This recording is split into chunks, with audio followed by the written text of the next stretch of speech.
Senate will come to order. Senators will please take their seats. Those persons not entitled to the privilege of the floor will please retire to the gallery.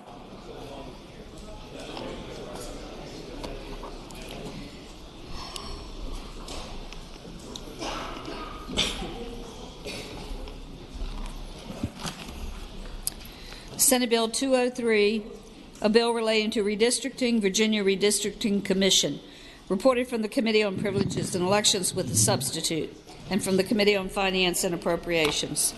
Senator from Portsmouth, Senator Lucas. Yes, sir, Mr. President. I move that committee substitute be agreed to. Senator has the floor. Yes, sir. Mr. President, Senate Bill 203 is the enabling legislation that will implement the proposed constitutional amendment passed on its first reading last year. And I just moved to committee substitute. I'm done. Thank the Senator. The question is, shall the committee substitute be adopted? All in favor of the motion will say aye. Those opposed, no. The ayes have it. The committee substitute is adopted. Senator from Portsmouth, Senator Lucas. Thank you, Mr. President. I move that the bill be engrossed and advanced to its third reading. Thank the Senator. The question is, shall the bill be engrossed and advanced to its third reading? All in favor of the motion will say aye. Those opposed, no. The ayes have it. The bill is engrossed and advanced to its third reading. Senate Bill 219, a bill relating to automatic voter registration, reported from the Committee on Privileges and Elections with a substitute, and from the Committee on Finance and Appropriations with a substitute. Senator from Western Fairfax, Senator Marsden. Thank you, Mr. President. With the recommendation that it be rejected, I move that we agree to the committee substitute from the Committee on Privileges and Elections. With the recommendation that it be rejected, the question is, shall the committee substitute be adopted? All in favor of the motion will say aye. Those opposed, no. No. The noes have it. The committee substitute is rejected. Senator from Western Fairfax, Senator Marsden. Thank you, Mr. President. I move that the substitute from the Committee on Finance and Appropriations be agreed to. Thank you, Senator. The question is, shall the committee substitute be agreed to? All in favor of the motion will say aye. Aye. Those opposed, no. The ayes have it. The committee substitute is agreed to. Senator from Western Fairfax, Senator Marsden. Thank you, Mr. President. I move that the bill be engrossed and passed to its third reading. Thank you, Senator. The question is, shall the bill be engrossed and advanced to its third reading? All in favor of the motion will say aye. Aye. Those opposed, no. The ayes have it. The bill is engrossed and advanced to its third reading. Senate Bill 236, a bill relating to apportionment, Virginia Redistricting Commission, reported from the Committee on Privileges and Elections with a substitute, and from the Committee on Finance and Appropriations. Senator from Southern Fairfax, Senator Barker. Thank you, Mr. President. I move that we adopt the substitute from the Committee on Privileges and Elections. Thanks, Senator. The question is, shall the committee substitute be adopted? All in favor of the motion will say aye. Aye. Those opposed, no. The ayes have it. The committee substitute is adopted. Senator from Southern Fairfax, Senator Barker. Mr. President, I move that this bill now be engrossed and advanced to its third reading. Thank you, Senator. The question is, shall the bill be engrossed and advanced to its third reading? All in favor of the motion will say aye. Those opposed, no. The ayes have it. The bill is engrossed and advanced to its third reading. Senate Bill 326, a bill relating to sentencing proceeding by the jury after conviction, recommendation of leniency, reported from the Committee on the Judiciary with an amendment, and from the Committee on Finance and Appropriations. Senator from Bass, Senator Deeds. Mr. President, I move that the amendment from the Committee on the Judiciary be agreed to. Thank the Senator. The question is, shall the committee amendment be agreed to? All in favor of the motion will say aye. Aye. Those opposed, no. The ayes have it. The committee amendment is agreed to. Senator from Bass, Senator Deeds. Mr. President, I move that the bill be engrossed and advanced to its third reading. Thank the Senator. The question is, should the bill be engrossed and advanced to its third reading? All in favor of the motion will say aye. Those opposed, no. The ayes have it. The bill is engrossed and advanced to its third reading. Senate Bill 344, a bill relating to the Senate Committee on Finance name change, reported from the Committee on Rules with a substitute. Senator from Northern Fairfax, Senator Howe. I move the substitute be agreed to. Thank the Senator. The question is, shall the substitute be agreed to? All in favor of the motion will say aye. Those opposed, no. The ayes have it. The committee substitute is agreed to. Senator from Northern Fairfax, Senator Howe. I move the bill be engrossed and advanced to its third reading. Thank the Senator. The question is, shall the bill be engrossed and advanced to its third reading? All in favor of the motion will say aye. Aye. Those opposed, no. The ayes have it. The bill is engrossed and advanced to its third reading. Senate Bill 481, a bill relating to employees' earned paid sick time civil penalties, reported from the Committee on Commerce and Labor with a substitute, and from the Committee on Finance and Appropriations with an amendment. Thanks. The Senator from Arlington, Senator Favola. Thank you, Mr. President. Mr. President, I move that the substitute from the Commerce and Labor Committee be agreed to. Thank the senator. The question is, shall the committee substitute be agreed to? All in favor of the motion will say aye. Aye. Those opposed, no. The ayes have it. The committee substitute is agreed to. Senator from Arlington, Senator Favola. Thank you, Mr. President. I also move that the amendments from the Committee on Finance and Appropriations be agreed to. Thank the senator. The question is, shall the committee amendment be agreed to? All in favor of the motion will say aye. Aye. Those opposed, no. The ayes have it. The committee amendment is agreed to. The senator from Arlington, Senator Favola. Thank you. Mr. President, I move that the bill now be engrossed in advance to its third reading. Thank the senator. The question is, shall the bill be engrossed in advance to its third reading? All in favor of the motion will say aye. Those opposed, no. The ayes have it. The bill is engrossed in advance to its third reading. Senate Bill 511, a bill relating to petition for writ of actual innocence, reported from the Committee on Finance and Appropriations with an amendment. Senator from Roanoke City, Senator Edwards. Mr. President, I move that the committee amendment be agreed to. Thank the senator. The question is, shall the committee amendment be agreed to? All in favor of the motion will say aye. Aye. Those opposed, no. The ayes have it. The committee amendment is agreed to. The senator from Roanoke City, Senator Edwards. Mr. President, I move that the bill be engrossed in advance to its third reading. Thank the senator. The question is, shall the bill be engrossed in advance to its third reading? All in favor of the motion will say aye. Those opposed, no. The ayes have it. The bill is engrossed in advance to its third reading. Senate Bill 513, a bill relating to driver's license suspension for certain non-driving related offenses, reported from the Committee on the Judiciary with a substitute and from the Committee on Finance and Appropriations with amendment. Senator from Roanoke City, Senator Edwards. Mr. President, I move that the committee amendments be agreed to. Thank the senator, or the committee substitute. I'm sorry, committee substitute be agreed to. Thank the senator. The question is, shall the committee substitute be agreed to? All in favor of the motion will say aye. Aye. Those opposed, no. The ayes have it. The committee substitute is agreed to. Senator from Roanoke City, Senator Edwards. Mr. President, I move that the committee amendment from the Committee on Finance and Appropriations be agreed to. Thank the senator. The question is, shall the committee amendment be agreed to? All in favor of the motion will say aye. Aye. Those opposed, no. The ayes have it. The committee amendment is agreed to. Senator from Roanoke City, Senator Edwards. Mr. President, I move that the bill be engrossed in advance to its third reading. Thank the senator. The question is, shall the bill be engrossed in advance to its third reading? All in favor of the motion will say aye. Those opposed, no.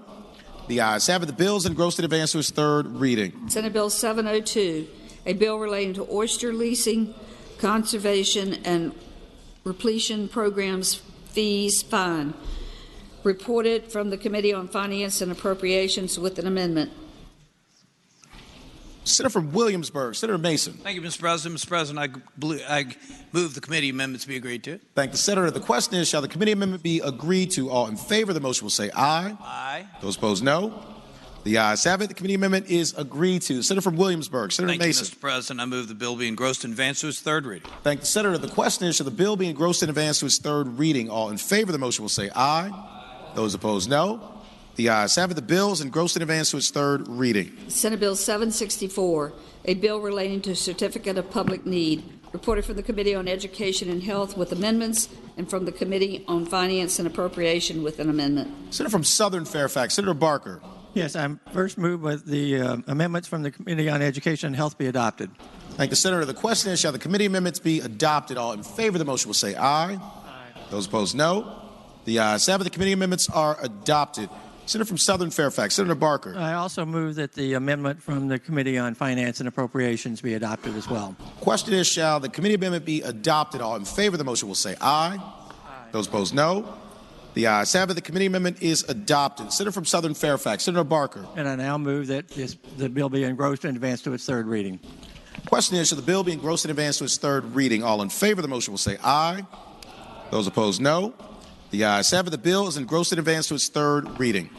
Senate Bill 793, a bill relating to parole exception to the limitation on the application of parole statutes, reported from the Committee on the Judiciary with a substitute and from the Committee on Finance and Appropriations.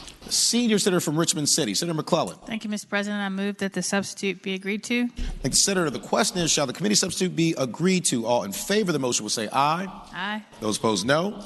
The ayes have it. The committee substitute is agreed to. The senior senator from Richmond City, Senator McClellan. Thank you, Mr. President. I move that the bill be engrossed and passed to its third reading. Thank the senator. The question is, shall the bill be engrossed in advance to its third reading? All in favor of the motion will say aye.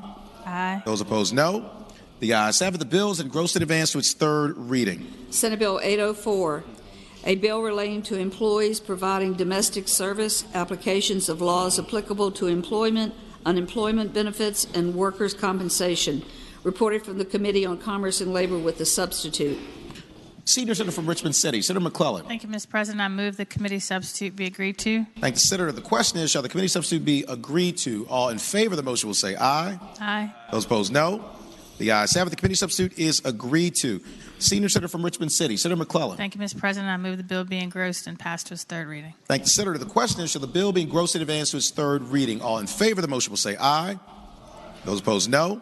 The ayes have it. The bill is engrossed and advanced to its third reading. Senate Bill 806, a bill relating to an ex parte request for investigative services or expert assistance in non-capital cases. Reported from the Committee on the Judiciary with a substitute and from the Committee on Finance and Appropriations with an amendment. The junior senator from Richmond City, Senator Morrissey. Thank you, Mr. President. I move that the substitute from the Committee on the Judiciary be adopted. Thank the Senator. The question is, shall the committee substitute be adopted? All in favor of the motion will say aye. Aye. Those opposed, no. The ayes have it. The committee substitute is adopted. The junior senator from Richmond City, Senator Morrissey. Thank you, Mr. President. Mr. President, I move that the amendment from the Committee on Finance and Appropriations be agreed to. Thank the Senator. The question is, shall the committee amendment be agreed to? All in favor of the motion will say aye. Those opposed, no. The ayes have it. The committee amendment is agreed to. The junior senator from Richmond City, Senator Morrissey. Thank you, Mr. President. Mr. President, I move that Senate Bill 806 be engrossed and advanced to its third reading. Thank the Senator. The question is, shall the bill be engrossed and advanced to its third reading? All in favor of the motion will say aye. Those opposed, no. The ayes have it. The bill is engrossed and advanced to its third reading. Senate Bill 838, a bill relating to non-payment of wages, construction contracts, joint and several liability of general contractors and subcontractor for payment of wages to subcontractors' employees, cause of action, penalties. Reported from the Committee on Commerce and Labor with a substitute and from the Committee on Finance and Appropriations. Senator from Alexandria, Senator Eben. Thank you, Mr. President. I move the committee substitute. Thank the Senator. The question is, shall the committee substitute be adopted? All in favor of the motion will say aye. Those opposed, no. The ayes have it. The committee substitute is adopted. The Senator from Alexandria, Senator Eben. I move the bill now be engrossed and passed on to its next reading. Question is, shall the bill be engrossed and advanced to its third reading? All in favor of the motion will say aye. Those opposed, no. The ayes have it. The bill is engrossed and advanced to its third reading. Senate Bill 841, a bill to permit George Mason University to pursue the potential of establishing a school of medicine. Reported from the Committee on Education and Health with amendments and from the Committee on Finance and Appropriations. Senator from Fairfax City, Senator Peterson. Thank you, Mr. President. I would move the committee amendment. Thank the Senator. The question is, shall the committee amendments be adopted? All in favor of the motion will say aye. Aye. Those opposed, no. The ayes have it. The committee amendments are adopted. Senator from Fairfax City, Senator Peterson. Thank you, Mr. President. I move that we engross the bill and move it along to third reading. Thank the Senator. The question is, shall the bill be engrossed and advanced to its third reading? All in favor of the motion will say aye. Those opposed, no. The ayes have it. The bill is engrossed and advanced to its third reading. Senate Bill 848, a bill relating to the Northern Virginia Transportation Commission report date. Reported from the Committee on Rules. Senator from Alexandria, Senator Eben.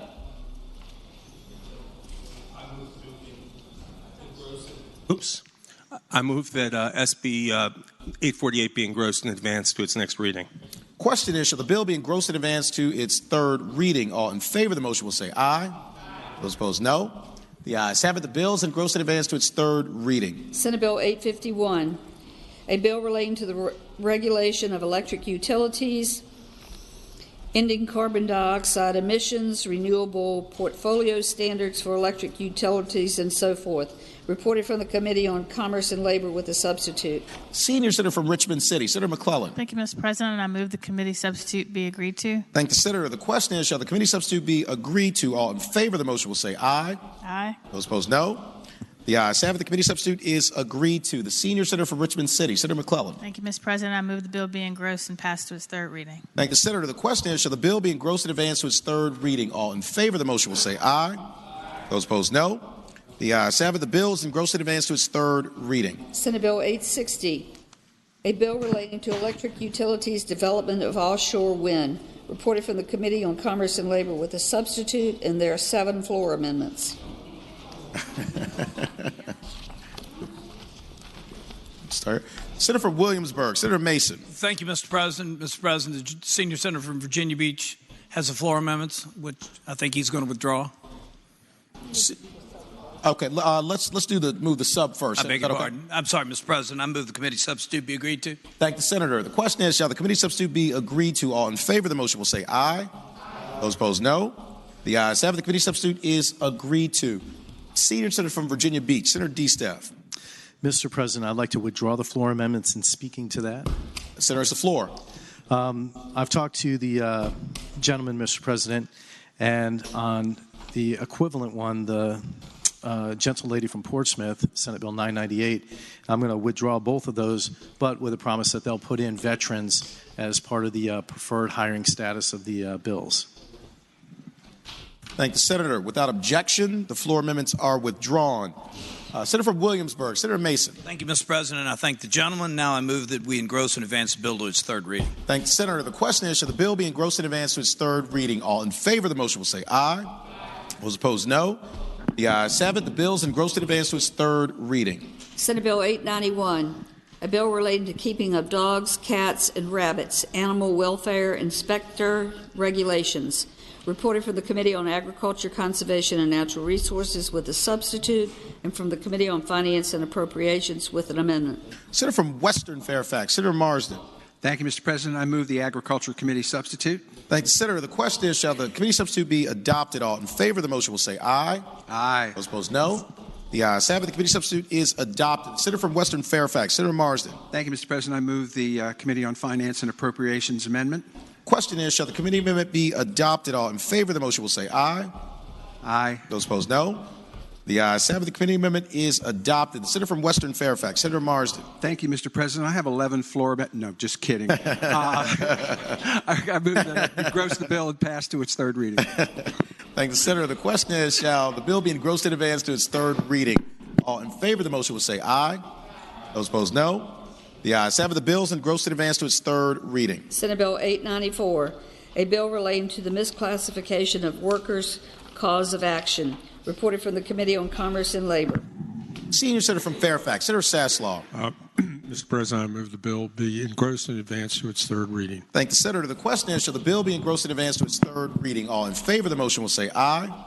Those opposed, no. The ayes have it. The bill is engrossed in advance to its third reading. Senate Bill 910, a bill relating to the standards of quality, state funding, ratios of teachers to English language learners. Reported from the Committee on Education and Health with a substitute, and from the Committee on Finance and Appropriations with an amendment. The junior senator from Chesterfield, Senator Hashmi. I move that the committee a substitute from Ed and Health be adopted.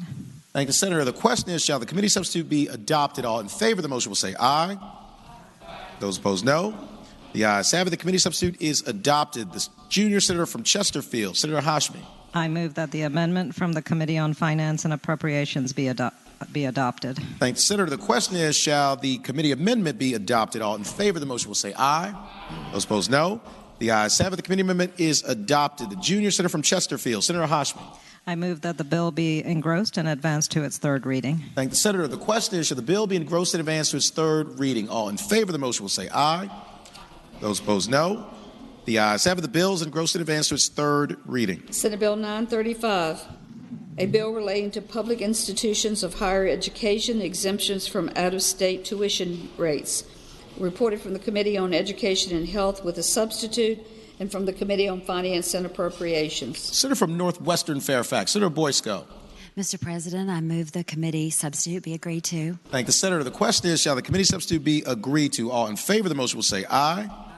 Those opposed, no. The ayes have it. The committee substitute is agreed to. The senator from Northwestern Fairfax, Senator Boysko. Mr. President, I move the bill be engrossed and advanced to its third reading. Thank the senator. The question is, shall the bill be engrossed and advanced to its third reading? All in favor of the motion will say aye. Those opposed, no. The ayes have it. The bill is engrossed and advanced to its third reading. Senate Bill 937, a bill to direct the Virginia Community College System to establish the Temporary Assistance for Needy Families Scholarship Pilot Program.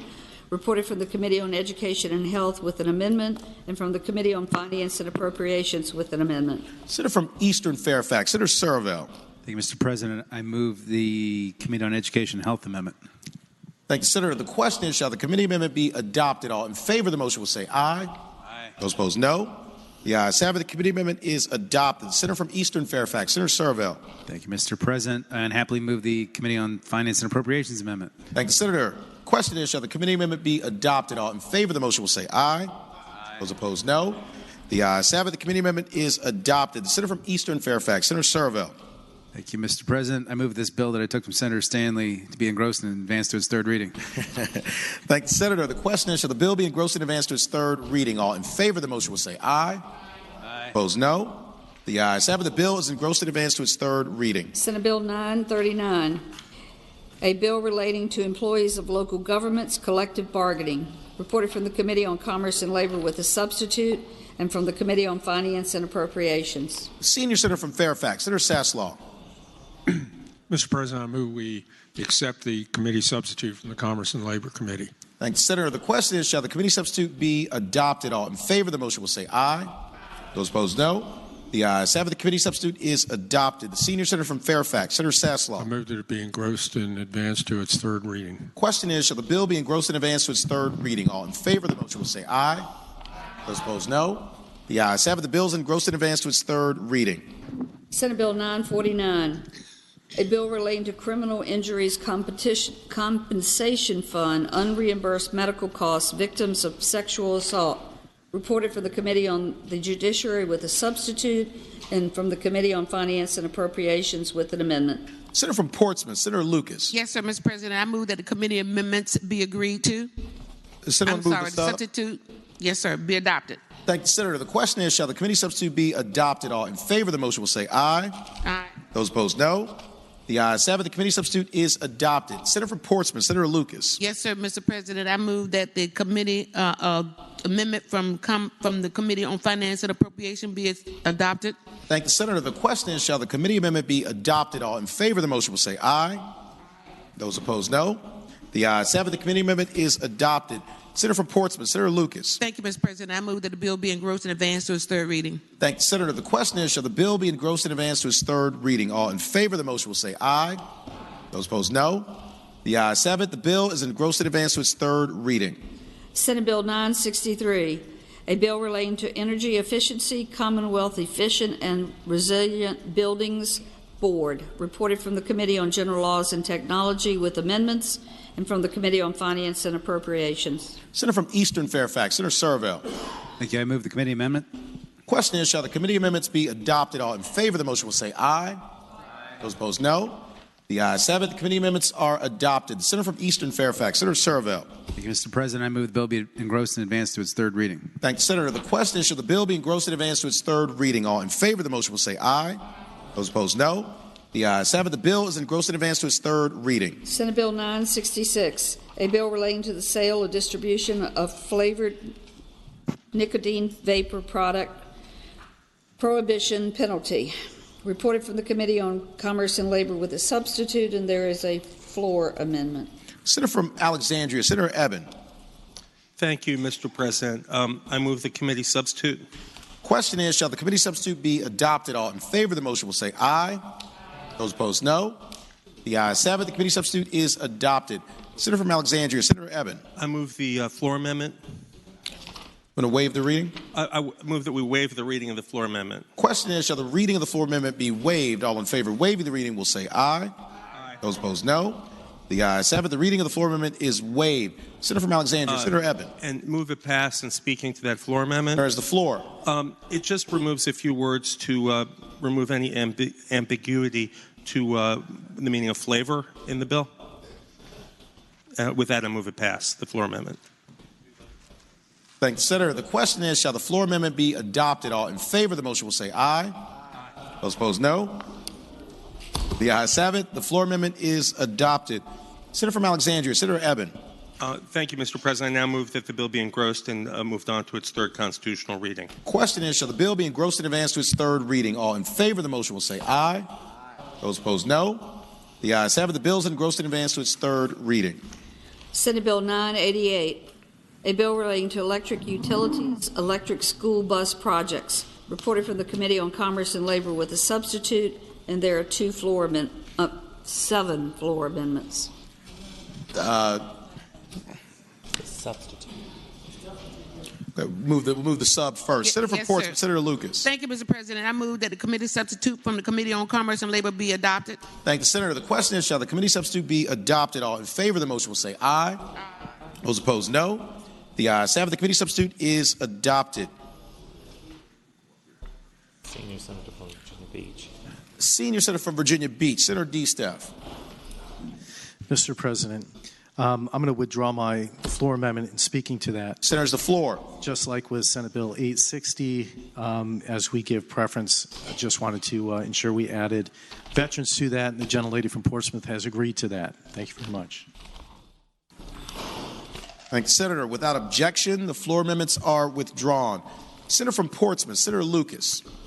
Yes, sir, Mr. President. I move that the bill be engrossed and advanced to its third reading. Thank you, Senator. The question is, shall the bill be engrossed and advanced to its third reading? All in favor of the motion will say aye. Those opposed, no. The ayes have it. The bill is engrossed and advanced to its third reading. Senate Bill 996, a bill relating to Capitol Police concurrent jurisdictions, reported for the Committee on Rules. Senator from Roanoke City, Senator Edwards. Mr. President, I move that the bill be engrossed and advanced to its third reading. Thank you, Senator. The question is, shall the bill be engrossed and advanced to its third reading? All in favor of the motion will say aye. Those opposed, no.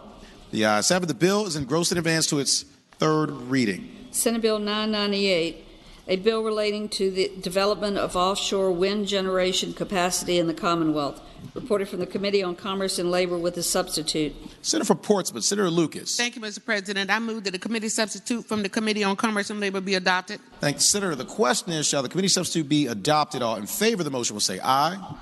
Those opposed, no. The ayes have it. The committee substitute is adopted. Senator from Portsmouth, Senator Lucas. Thank you, Mr. President. I move that the bill be engrossed and advanced to its third reading. Thank you, Senator. The question is, shall the bill be engrossed and advanced to its third reading? All in favor of the motion will say aye. Those opposed, no. The ayes have it. The bill is engrossed and advanced to its third reading. Senate Bill 1027, a bill relating to Clean Energy and Community Flood Preparedness Act Fund, reported from the Committee on Agriculture, Conservation, and Natural Resources with the substitute, and from the Committee on Finance and Appropriations. Senator from Accomack, Senator Lewis.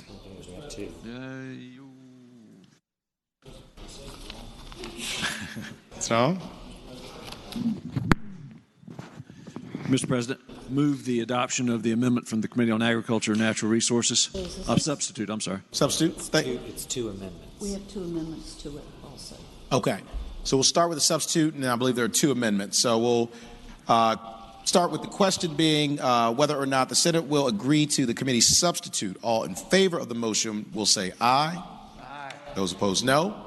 The ayes have it. The committee substitute is agreed to. Senator from Hanover, Senator McDougal.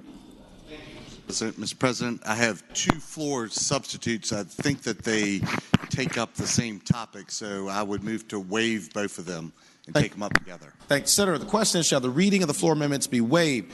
All in favor of the motion will say aye. Those opposed, no. The ayes have it. The reading of the floor amendments is waived. Senator from Hanover, Senator McDougal. Thank you, Mr. President. I think I'm going to need to read these to my seatmate since he didn't want to agree to that motion. Mr. President, I'm going to offer these two floor substitutes, and I'll be very candid. RGGI is not a policy that I agree with. I don't think it's a good policy, but it appears that it's the policy that the Commonwealth is going to go with. Mr. President, as a result of the way the bill is now, there's one power company that's in my area. If you're driving up 95, it's just south of Kings Dominion. It's called L&S Power. Mr. President, that entity put about $100 million into two generation facilities recently, and they have contracts that last through 2024. Mr. President, with the institution of this new policy through Senator Lewis's bill, the next 2 years under their contracts, which are not amendable, will cost them $15 million a year. 3 years after that, it'll cost them $5 million a year. So, Mr. President, after spending $100 million of capital investment in the Commonwealth, employing Virginians in the Commonwealth, they're now going to have to pay an unexpected, unanticipated contract that they cannot change $45 million. So, Mr. President, this amendment wouldn't get rid of all that. It would reduce their exposure down to $32 million instead of $45. So a little less than a quarter of what they're going to have to pay now. Mr. President, the amendments also do have clauses in them that say if for some reason the contracts become null and void for another reason, or there is any provision in there where they can renegotiate it, then they will not be able to get the advantage of buying these credits at a cheaper rate. But, Mr. President, as an entity, we have encouraged companies to come and locate in Virginia, build, spend their money. This is a very limited example of how the policy that we are changing relatively dramatically is going to be very expensive to an entity that does that. Mr. President, I would say, and I know I don't like this argument, but I know it's one that many of us make. When RGGI was adopted in other jurisdictions, New York, New Jersey, Maryland, and Connecticut, each of those states had provisions in place for entities like L&S Power that already had these existing contracts that they could not alter in order to help them move into the RGGI system. So with that, Mr. President, I would renew my motion that we agree to these amendments. And I would yield to the question from the senator from Accomack. Senator Yields, you have the floor. I'd ask the gentleman, how large a company is L.S. Power? Senator, the floor. Mr. President, I do not have the balance sheet on L&S Power, but I can tell you the number of people that they employ in my district are around 30, and they have multiple generation facilities that they have built in the area. Further question? Further question, Senator Yield? Yes, I yield. Senator Yield, you have the floor. I would ask the gentleman when L.S. Power entered into these contracts, what year? Senator has the floor.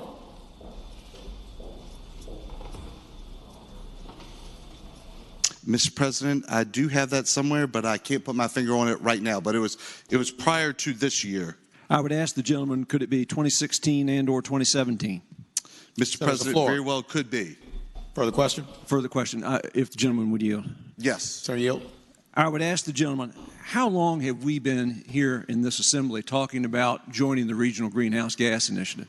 Senator, the floor. Mr. President, I think that, in my opinion, we had serious discussions about it last year, which was 2019. Certainly, we discussed a lot of things over multiple years, but we have. Last year was the year that we had very aggressive conversations about it. Mr. President, my seatmate pulled up through my notes. The contracts were entered into 2016. And I'd ask the gentleman, further question, Mr. President. Further question, yes, Senator Yields. You have the floor. I'd ask the gentleman, does he recall that the EPA proposed the Green Power Plan in 2014? Senator's the floor. Did you hear the question? I did hear the question, Mr. President, but Mr. President, I would answer the gentleman. I do not follow every EPA regulation, and I'm not sure that I'm following how this occurred. Our policy in Virginia is changing this year, and certainly when entities create contracts, make investment, they can anticipate some things, but not all things. And a contract that was entered into 4 years ago is one that we should give some deference to. Again, not all of it, but some deference to. Further question. Further question, Senator Yield. Senator Yield, you have the floor. And does the gentleman recall that our own DEQ initiated stakeholder conversations beginning in 2015 about getting a carbon trading plan ready? That's 2015. Mr. President, there's the floor. Mr. President, I do not recall that. Further question? No. Speaking to the amendment at the appropriate time. Senators, now would be a good time. Actually, you want to go last? Sure. A couple more senators buzzing in. Senator from Henrico, Senator Donovan. For what purpose does Senator rise? To speak to the amendment, Mr. Senator has the President. floor. I just wish to say, in regards to the conversation that I heard going back and forth, that these contracts were entered into with a stable business environment with the expectation that they knew what the costs relevant to that investment would be. By changing code this year, we are changing the game rules for them without the ability for them to renegotiate their contracts. And so if we make the changes, it is incumbent upon us, in my opinion, to be sure that we level the playing field for businesses that are making substantial investments in Virginia. And I would encourage this body to support this amendment because it's the right thing to do, and we want to be a business-friendly state. Thank you, Mr. President. Mr. President. Senator from Back, Senator Lewis. Would the senator from Enrico yield for a question? Will Senator yield? I will, Mr. President. Senator yields. You have the floor. Is the senator aware that other companies negotiating other contracts around this time, when the regional greenhouse gas initiative was being discussed in other localities as well, have provisions in their contracts for the occurrence of such an event? Senator has the floor. Mr. President, I am in no way, shape, or form an expert on other people's contracts or their negotiations. I only know that this business, in good faith, made investments in Virginia with the expectation that they knew what the costs were going to be associated with those investments, and we are changing the rules. And so, Mr. President, as a business owner that has to figure out how to operate with a margin, we are changing the rules, and we need to be responsible for accommodating that. Senator, for what purpose is the senior senator from Fairfax, Senator Saslaw, rise? Just a little bit of information. Senator has the floor. Mr. President, I happened to look up LS Company. Lest we think that this is a fly-by-night small company, they've got more than 600 miles of transmission line, and they boasted in their own website that they have raised more than $45 billion in equity and debt financing. Now, whether that affects your vote or not, this is not just a small little company that we seek to protect. This is a large company. These are big boys. What purpose, Senator from Fairfax City, Senator Peterson, rise? Speak to the amendment. Senator has the floor. Ladies and gentlemen of the Senate, I do want to speak briefly to this amendment because I think we look at this in a vacuum, that we are increasing an input price for a business and therefore we need to create some type of cash reserve for them to draw on. Well, you know what? We increase input prices for people all the time. We raise the minimum wage. We allow a prevailing wage. We may take up a plastic bag tax. And we put on, Republicans have had bills also where we've increased input prices. Okay, we have environmental laws which increase input prices. We do that all the time.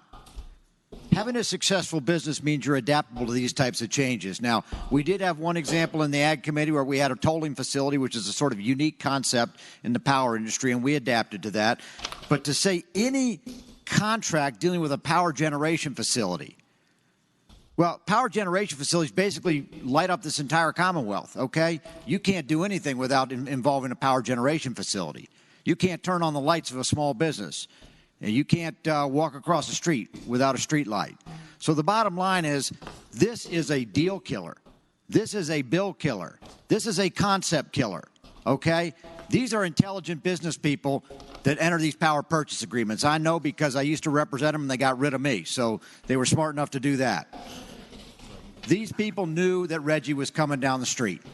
Remember, in 2015 when we passed that little bill called rate freeze, remember why we did that? Because of the clean power plan that was coming along. So we knew about it. The smart people in this building knew about it. These people knew about it. I don't know who's asking us to create a reserve fund to suddenly keep some of the wealthiest corporations in America to make sure they're solvent, but trust me, they're going to be solvent, and they'll find a way to pass on whatever input increases they have. The bottom line is, I think this amendment is a bill killer. This is a good bill. Let's pass it along. Let's join this organization, and let's take this to the next level. Thank you.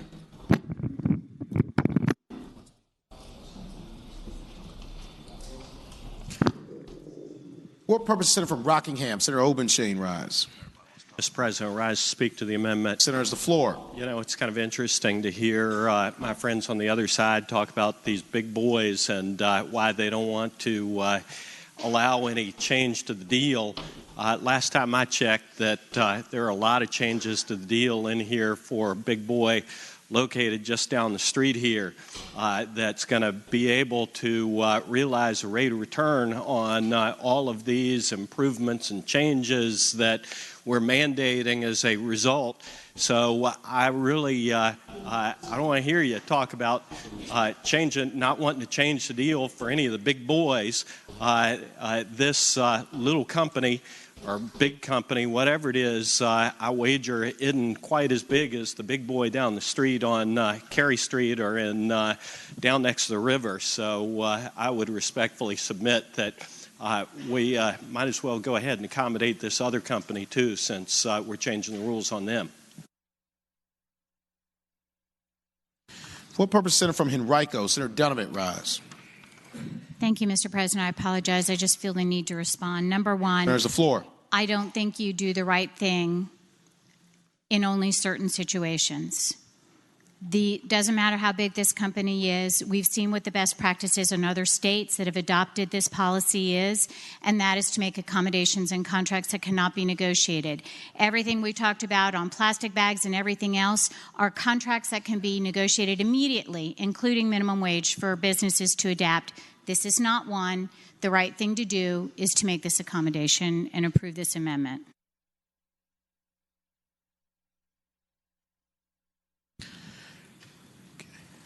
Do any other senator wish to be heard other than the senator from Accomack?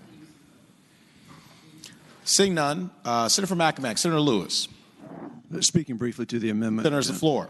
Mr. President, as indicated in our colloquy here, this is not an unsophisticated company. This is a very large, very sophisticated company with a plethora of lawyers and sophisticated utility regulation folks who made a bad decision.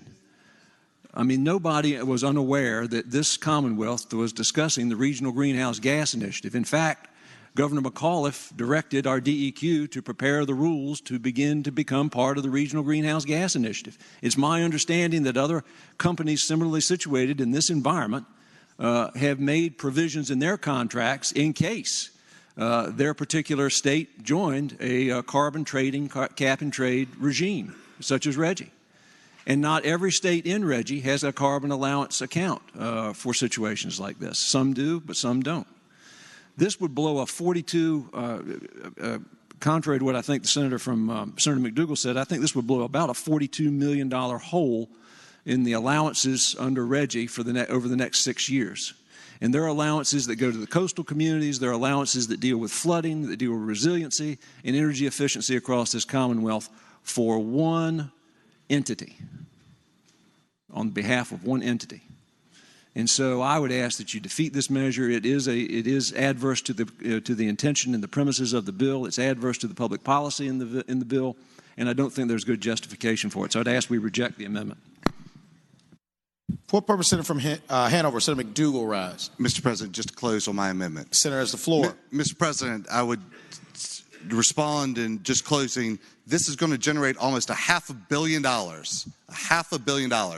And Mr. President, there are other entities that are going to get that directly from their ratepayers, from customers, from people that they are dealing with. This company invested in Virginia and can't do that. Mr. President, we certainly have encouraged a lot of people to invest in Virginia. Some large companies to our north are spending millions and millions of dollars of capital in Virginia. Mr. President, if the gentleman thinks that my math is wrong and that it's more than $32 million, let's fix it and make sure it's only that or some number, but make an accommodation so this company that came here can pass these rates on and continue to profit. Mr. President, I'd renew my motion that the amendment be agreed to. Thank you, Senator. The question is, shall the floor amendments be adopted? All in favor of the motion will say aye. Aye. Those opposed, no. No. The noes have it. The floor amendments are rejected. 1, 2, 3, 4. That's 8. Seeing at least 8 hands, we will have a recorded vote. Question is, shall the floor amendments be adopted? All in favor of the motion will record their vote aye. Those opposed, no. Are the senators ready to vote? Have all the senators voted? Do any senators desire to change their vote? The clerk will close the roll. Ayes 19, noes 21. Ayes 19, noes 21. The floor amendments are rejected.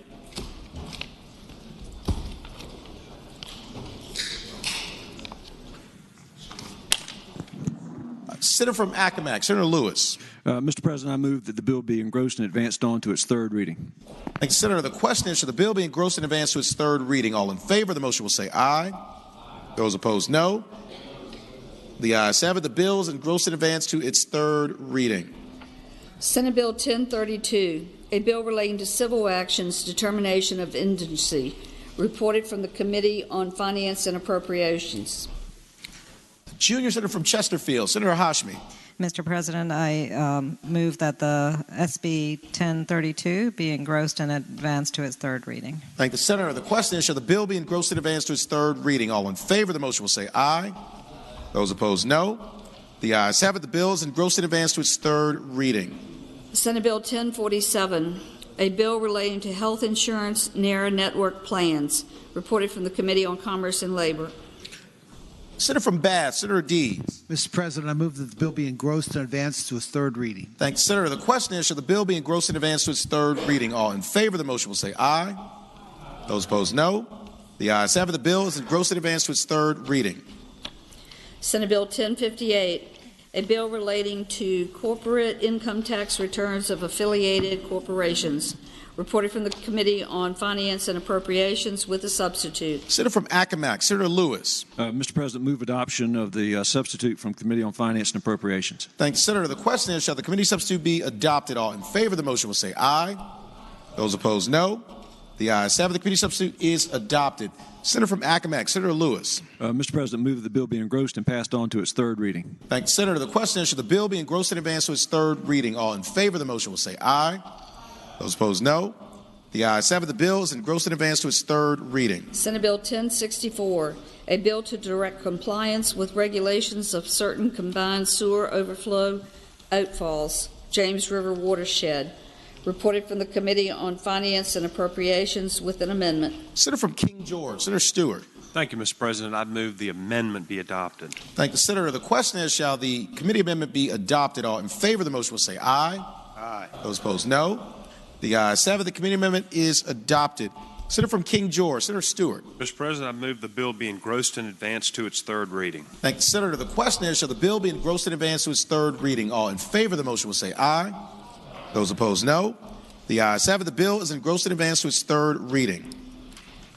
Senate Bill 1076, a bill to authorize the governor to convey certain real property located in Charles City County to the Chickahominy Indian Tribe, reported from the Committee on Finance and Appropriations with a substitute. Senior Senator from Richmond City, Senator McClellan. Thank you, Mr. President. I move the committee substitute be agreed to. Thank the Senator. The question is, shall the committee substitute be agreed to? All in favor of the motion will say aye. Aye. Those opposed, no.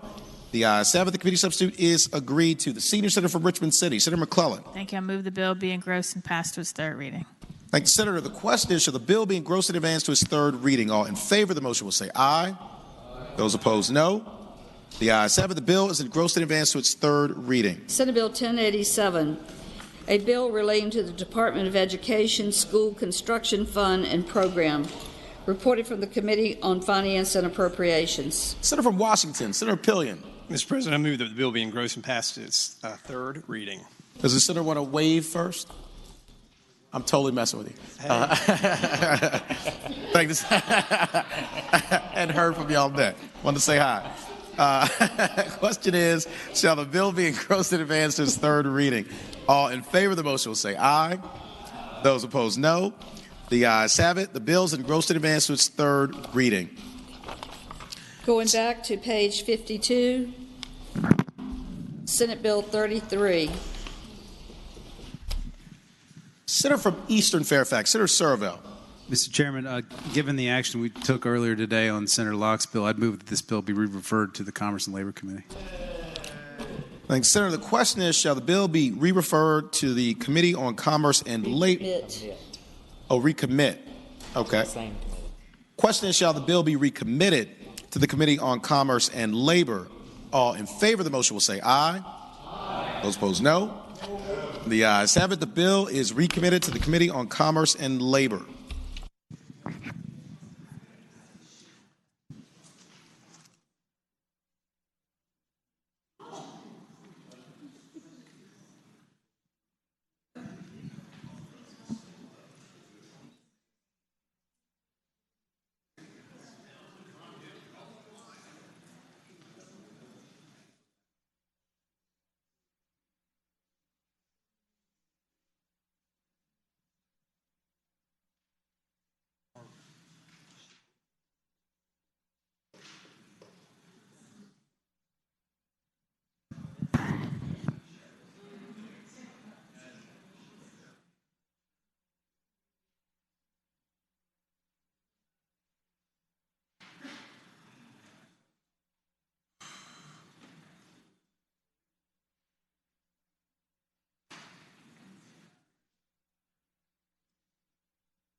Senior Senator from Fairfax, Senator Saslaw.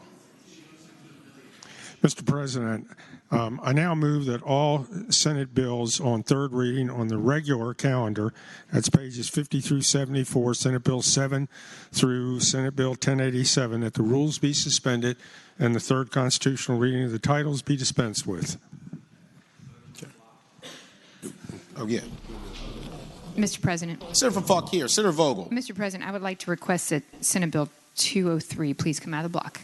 Without objection, Senate Bill 203 will be removed from the block. Okay.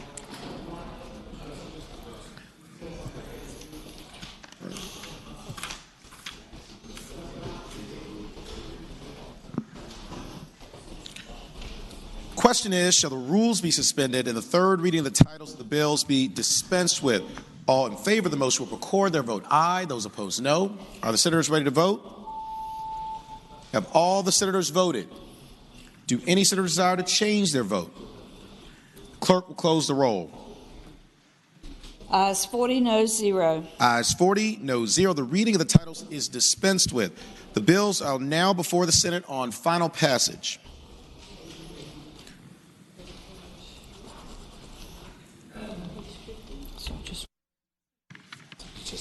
Just say the number. On page 50, Senate Bill 7. Senior Senator from Fairfax, Senator Saslaw. Mr. President, I would move passage of the bill, and we had the debate on the Senator Servell amendment. That was the whole bill, essentially. So with that, I would move the passage. Thanks, Senator. Mr. President. For what purpose, Senator from Bedford, Senator Newman rise? Mr. President, well, I'll be brief. We've had a conversation about this, but I sure hope that we're going to work on this more. And I understand there are people on this floor who have talked about this, but I think as this bill exists today, it is going to put many Virginians in Southwest and Southern Virginia out of business. And, Mr. President, I appreciate the work that has been done, but I do hope that the work will continue. And for now, because it's in a position where I think it is going to injure many in Virginia, I would hope that many would vote no. For what purpose, Senator from Rockingham, Senator Obenshain rise? Mr. President, briefly speak in opposition of the bill. If you will indulge me. This is a big deal, and we're about to raise the minimum wage by 100% on Virginians. And I know that this is well-intentioned and is intended to help people, but there are an awful lot of people who are going to be hurt. A lot of 18-year-olds who've never worked before, their jobs are going to disappear. I have somebody who works for me who celebrated the fact that their son got a raise working at Target to $15 an hour. They gave a raise to everybody who works at Target. Came home, told his mom that this is great news. I am looking forward to my next paycheck, and about the increase in pay. Only to find out that next week his hours have been cut. We're going to experience very much the same thing. We're going to have a lot of jobs for young people entering the workforce that are going to disappear, a lot of jobs for young people that are going to disappear to automation, and a lot of businesses that are going to fail across Virginia as a result of this. And I want to point out the irony in this bill in that I certainly appreciate the effort to accommodate some people in different parts of the state. But that accommodation is simply a recognition of what some of us have been arguing, and that is that the marketplace is very effective in adjusting for the different market conditions in different parts of the state. And this represents an effort by us, the 40 people in this room, to substitute our judgments for the marketplace. We're not equipped to do that. We never do a good job. It's going to mess it up. And I would urge members to vote no. Do any other senators wish to be heard on Senate Bill 7? Seeing none, the senior senator from Fairfax, Senator Saslaw. Mr. President, you may, and members of the Senate, you may have noticed over the last several years, without us raising the minimum wage, that automation is coming anyway. If you don't believe me, go into a fast food restaurant. It's coming anyway, whether or not we pass this bill. The other thing, you know, when I first got into the service station business back in 1980, I, at the time, was renting from all of the oil companies. And every year you could pretty much count on getting a pretty sizable rent increase. And what did I do? As my costs went up, I raised my prices, okay? I didn't go out of business. I met the market. The world didn't come to an end, and I suspect it won't come to an end in Senator Obenshain's district or anywhere else on the I-81 corridor. We've made some adjustments to this bill. I think it's plenty fair. It's needed, and if you wait, you know, as I said when the bill was before Commerce and Labor, you wait for some of these people that oppose this bill to come in and say we need to raise the minimum wage. Well, let me just tell you this. You might want to call the Weather Bureau and check the temperature down below, okay? Because it isn't going to happen. And after all these years, I decided to put this bill in, and I would hope that it would pass. Question is, shall Senate Bill 7 pass? All in favor of the motion will record their vote aye. Those opposed, no. Are the senators ready to vote? Have all the senators voted? Do any senator desire to change their vote? The clerk will close the roll. Ayes 21, noes 19. Ayes 21, noes 19. Senate Bill 7 passes. Senate Bill 2.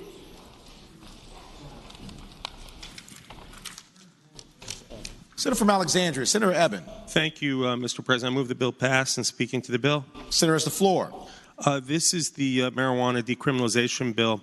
And I think we all know, whatever our views are on this bill, that the prohibition on cannabis has failed in this country and the Commonwealth as well. We had 29,000 arrests, all-time high in Virginia in 2018. We spent about $100 million in costs to the Commonwealth on law enforcement and otherwise. And this bipartisan bill decriminalizes marijuana possession of less than 1 ounce. It removes the possibility of a $500 fine, the possibility of jail time, and replaces that with a $50 civil penalty. It ends the prospect of license suspension for those who receive a ticket for marijuana possession. And it designates a minor who is found with marijuana as a child in need of supervision. We would join 22 states in D.C. with a decriminalization step. And keep in mind, this is a civil penalty. It is not legalization. It's a very responsible step. And with that, I would move that we pass the bill. Thank the Senator. Do any other senators wish to be heard regarding Senate Bill 2? Seeing none, the question is, shall Senate Bill 2 pass? All in favor of the motion will record their vote aye. Those opposed, no. Are the senators ready to vote? Have all the senators voted? Do any senators desire to change their vote? Clerk will close the roll. Ayes 27, noes 13. Ayes 27, noes 13. Senate Bill 2 passes. Senate Bill 8. Senior Senator from Fairfax, Senator Saslaw. Yeah, Mr. President, this is the prevailing wage bill. As I pointed out when it was on second reading, 26 states have the prevailing wage law. We have when we were in Commerce and Labor, we attached an amendment offered by Senator Marsden that put the floor at $250,000. We in Ohio have the highest floor. Any contract below that prevailing wage would not be applied. Above that, it would. Number one, it's been estimated that it would add an enormous amount of tax dollars. And I'll tell you one of the reasons that I did this. You got at the federal level, you have the Davis-Bacon Act, and it would be the responsibility of our Department of Labor and Industry to working with the federal regulators to determine what that is in each area. It would vary from Northern Virginia, be a different one in Southwest Virginia, and I'm not interested in us finding the cheapest labor we can. I'm interested in us finding the best labor we can. And I'll just quickly give you some experiences we've had in Northern Virginia. with that, when we've had people who've won these contracts with the cheapest labor they can get, we've had some tremendous overrun problems on both the mixing. We had it on the mixing bowl where 495, 95, and 395 occur, and now on phase 2 of the Silver Line. So in the long run, you don't save any money by trying to get the cheapest labor you can find. That overrun on the mixing bowl ran to several $100 million, and there were 5 deaths. So I would, like I said, and there's plenty of additional tax dollars that come in. And at the federal level, you have the Davis-Bacon Act. We're not breaking new ground, and 26 states have the prevailing wage. So with that, Mr. President, I would hope that the bill would pass. Thank you, Senator. For what purpose, Senator from Rockingham? Senator Obenshain, rise. Mr. President, let me tell you what this is going to do. Senator's the floor. I know that the senior senator from Fairfax isn't interested in finding the cheapest labor. Is interested in finding the best labor, I think he said. What we're going to do is we are going to cut Virginia businesses out of an awful lot of work, and we're going to give this work to out-of-state union firms. And if that's what you want to do, that's fine. Davis-Bacon has firmly established practices, and we are deferring to the U.S. Department of Labor. And what this is going to mean is there are going to be fewer dollars available to build schools across Virginia. There are going to be fewer dollars available to build affordable housing, fewer dollars available to build wastewater treatment facilities. And let me give you a couple of examples of why. Okay, the U.S. Department of Labor sets these prevailing wage rates for different trades. And in Fairfax County, pipe fitters, for example, the market rate, according to the U.S. Department of Labor, is $24 an hour. Davis-Bacon sets the rate, the prevailing wage, at $43 an hour. That is 44% higher than the market rate for that trade. If you don't believe that, let's try electricians in Arlington, okay? Electricians in Arlington, the market rate is $23.39 per hour. Davis-Bacon rate is $46.85 an hour, 50% higher. In Chesapeake, the prevailing wage for pipe fitters is $4 an hour more than the market rate. In Williamsburg, it is for a Boilermaker. That's not a drink, that's a trade. It is 19% higher under the Davis-Bacon Act. In Roanoke City, a painter, the market rate is $18 an hour.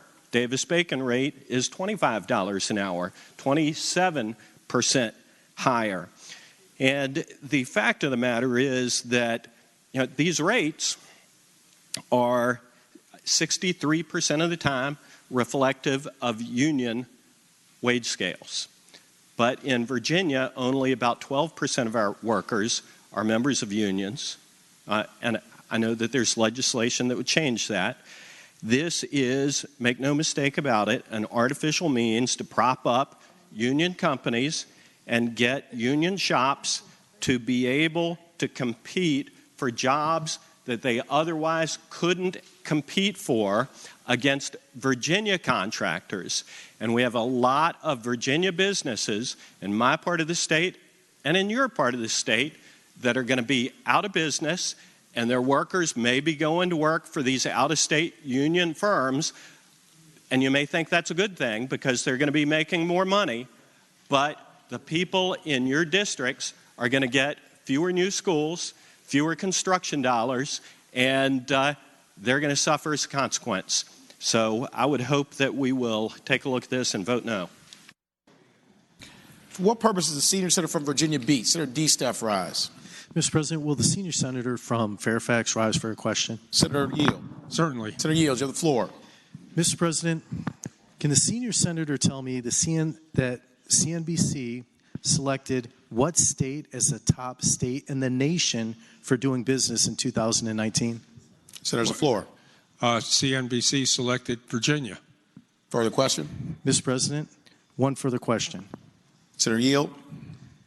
Yes. Senator Yield, you have the floor. Does the senior senator from Fairfax, Mr. President, think that with the policies that we're putting in place, increasing minimum wage, the bill we're about to address here, and the legislative priorities that have going through right now, does the senior senator from Fairfax think that we'll maintain and continue to be the #1 state to do business in the nation? Senator's the floor. Absolutely. Further question? Mr. President, speaking to the bill. Senator's the floor. Mr. President, I think that the senior senator from Fairfax and I have a huge disagreement here because I think this is going to put us back to where we were prior to 2011. I think this is going to set us back generations, Mr. President. I think that we're going to drop so quick when it comes to business friendly in this state that we're going to see double digits for the next decade. Thank you very much. Senior Senator from Fairfax, Senator Saslaw. Yeah, West Virginia repealed their prevailing wage, and very first school they built came in on a huge cost overrun and was the most expensive school wound up being that they had built. This is after they repealed the prevailing wage. And by the way, we're so, non-union and so busted. Have you ever heard of the shipyard down there at Newport News? The federal government doesn't hesitate to give us contracts at that shipyard down there at Newport News to build aircraft carriers and submarines. Give me a break, will you? This isn't going to matter one bit. And no, I'm not going to yield. And let me tell you this. There's areas of this state that, and this will have nothing, prevailing wage ain't going to have any impact on it one way or another. In 2016, and that CNBC survey isn't always, what everybody says it is, okay? Because they weren't boasting about it when 3 years ago when we dropped, or 4 years ago when we dropped down to 13, because we did not put money in transportation, okay? In 2016, it was the last year I saw all the total numbers. Virginia was in 5th place nationwide with $575 million of venture capital money dropped in it. That's a lot of money. That's a lot of money. But we were in 5th place. In 1st place was that business unfriendly state called California. We did $575 million for the year. They do $700 million a week. A week. First quarter of 2018, which was the last year I saw the numbers, in the first quarter of 2018, nationwide, $21 million of venture capital money. 11.6 million of that was in that business unfriendly state called California.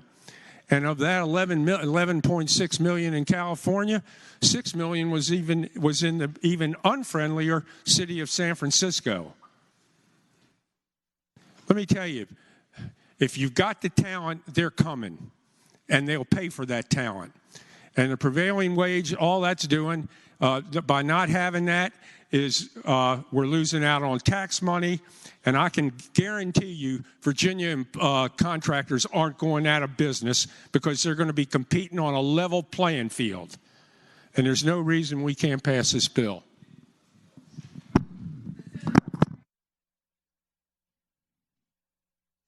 Well, thank you, Madam President. I won't ask anybody to yield. I will just say what's on my mind. And one thing that's on my mind is that I don't know many people who are very impressed with the federal government's level of fiscal restraint. Unlike us, they also are able to print money. We can't do that. And as a consequence, when we run out, there ain't going to be any more schools that are going to be built or fancy buildings on our college campuses. And if you want to talk about why we're spending money on union shipyards, it's because the federal government has something called what we're about to adopt, Davis-Bacon. okay? And it applies across the board. So they're required to do it. And I would also point out that if the senior senator from Fairfax doesn't believe that our business rankings are going to fall, and if he believes that we next year are going to be #1 in the country for business, I want to tell you, I believe in the tooth fairy too. So I would hope that we would vote no on this.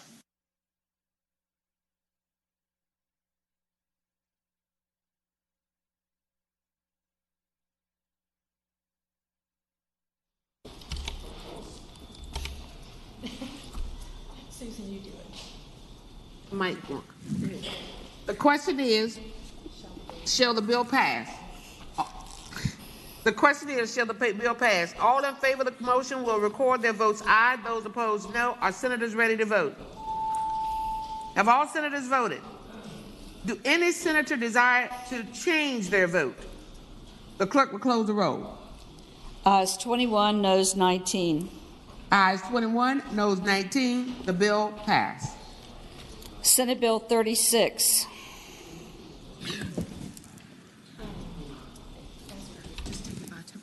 Take it back temporarily. Back temporarily.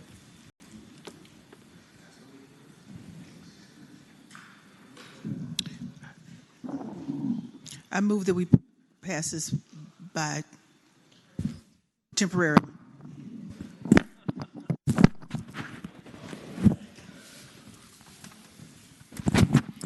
I figured I'd take a little gamble and step off the dais. Thank you, Senator.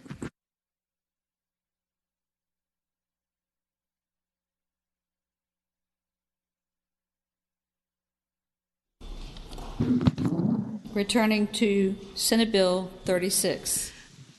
Thank you, Madam Clerk. Thank you, Mr. President. Mr. President, I move that Senate Bill 36 pass. Thank the Senator. You have the floor. Yes, sir. Mr. President, as I indicated earlier before, this is the bill that is very much needed for the 5 localities that have been working on this legislation for quite some time now. And so I think enough has been said. Unless there's no further questions by anybody, I just renew my motion that the bill pass. Thank you, Senator. Do any other senators wish to be heard regarding Senate Bill 36? For what purpose, Senator from Roanoke County, Senator Suderline rise? Mr. President, to speak most briefly. Senator has the floor. Mr. President, I think everyone knows what they're going to do on this bill. But after all the talk that we had in the last week about changing our laws regarding payday loans and other such things that folks like myself find very exploitative, it's disappointing to me that I think the next day we're going to do something that preys upon those same sort of exploitation. Any other senators wish to be heard? Does a patron wish to be heard? No, sir, Mr. President. I just renew my motion that the bill pass. Thank the Senator. The question is, shall Senate Bill 36 pass? All in favor of the motion will record their vote aye. Those opposed, no. Are the senators ready to vote? Have all the senators voted? Do any senators desire to change their vote? Clerk will close the roll. Ayes 29, noes 11. Ayes 29, noes 11. Senate Bill 36 passes. Senate Bill 78. Senator from Northern Fairfax, Senator Howe. I move the bill pass and speaking to it. Senator has the floor. Thank you. This deals with peace workers. That's PIECE workers, not PEACE workers. These are people who are paid by the unit that they produce. Currently, in the Virginia Code, they are excluded from the minimum wage. What this does is include them in minimum wage. Last year, I amended a bill on the floor to have exactly this. At the same time, we were getting rid of some of the Jim Crow legislation that was in the same section of the code. It passed this body overwhelmingly, but for some reason the House struck that little piece, which actually is mostly female workers. So it had seemed to me appropriate. So that's what the bill does, and I hope we will pass it. Thank the Senator. Do any other senators wish to be heard regarding Senate Bill 78? Seeing none, the question is, shall Senate Bill 78 pass? All in favor of the motion will record their vote aye. Those opposed, no. Are the senators ready to vote? Have all the senators voted? Do any senators desire to change their vote? Clerk will close the roll. Ayes 23, noes 17. Ayes 23, noes 17. Senate Bill 78 passes. Senate Bill 182. Senior Senator from Fairfax, Senator Sasslaw. Mr. President, I would move the passage of Senate Bill 182. What that bill does is when the, I think it was 2012, we passed what was called the Comstock Act. It banned it when initially when it came out of committee, it banned it everywhere on both state contracts and P3s, and we took it off of P3s. We said they couldn't require it, nor could they prohibit it. This essentially repeals on state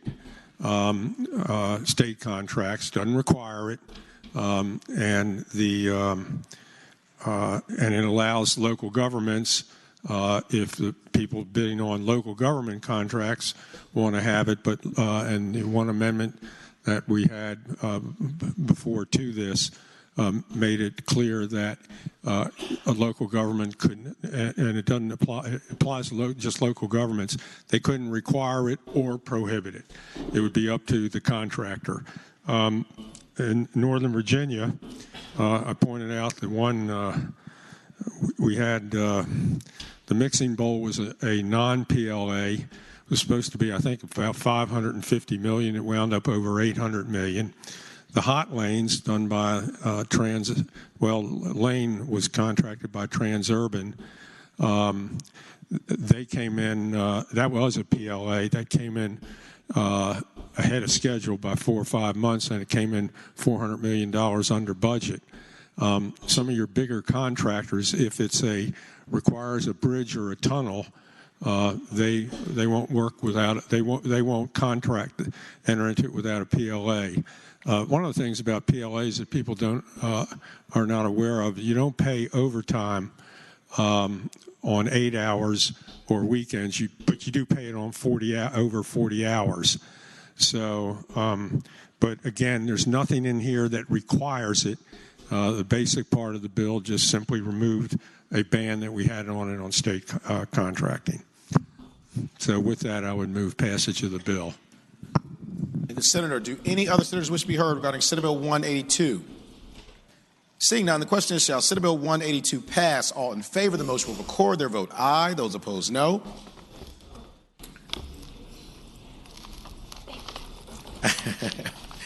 Are the senators ready to vote? Have all the senators voted? Do any senators desire to change their vote? Clerk will close the roll.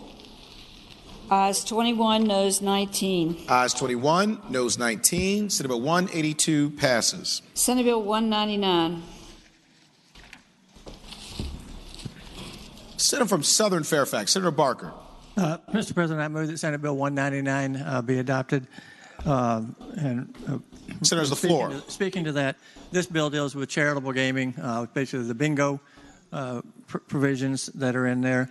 What this does is it, in effect, eliminates from the code the requirements for any requirement, any limitation of number of days in which bingos can be had and the number of bingo sessions that can be had. So it gives them an opportunity.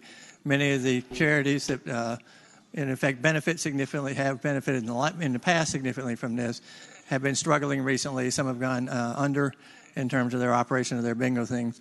What the hope is here is this will provide more opportunity for them to be able to be profitable and for their charities to be able to benefit from it. Senator, for what purpose does Senator from Roanoke County, Senator Suderline, rise?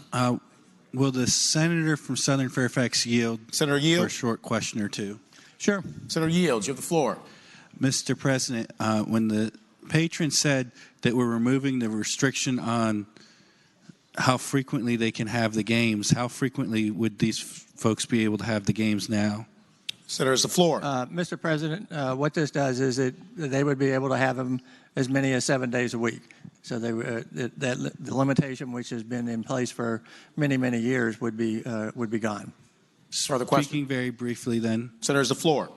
Thank you, Mr. President. I would just suggest if we're at the point where a charitable organization is able to run the game 7 days a week, perhaps they're becoming a bingo organization rather than a charitable organization. That's not the direction I think we ought to want them to go. So I'm disappointed in that. Do any other senators wish to be heard regarding Senate Bill 199? Seeing none, the question is, shall Senate Bill 199 pass? All in favor of the motion will record their vote aye. Those opposed, no. Are the senators ready to vote? Have all the senators voted? Do any senators desire to change their vote? Clerk, close the roll. Ayes 35, noes 5. Ayes 35, noes 5. Senate Bill 199 passes. Senate Bill 203. There's a floor amendment. And we have a floor substitute.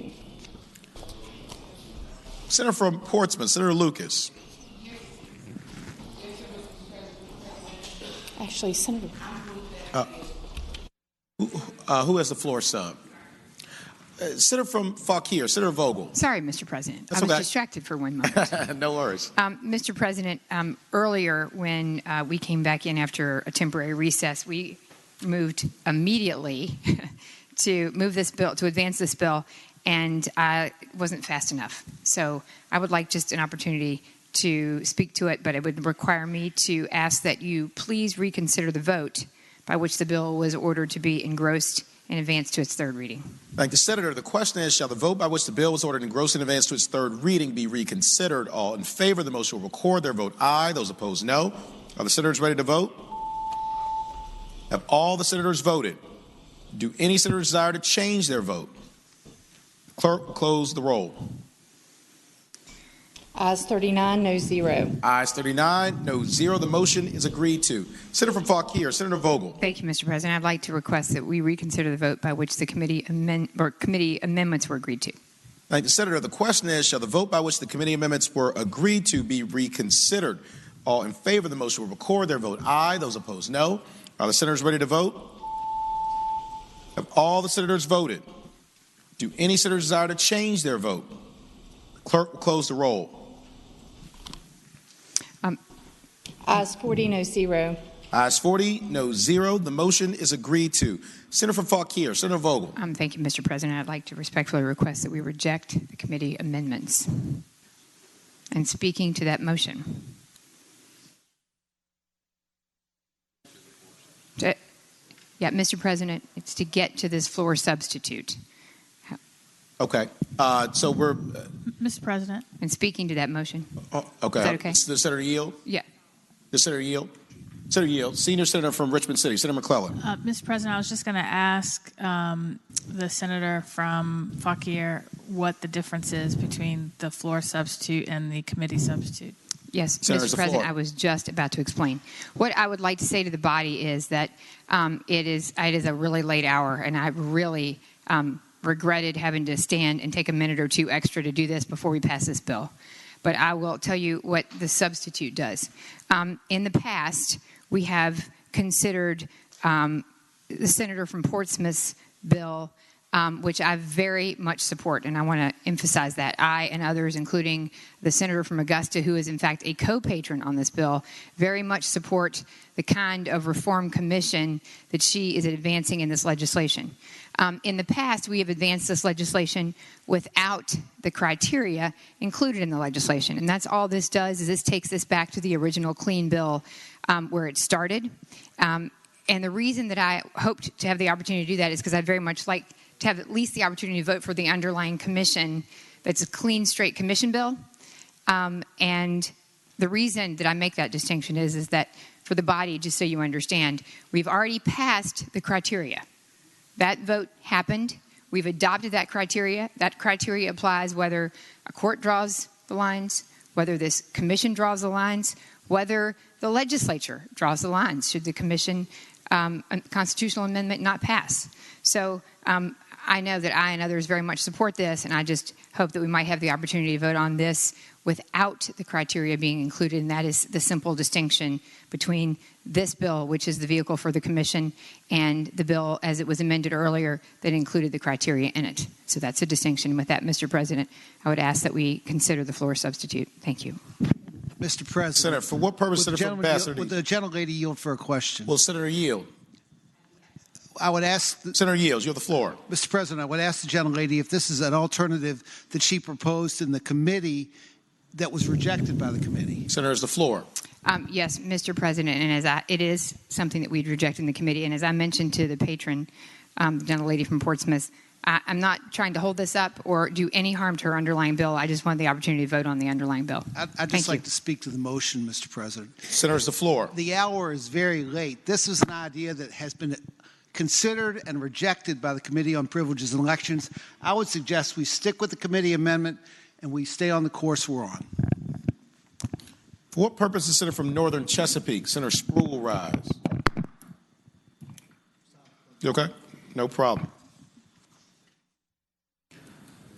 Okay, so Senator for Portsmouth, Senator Lucas. Yes, sir, Mr. President. I would respectfully request that this body reject the floor substitute and stay with the committee substitute. So,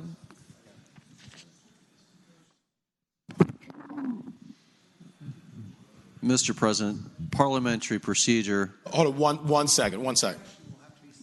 Affirmative. And then, yes. Committee minutes first.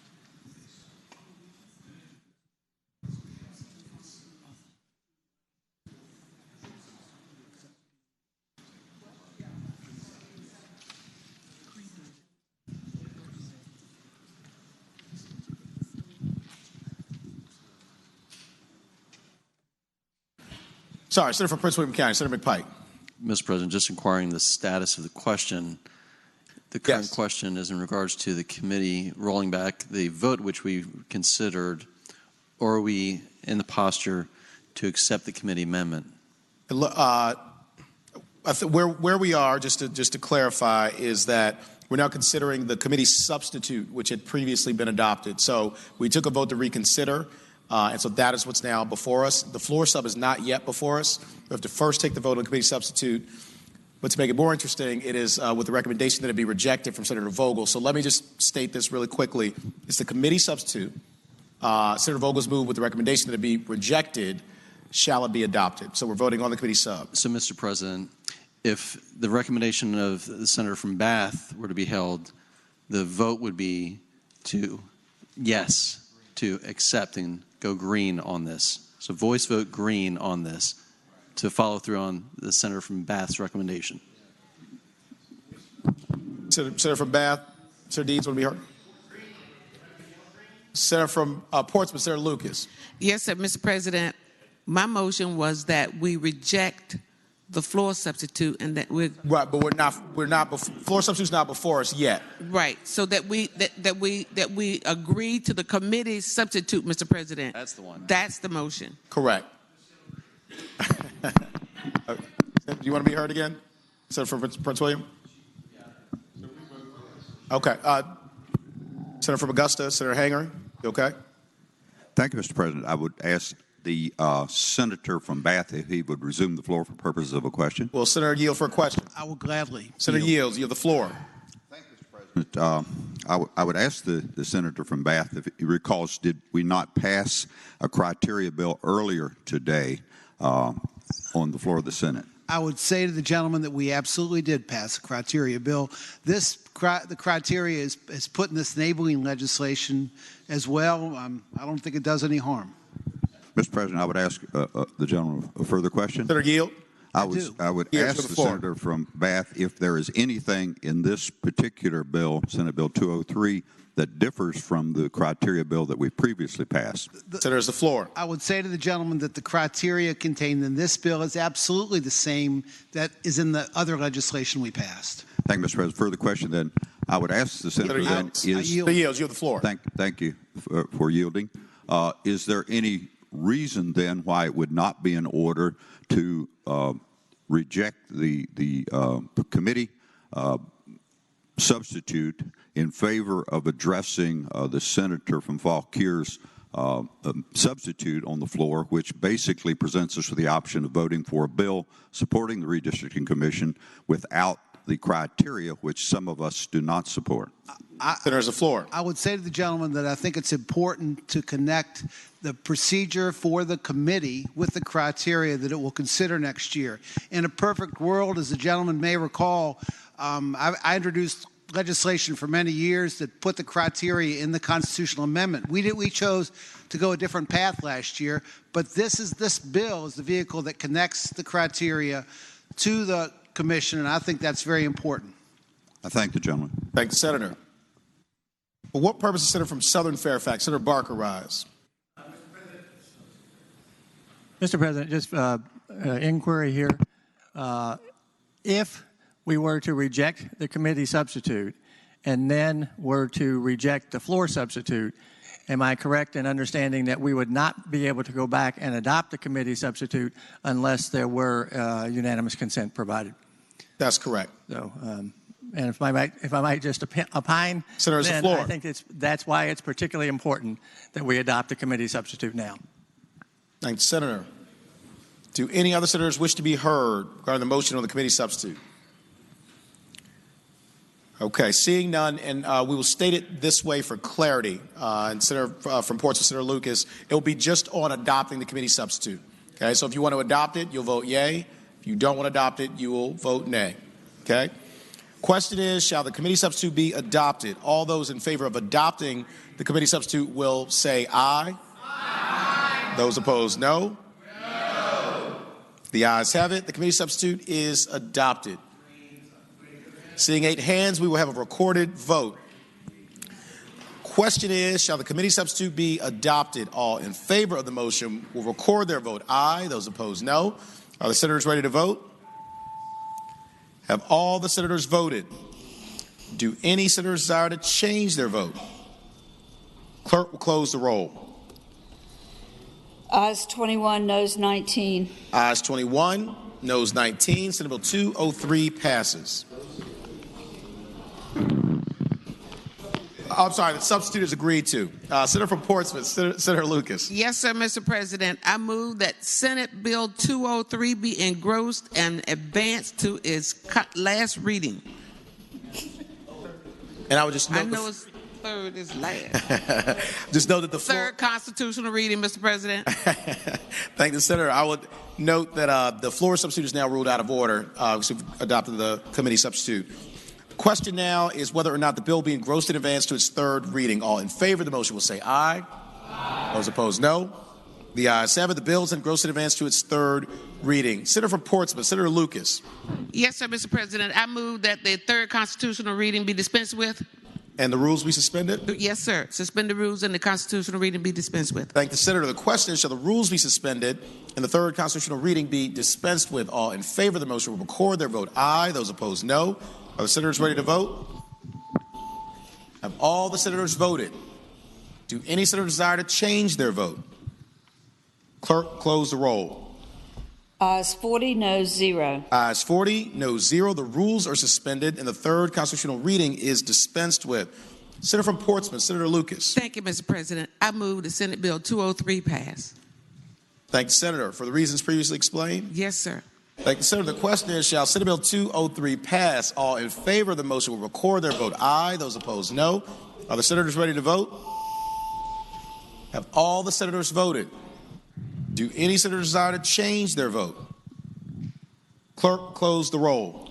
Ayes 20, noes 20. Ayes 20, noes 20. The chair votes aye. The bill passes.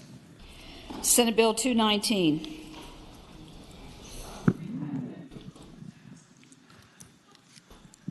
Senator from Western Fairfax, Senator Marsden.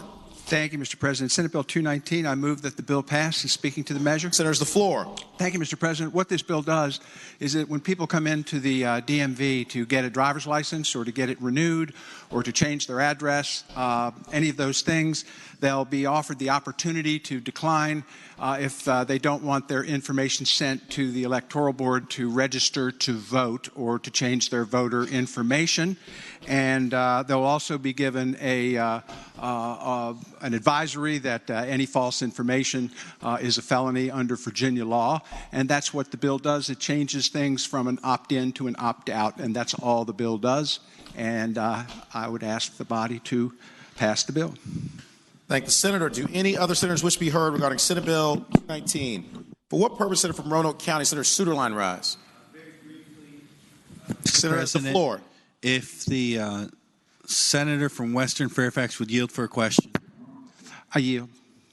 Mr. President, I would ask the senator from Western Fairfax, this bill coupled with the legislation earlier today about granting driver privileges cards to folks that are not legally present in the U.S., if he's familiar with what happened in Illinois in the last year with their system of automatic registration through the DMV. I am not familiar with what happened in Illinois last year. Speaking very briefly, Madam President. Senator has the floor.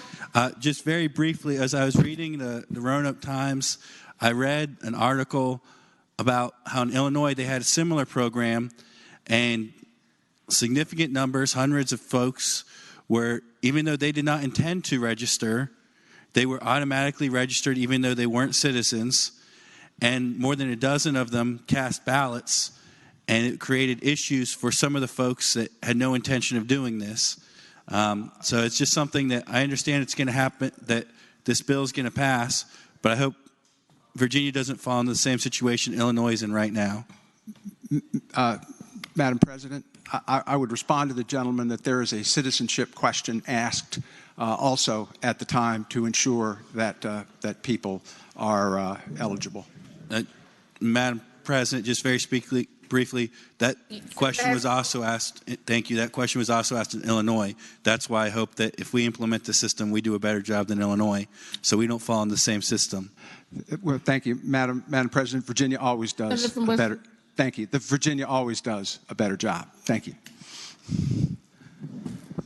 The question is, shall Senate Bill 219 pass? All in favor of the motion will record their votes aye. Those opposed, no. Are the senators ready to vote? Have all senators voted? Do any senator desire to change their votes? The clerk will close the roll. Ayes 21, noes 19. Ayes 21, noes 19. The bill passed. Senate Bill 236.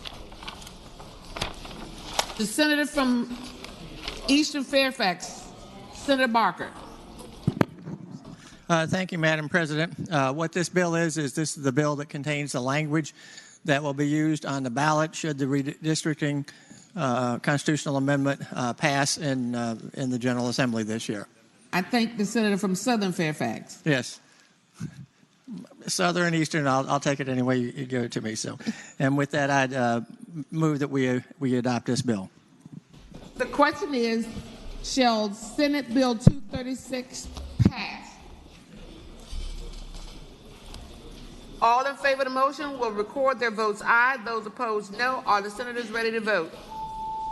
Have all senators voted? Do any senator desire to change their votes? The clerk will close the roll. Ayes 40, noes 0. Ayes 40, noes 0. The bill passes. Senate Bill 326. The senator from Bath, Senator Deeds. Madam President, I would move that the bill pass. This bill allows a jury, when sentencing a criminal defendant charged with a felony or a Class 1 misdemeanor, to suspend a sentence, to recommend that a sentence be suspended, to recommend probation, to recommend that a sentence be concurrent, and in short, to make a number of recommendations right now that are limited to a court when it sentences, a judge when it sentences. The question is, shall Senate Bill 326 pass? All in favor of the motion will record their votes aye. Those opposed, no. Are the senators ready to vote? Have all senators voted? Do any senator desire to change their vote? The clerk will close the roll. Ayes 22, noes 18. Ayes 22, noes 18. Senate Bill 326 passes. Senate Bill 344. Senate Bill 344. The senator from Northern Fairfax. I move the bill pass, Madam President. And speaking to the bill. Senator has the floor. This is the bill that changes the name of the Committee on Finance to the Committee on Finance and Appropriations. The reason I put the bill in is over the years there's been a lot of confusion between the House and the Senate. The public's been confused. The House has two committees, Finance that does tax policy and Appropriations that distributes funds. We only had one, so people thought that we only did tax policy and weren't involved with dispersing funds. So this just makes it clear to the public. I'd say it's a transparency bill. Thank you, Madam President. Thank you, Senator. The question is, shall Senate Bill 344... Madam President, speaking to the bill briefly. Hand over Senator McDougal. Mr. President, I would advise the body, I was great with that amendment, but in the Rules Committee, it also changed the name of the Courts of Justice to Judiciary, which got a red vote from a couple of us because of that move. Any others desire to speak? The question is, shall Senate Bill 344 pass? All in favor of the motion will record their votes aye. Those opposed, no. Are the senators ready to vote? Have all senators voted? Do any senator desire to change their vote? The clerk will close the roll. Ayes 34, noes 6. Ayes 34, noes 6. The bill passes. Senate Bill 481. The senator from Arlington, Senator Favola. Thank you, Madam President. Madam President, I move that Senate Bill 481 pass. And speaking to the motion. Senator has the floor. Thank you, Madam President. What this bill does is it would require employers with 15 employees or more to allow full-time employees 5 paid sick days. If an employer has a paid time off policy that would accommodate this requirement, then that would be a good substitute. The enactment date is not until January 1st, 2021. And the paid sick days can be used to enable an employee to take a child to a doctor, for example, or an elderly parent to a doctor. I do have a definition in here of family. So with that, Madam President, I do ask that the bill pass once again. The question is, shall Senate Bill 481 pass? All in favor of the motion will record their votes aye. Those opposed, no. Are the senators ready to vote? Have all the senators voted? Do any senator desire to change their votes? The clerk will close the roll. Ayes 23, noes 17. Ayes 23, noes 17. The bill passes. Senate Bill 511. The senator from Roanoke City, Senator Edwards. Mr. President, I move that the bill pass. And by way of explanation, this is the writ of actual innocence. Basically, what it provides is that a person may petition for a writ of actual innocence based on both biological and non-biological evidence, regardless of the type of plea he had entered into, and a few other things. With that explanation, I move the bill pass. The question is, shall Senate Bill 511 pass? Mr. President, Madam President. I don't see anybody in queue. I'm sorry. Madam President, would the gentleman yield for a question? From Roanoke. I will yield. Mr. President, I'd ask the gentleman, Madam President, I'd ask the gentleman, is the amount of times an individual can file a motion for this writ restricted to once? It is not restricted to just once on non-biological evidence. Madam President, Senator? further question. Yeah, I'll So, be glad to answer another question if I'm asked. Madam President, I'd ask the gentleman, so with that, that means an individual who went through and had a confession, pled guilty in court, could file one of these motions every month forever under this bill? Mr. President, the answer is that is so unlikely as to be non-existent. The senator from Hanover, Senator McDougal. Madam President, speaking to the bill. Senator has the floor. Madam President, I understand the attempt of this bill, and I understand the need to want to make sure that we have opportunities. But, Madam President, I also know that when somebody has been the victim of a crime, of a rape, of a home invasion, or had one of their family members killed, and an individual comes into court and pleads guilty, that they want to be able to move on with their life, that they want to be able to deal with that loss. And certainly, Madam President, the opportunity for an individual to be able to put forth additional evidence that they're innocent is important. But, Madam President, this bill does much more than that. This bill allows an individual, after even they've pled guilty, to continue to file motions one after the other, after the other, after the other. Madam President, I would say that's not the system that we're trying to establish, and that is bad for victims. And as we make sure that we're protecting the rights of individuals who are charged with crimes, and that is extremely important, we also have to remember that there are individuals who are victims of crimes, and they and their families have to live with somebody else's consequences that they did not invite or ask for. And Madam President, this allows an individual to continue to victimize some families over and over. Senator from Roanoke City, Senator Edwards. Mr. President, nobody else speak. This is an opportunity for people who are actually innocent and can prove it. Junior Senator from Richmond, Senator Marsh. Thank you, Madam President. Would the gentleman yield for a question? The gentleman, Will the gentleman patron. yield? I'll be happy to yield. Can you tell the body where the original jurisdiction on a writ of actual innocence would be? Would it be in the circuit court where the matter was tried, or would it be in the appellate court? I believe in the circuit court.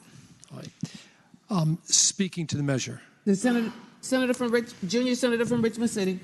You know, Madam Speaker, ladies and gentlemen of this body, I've got a great deal of regard and respect for the senator from Hanover, but he creates a scenario that is totally unrealistic by saying an individual could file a writ month after month after month, year after year after year. By way of an analogy or an explanation as to why that would never happen, you may recall when the writ of actual innocence was initially passed, it had the language could instead of would in there. No jury could or would find the person guilty. And that was changed. Do you know how many writs of actual innocence were passed? And that was 4 or 5 year period? 1. Here's what this bill would do. I'll give you a realistic example. An individual, and this is non-biological evidence. We all understand the biological evidence aspect. But here's a real life example why we should pass this bill. If an individual is out, woman is sunning herself around her pool in August, and she takes off her diamond ring to get a drink, and she puts it on the table, and the pool boy is the only one out there. And she comes back, and the diamond ring is gone. He's charged with grand larceny. He was the only one there. He's convicted on circumstantial evidence. He's doing his 4 years because he's had a previous conviction. He's a really bad person and all that. He's a recidivist. He goes to jail. And then in the spring, she takes her lawn chair out from the garden, from the house, and guess what's in the crevice of the chair? That's right, the diamond ring. She immediately, doing the right thing, goes to the Commonwealth Attorney, tells what happened, perhaps goes to the defense attorney. A writ of actual innocence based on non-biological evidence is filed. You could go through the circuitous route of a pardon, a full pardon from the governor. But if we pass this bill from Senator Edwards, the original jurisdiction is in the circuit court. The Commonwealth Attorney is going to sign off to it. The defense attorney files the writ. The judge is going to sign off, and the defendant is released from prison. That's what it's going to do.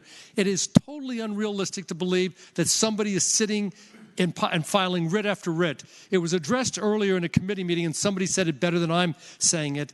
The Attorney General's office is aware of these people that file repeat writs. They have a way of dealing with it. So I would say to the folks everywhere in the entire body that the example from my good friend from Hanover County is simply not realistic, and I'd ask that you pass Senate Bill 511.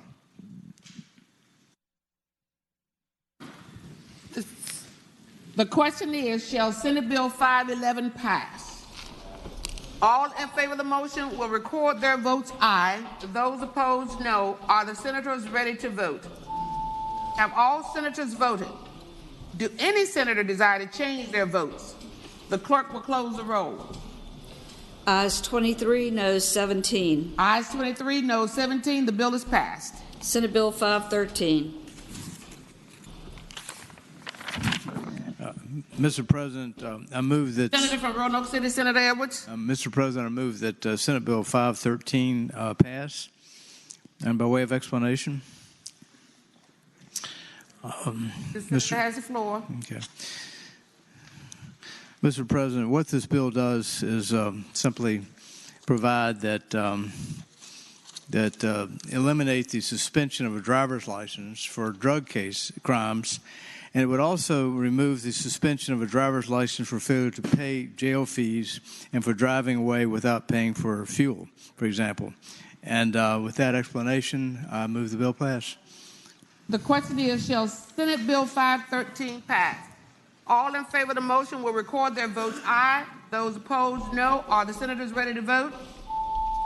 Have all senators voted? Do any senator desire to change their votes? The clerk will close the roll. Ayes 27, noes 12. Ayes 27, noes 12. Senate Bill 513 is passed. Senate Bill 702. The Senator from Williamsburg, Senator Mason. Thank you, Madam President. Madam President, I move that Senate Bill 702 pass. And speaking of the motion. Senator has the floor. Thank you, Madam President. Madam President, last year I brought a bill forward. There was a consensus recommendation for an oyster aquaculture working group, and we adjusted some fees that hadn't been adjusted since around the time I was born. The first part of this bill takes those fees and tries to apply them to VMRC to do the work surrounding those changes rather than the general fund. I believe that's the reason that this bill has the clause on it, Madam President and members. The second part of this bill is we're also looking to adjust two other fees. One, subaqueous permits that haven't been adjusted since 1970, and then dredging permits since 82. Those are both at $25. This tries to move those fees to $100 for any project under $10,000, $300, $10,000 to $500,000, and then only $600 for any project over $500,000. We estimate that it would raise about $200,000. The attempt, again, Madam President and members, is to move this money towards VMRC so we can hire more surveyors and have people to try to promote and move along permitting for oyster aquaculture and to advance the industry. So I hope it will be the pleasure of the body to pass the bill. The question is, shall Senate Bill 702 pass? All in favor of the motion will record their votes aye. Those opposed, no. Are all the senators ready to vote? Have all the senators voted? Do any senator desire to change their votes? The clerk will close the roll. Ayes 26, noes 14. Ayes 26, noes 14. The bill passed. Senate Bill 764. The senator from Southern Fairfax, Senator Barker. Madam President, I move that the Senate Bill 764 pass, and speaking briefly to it. Senator has the floor. Yes, this bill came about as a result of a group of stakeholders several years ago who met for a good bit of time and addressed a variety of issues in the Certificate of Public Need law.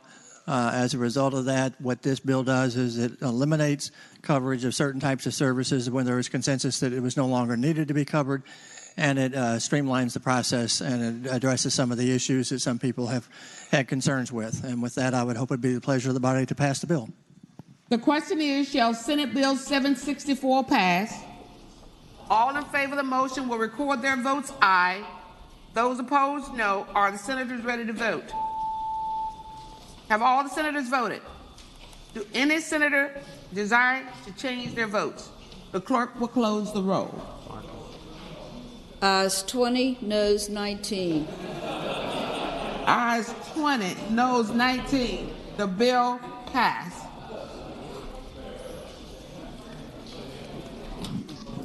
No?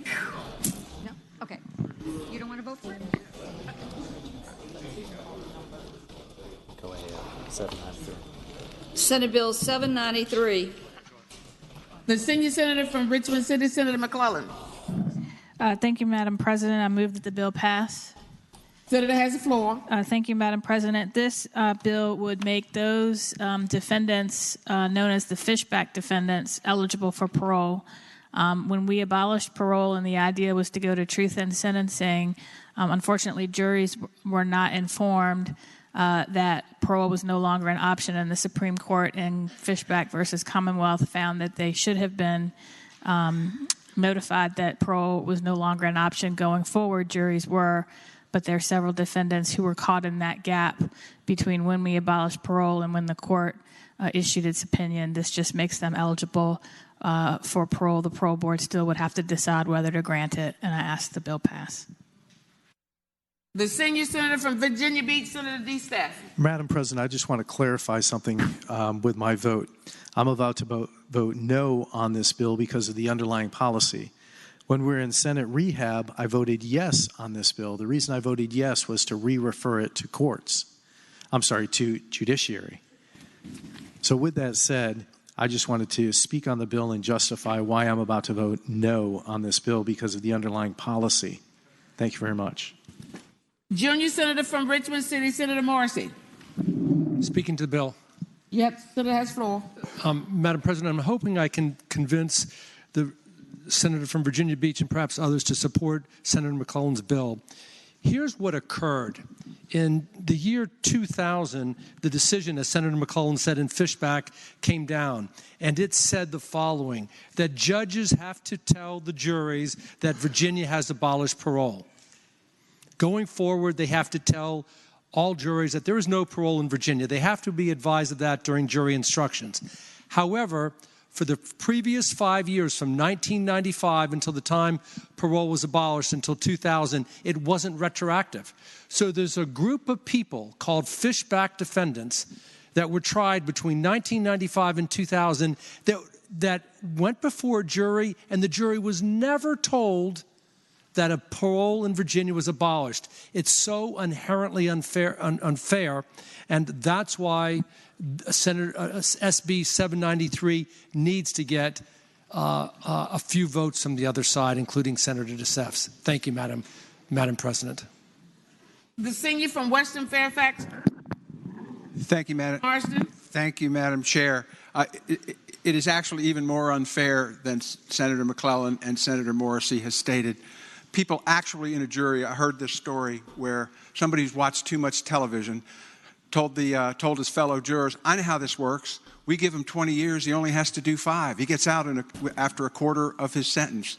And the jury sentences him on that kind of information because the jury didn't have good information. They went on someone who thought that he knew what he was talking about, and he didn't. And that's the kind of thing we're trying to straighten out here. This is an absolutely monstrous thing that has happened to people, and I'd urge you to support the bill. The question is, shall Senate Bill 793 pass?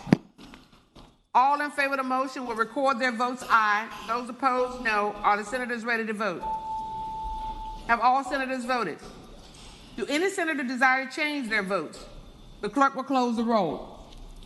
Ayes 27, noes 12. Ayes 27, noes 12. Senate Bill 793 passed. Senate Bill 804.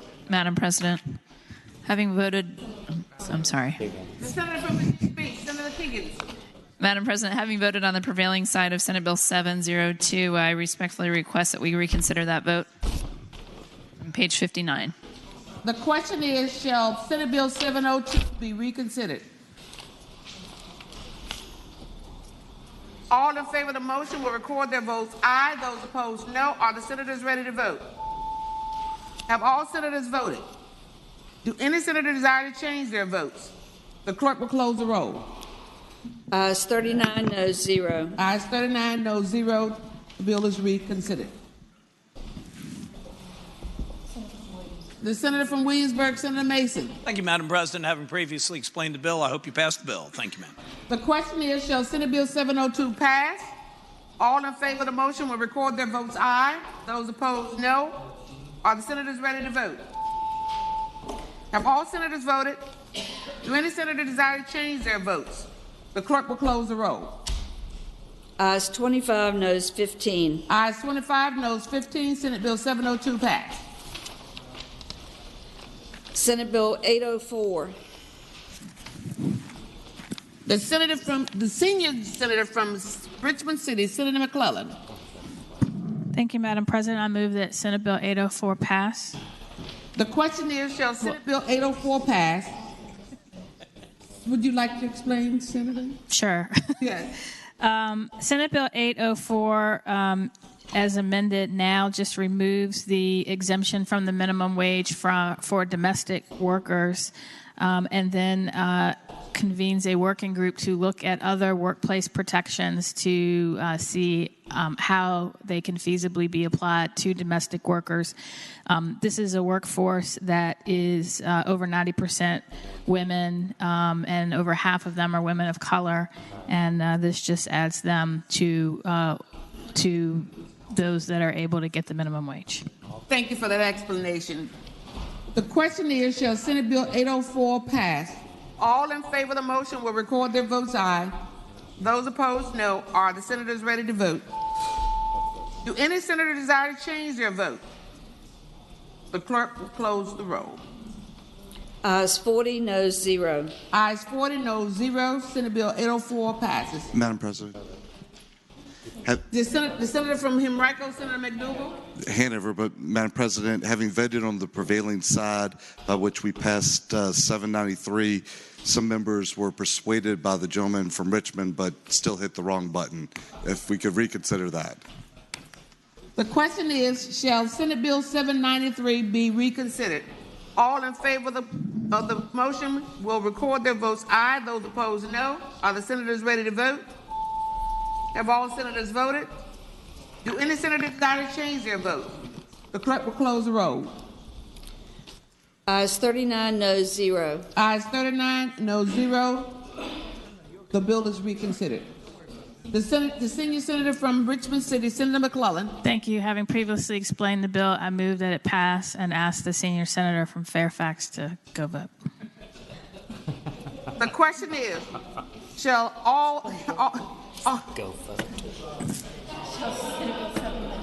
Shall Senate Bill 793 pass? All in favor of the motion will record their votes aye. Those opposed, no. Are the senators ready to vote? Have all the senators voted?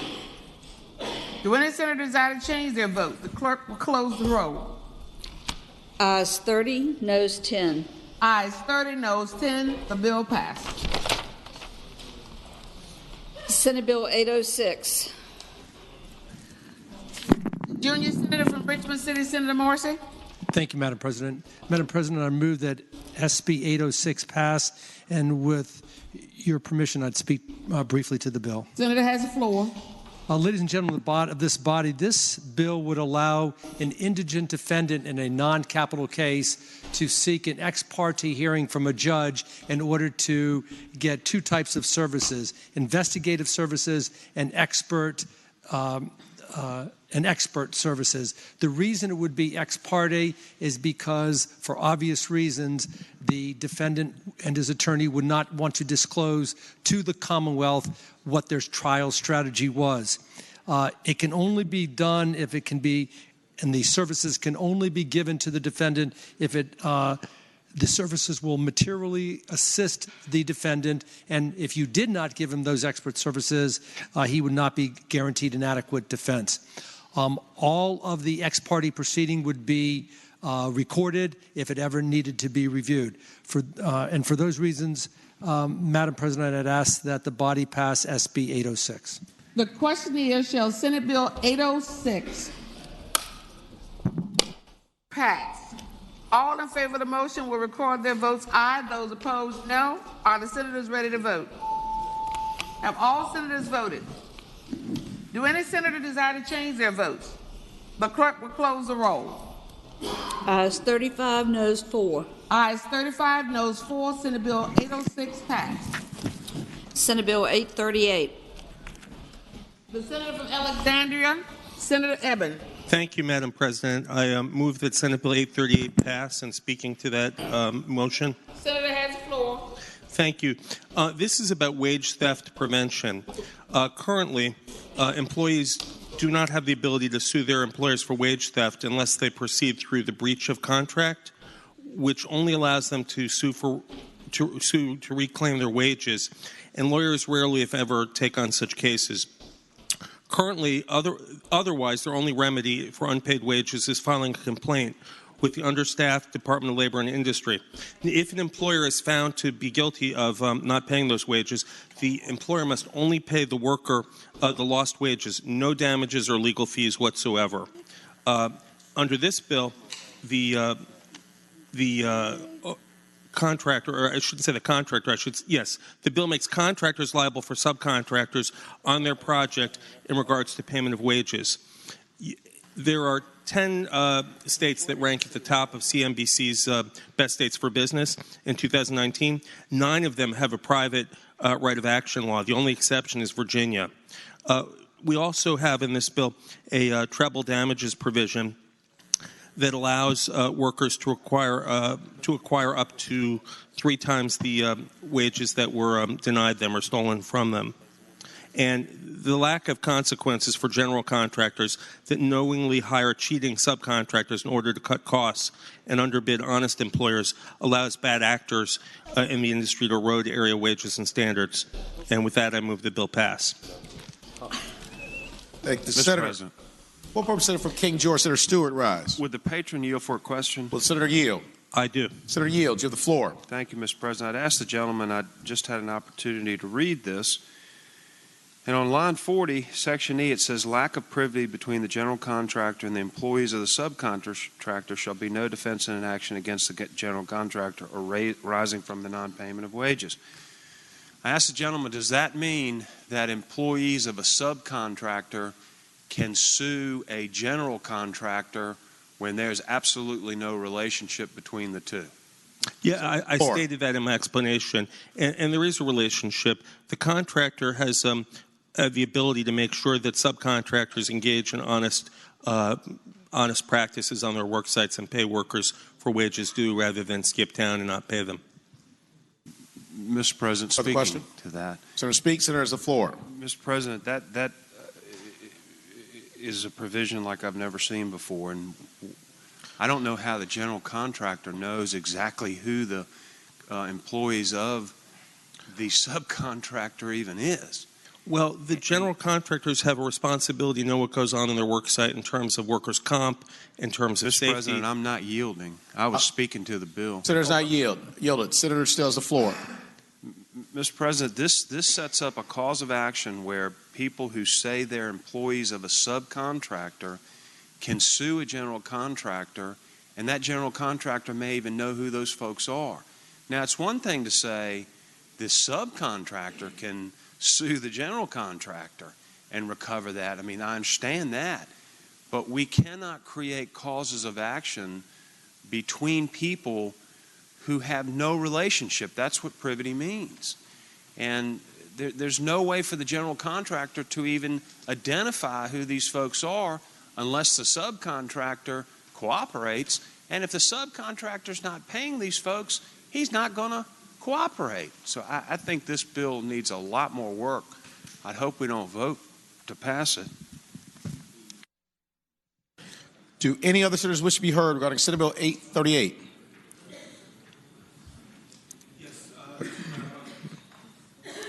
Just to wrap up briefly, Mr. President. Senator from Alexandria, Senator Abbott. Just want to make it clear they do this in other states, including in the nine of our other 10 best states for business. We're the only exception. Question is, shall Senate Bill 838 pass? All in favor of the motion will record their vote aye. Those opposed, no. Are the senators ready to vote? Have all senators voted? Do any senators desire to change their vote? Clerk will close the roll. Ayes 20, noes 20. Ayes 20, noes 20. Chair votes aye. Bill passes.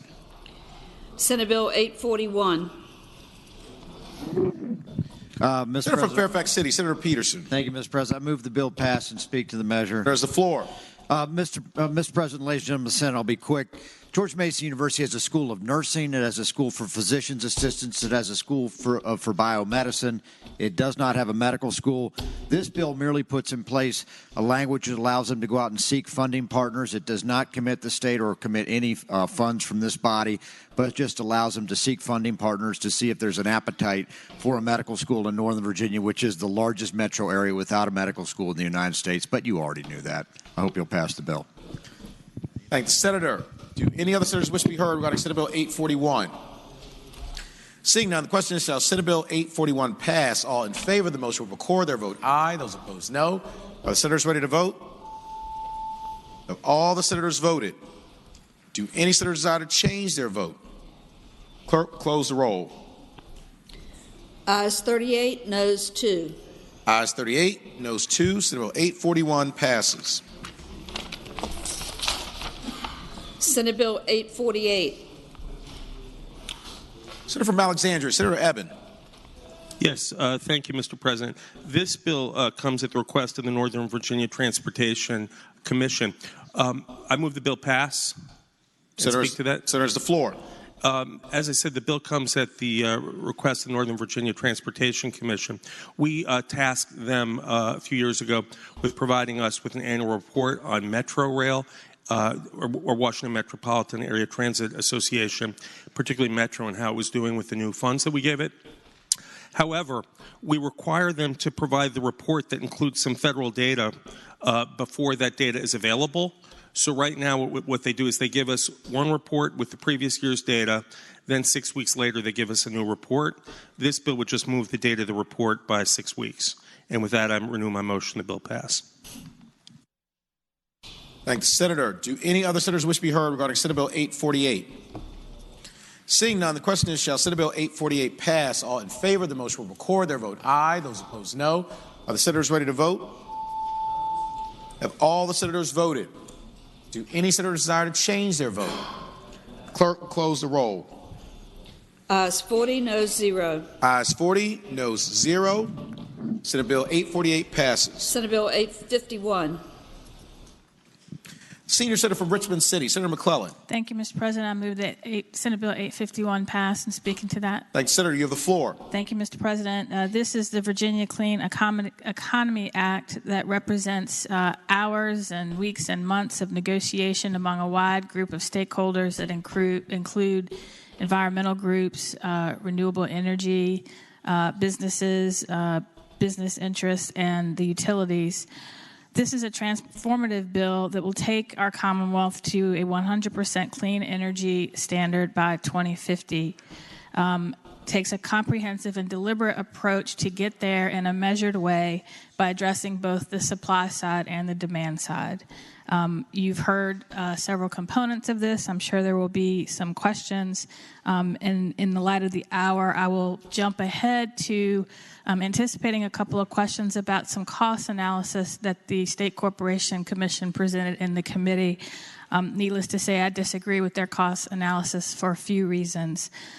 Number one, this bill has a number of cost control measures in it that the State Corporation Commission never took account of in their analysis.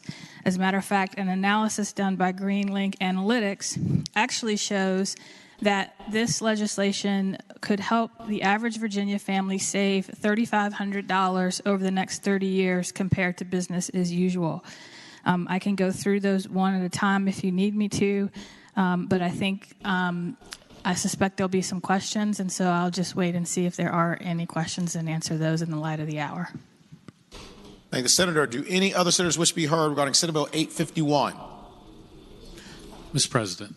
What person from Bedford, Senator Newman, rise? Would the gentlelady yield for a quick question? Will Senator yield? Yes. Senator Mr. yield. President, if it is the belief that this will actually save money for consumers, does this bill include the provision that it is to be declared in the public interest? Senator, the floor. So this bill does, in the offshore wind section, does two things. One, it mirrors the language from the senator from Portsmouth and the senator from Williamsburg's legislation. So to that extent, yes. Mr. Chairman. Further question? Mr. President, will she yield for another question? Senator yield. I will. Senator yield, you have the floor. Mr. President, does this bill still include a multiplier which is greater than 1 on what the limits are on how much over what the normal cost would be? Senator, the floor. Are you asking about the offshore wind provisions? Mr. President. Mr. President, when we looked at this before, there was, I believe, a 1.6 multiplier in the bill. Senator, the floor. Yes.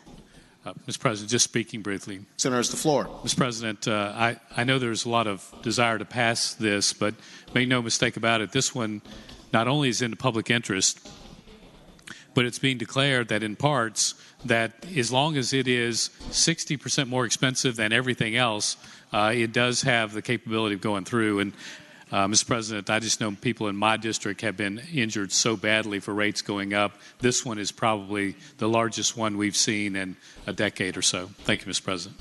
Thank you, Senator. Do any other senators wish to be heard regarding Senate Bill 851? What purpose senator from Roanoke County, Senator Suderline, rise? Thank you, Mr. President. I'd ask the senior senator from Richmond City if she'd yield for a question. Will Senator yield? Yes. Senator yield, you have the floor. Does the Attorney General have a position on this bill? Senator, the floor.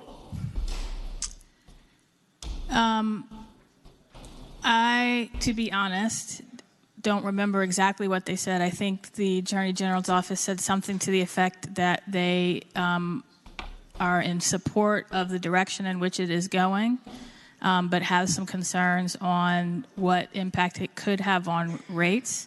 And I disagree with the analysis that they are relying on from the SCC, so I don't share their concern on that. Further question? May I speak briefly to the bill? Senator, the floor. Thank you, Mr. President. The Attorney General has an obligation to stand up for consumers, and the Attorney General, who we know is someone that has taken a lot of positions on behalf of the environment. Sometimes some of us think that he's very aggressive in support of the environment. If the Attorney General does not think this is something that he can enthusiastically endorse, I would suggest it's because it's a bad deal for the ratepayers. And the senator from Bedford is so diplomatic when he talks about declaring something in the public interest. And as we've said again and again, when something has to be declared in the public interest in the State Corporation Commission, which also has a constitutional responsibility to look if something is fair for both the ratepayer and the monopoly that has the captive ratepayer, we know it's not in the public's interest. And it's disappointing that we're going to pass this in addition to all the other bills that are piling on the ratepayer today. For what purpose is Senator from Russell, Senator Chafin, rise? The gentlelady from Richmond yield for a question. Senator yield. Yes. Senator yield, you have the floor.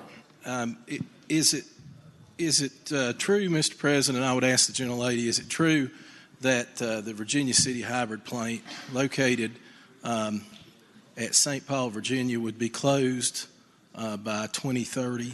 Senator, the floor. Per this bill. Under this bill, they would be closed by 2030 unless they are able to demonstrate that at least 83% reductions in emissions through carbon capture and sequestration. Further question? Mr. President, is the gentlelady aware that that is the cleanest plant of its type in North America? Senators, the floor. I would answer the gentleman. I have heard that said, and I think, but it still does emit carbon, and the point of this is to reduce carbon emissions. And so if they can reduce their carbon emissions consistent with the goals set forward in this bill, then they will remain open. Further question, Mr. Further question, Senator Yield? Yes. Senator Yield, you have the floor. Mr. President, is the gentlelady aware that currently there is no technology for carbon capture existing in the world to handle a commercial project of this scale? Senator, the floor. Mr. President, I would answer the gentleman that 10 years is a pretty long time for technology to be developed, particularly if there is a market for it. And so I believe that it's very possible that that technology will be on the scene in the next 10 years. One last question. Further question, Senator Yields? Senator Yields? Yes. Senator Yields, you have the floor. Mr. President, I would ask the gentlelady from Richmond if she's also aware that the localities of that community receive more than 10% of their budget funding from this large facility. Senators, the floor. Mr. President, I would answer that I would take the gentleman's word for that, but that this bill does provide provisions that if that plant does close, there are provisions intended to help those in that community, including that this would probably that locality would fit in the definition of a historically economic disadvantaged community.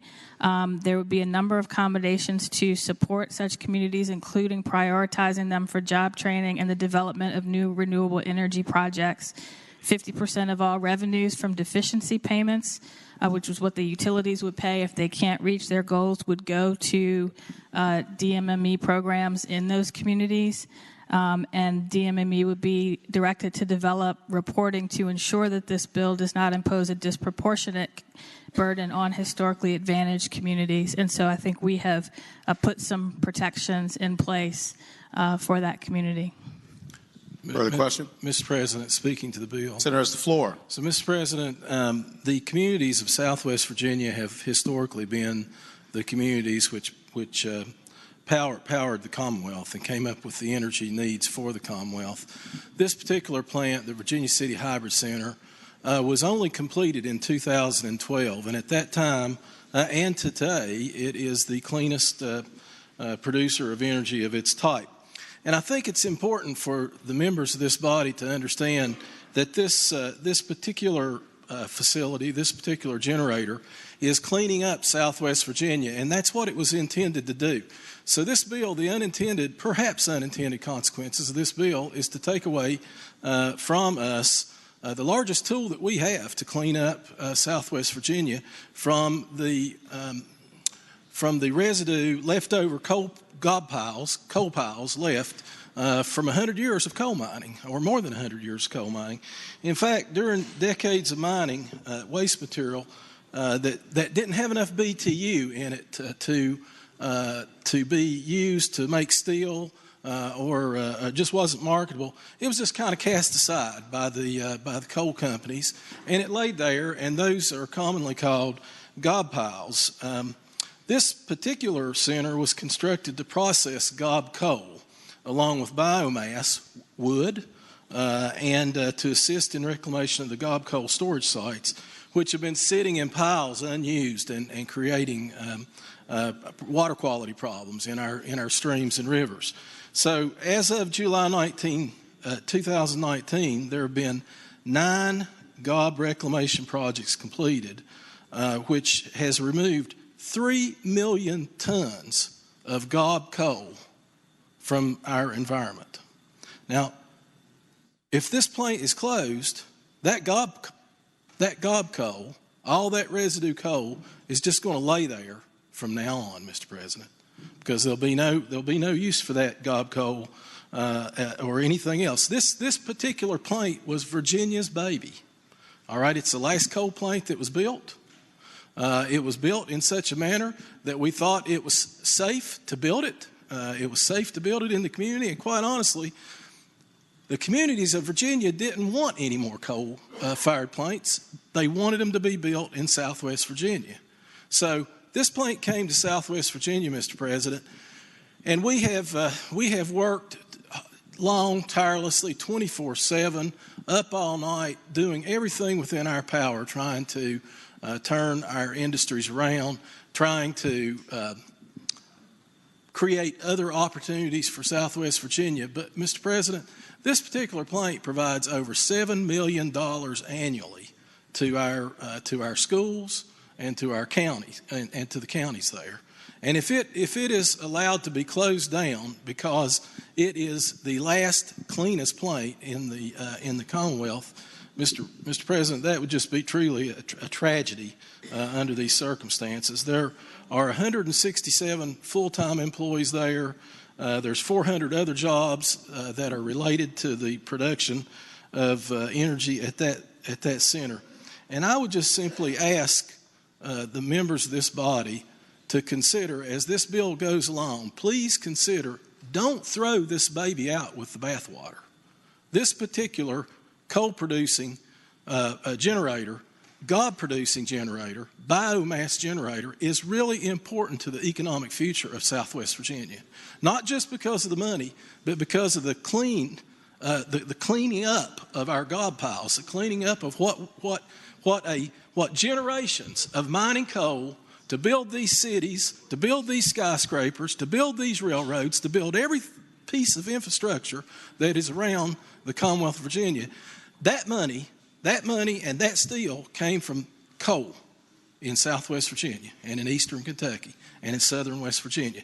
We're asking simply that the body consider that as it moves forward with this bill, because those are important things for Southwest Virginia and the future of Southwest Virginia. It is very important for Southwest Virginia as we move on into the next tomorrow that we be able to continue cleaning up the residual effects of coal mining. Thank you, Mr. President. Thank the Senator. For what purpose, Senator from James City County, Senator Norman rise? I would rise to ask if the senior senator from Richmond would yield for a question or two. Will Senator yield? Yes. Senator Yield, you have the floor. Mr. President, my first question would be, is this horrific business model that was in the original bill known as a percentage of income payment program funds still in the bill? Senator, the floor. The PIP program, I believe, is yes.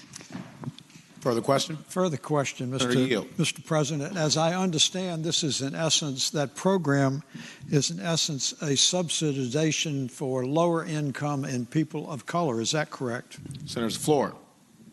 Essentially. Mr. President, I would inquire, what is the cost of that program going to be? Senator's the floor.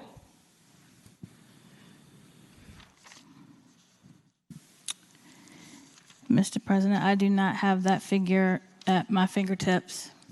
Further question, Mr. President, if you will yield. Senator Yields? Yes. Senator Yields, you have the floor. Mr. President, how many customers do you anticipate will participate in that program? Senator's the floor. Mr. President, I do not have that number at my fingertips at the moment. Further question? Mr. President, is it not a fact that in essence, an additional tax is being placed on all the electrical generators because they are responsible for paying into that specially created Treasury fund? Senator, it's the floor.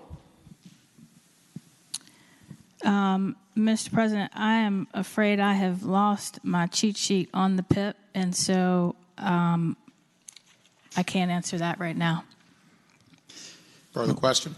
Well, Mr. President, if I may, I don't have the line item, but I can direct you to 63-2806, subparagraph 2, D2.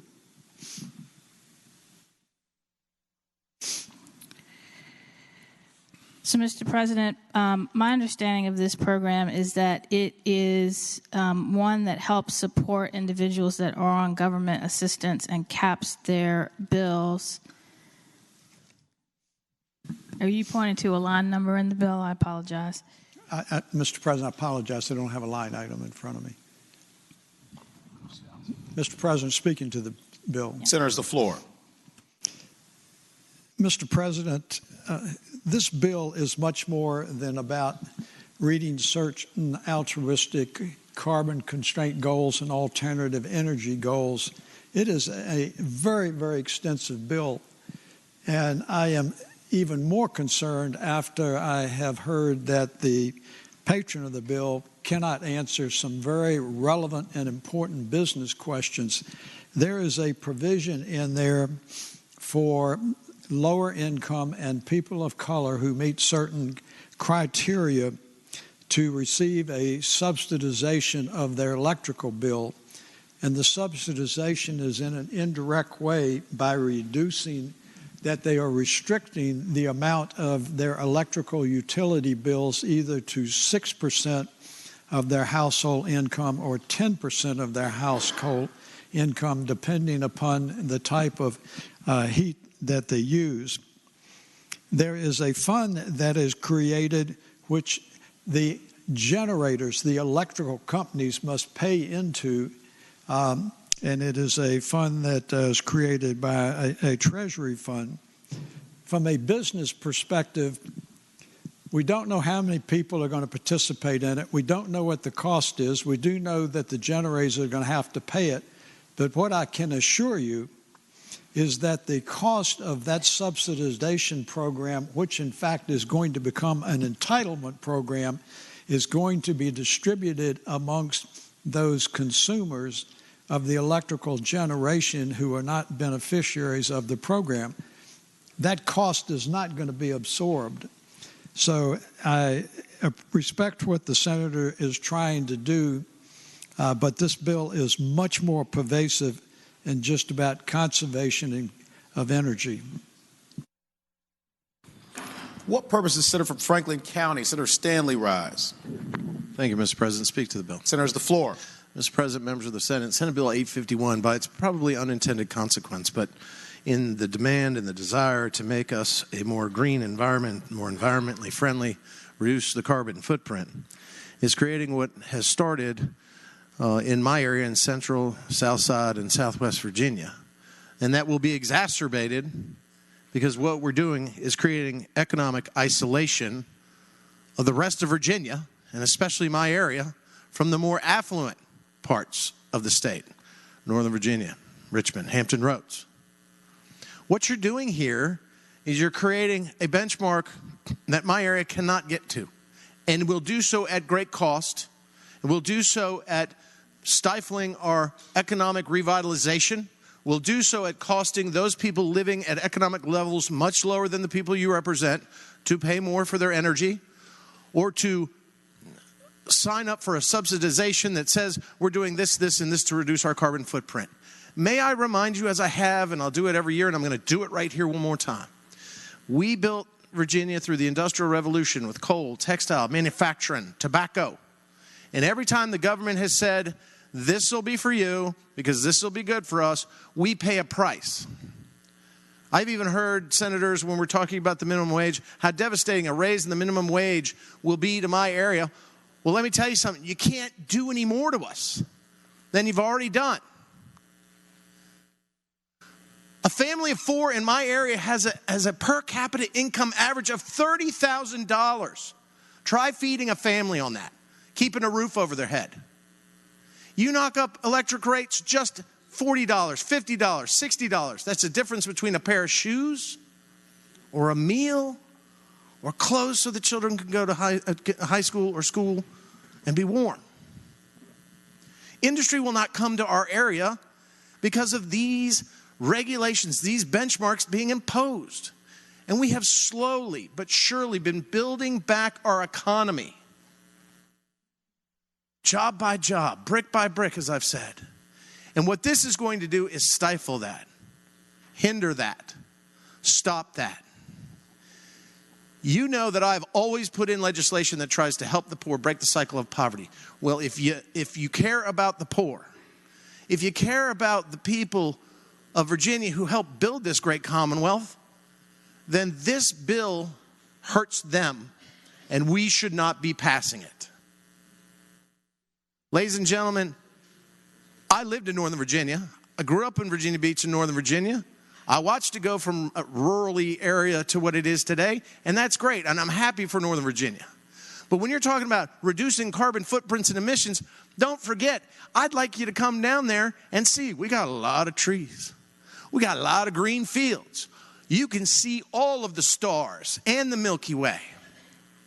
When you're in Northern Virginia, because of the light pollution alone, you see 4 stars, and you hear the din of traffic. And we don't get caught going around a beltway emitting those gases you now want to prohibit.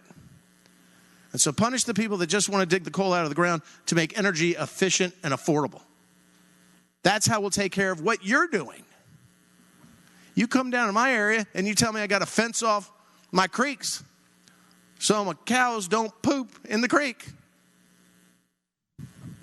Meanwhile, you got a 6-mile backup around the beltway with those cars running the whole time. Please. Let's just take a deep breath and take this one step at a time. The bills that have been passing like this one are stunning in their breadth, and their object, and their effect. If we are here representing all of Virginia, then let's do the reasonable things for those people outside your area. Thank you, Mr. President. Thank you, Senator. For what purpose is the senator from Eastern Fairfax? Senator Servell, rise. Speaking to the bill. Senator, it's the floor. Thank you, Mr. President. You know, this concept of cross-subsidization is not anything new. We wouldn't have electrical lines in Southwest Virginia if the federal government hadn't created the federal electric, the rural electrical, whatever it is, commission, the National Rural Electrification Commission. We wouldn't have phone lines in all of Virginia if the Federal Communications Commission had not mandated that AT&T string wires to every single person in the state and required areas like the denser parts of the state to pay for service in the other parts of the state. Cross-subsidization is why we have regulated monopolies. That's the whole point, is to make sure that everybody gets service. And it's been going on for decades, if not probably a century at this point. This isn't a new concept. We do it here in our own government. Maybe you've heard of the local composite index. That's cross-subsidization. We don't let everybody just hang for themselves in this Commonwealth. The jurisdictions that have more money send more money to other parts of the state so they can have an education system. We do it every day, every year. Now, in terms of the cost, I think what this program is designed to deal with is that as we move to a renewable energy generation system, it's going to cost money. And somebody's going to have to pay for that. And because we have regulated monopolies, everybody's going to have to pay for that. But I would submit, Mr. President, that this problem would not be so expensive if somebody had dealt with it maybe 10 years ago. And for the last 10 years, I'll yield in a second. But for the last 10 years, all I've heard is a bunch of complaining and blaming of Democrats or the federal government for all these problems. And I'll tell you what, coal has been having its issues, and I'm very sympathetic with what's been happening with coal, but it's because of natural gas. You want to know natural gas happened? Because Dick Cheney slipped something in the Clean Water Act in 2005, which made fracking a thing. And then somehow it became Obama's problem. It ain't his problem. It's Dick Cheney caused the problem because, you know what? He worked for Halliburton, the company that actually constructs all that stuff. And there's been a lot of demonization of green technology because of these issues. What we're trying to do is save ourselves a whole lot of money, because as the oceans rise, it's going to be a lot more expensive to deal with this than not dealing with it. So from our perspective, we could have done this a lot sooner, a lot cheaper for everybody if we just dealt with it. Now we're trying to finally deal with it. We put in programs in here to try and make it more affordable for everybody, and now that gets attacked as being, I guess, perhaps socialist or something, even though it's been going on for 100 years in this Commonwealth. This is a well-intentioned measure to try and make new, clean energy affordable for everybody, and I think we ought to support it. What purpose, Senator from Roanoke County, Senator Suderline, rise? Will the senator from Eastern Fairfax yield? Yeah, I'll yield. Senator yields. You have the floor. Mr. President, I enjoyed hearing the Eastern Senator from Fairfax say that someone's going to have to pay for it. How much more will the electric monopolies have to pay for it? Senator's the floor. Well, Mr. President, I would say the monopolies will pay whatever we require them to pay to achieve the goals we required them to achieve. And, you know, the SEC will be there to oversee it, and that hopefully we're going to put some people on the SEC that are actually going to regulate the utilities for once instead of the people that have been put on there for the last 10 years. Mr. President, I also enjoyed hearing the senator say we're trying to make green energy affordable for everyone, but this is actually going to increase the cost. There were proposals put forward by both Republicans and Democrats this year to allow actual green energy competition in the Commonwealth, and all of those were stifled, shut down pretty quick. I don't think this is actually making it more affordable for everyone. And would you not agree that most Virginians will see their electric rates go up because of this exact legislation? And that's the reason why the Attorney General's office opposed this legislation. Senator's the floor. I'll yield. Mr. President, what I would say to the gentleman is that, you know, regulated monopolies got us great things. They got power lines strung to every one of your constituents. They got phone lines strung to every one of your constituents. And you know what? We've been trying a deregulated telecommunications system for the last 20 years. And what did it get us? This wonderful broadband system we have. You know, it's just been great. This deregulation, you know, not regulate that utility. Look at what it resulted in. And is that turned out to be a cheaper solution? Absolutely not. You want to deregulate the utilities? You want to break them up and just see what the free market develops? You know what it's going to happen? You're going to have lots of green energy in Northern Virginia, and you're not going to have it anywhere else. You know, I don't think it's really worked out that well. Further question? For what purpose does the senior senator from Fairfax, Senator Saslaw, rise?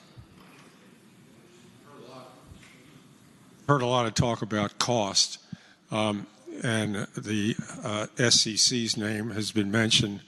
The Attorney General, you know, didn't wholeheartedly embrace this bill. The SEC said that the average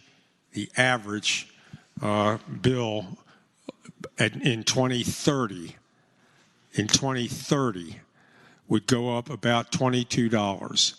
In other words, less than about 2% a year. Okay, 2% a year. Woe is me.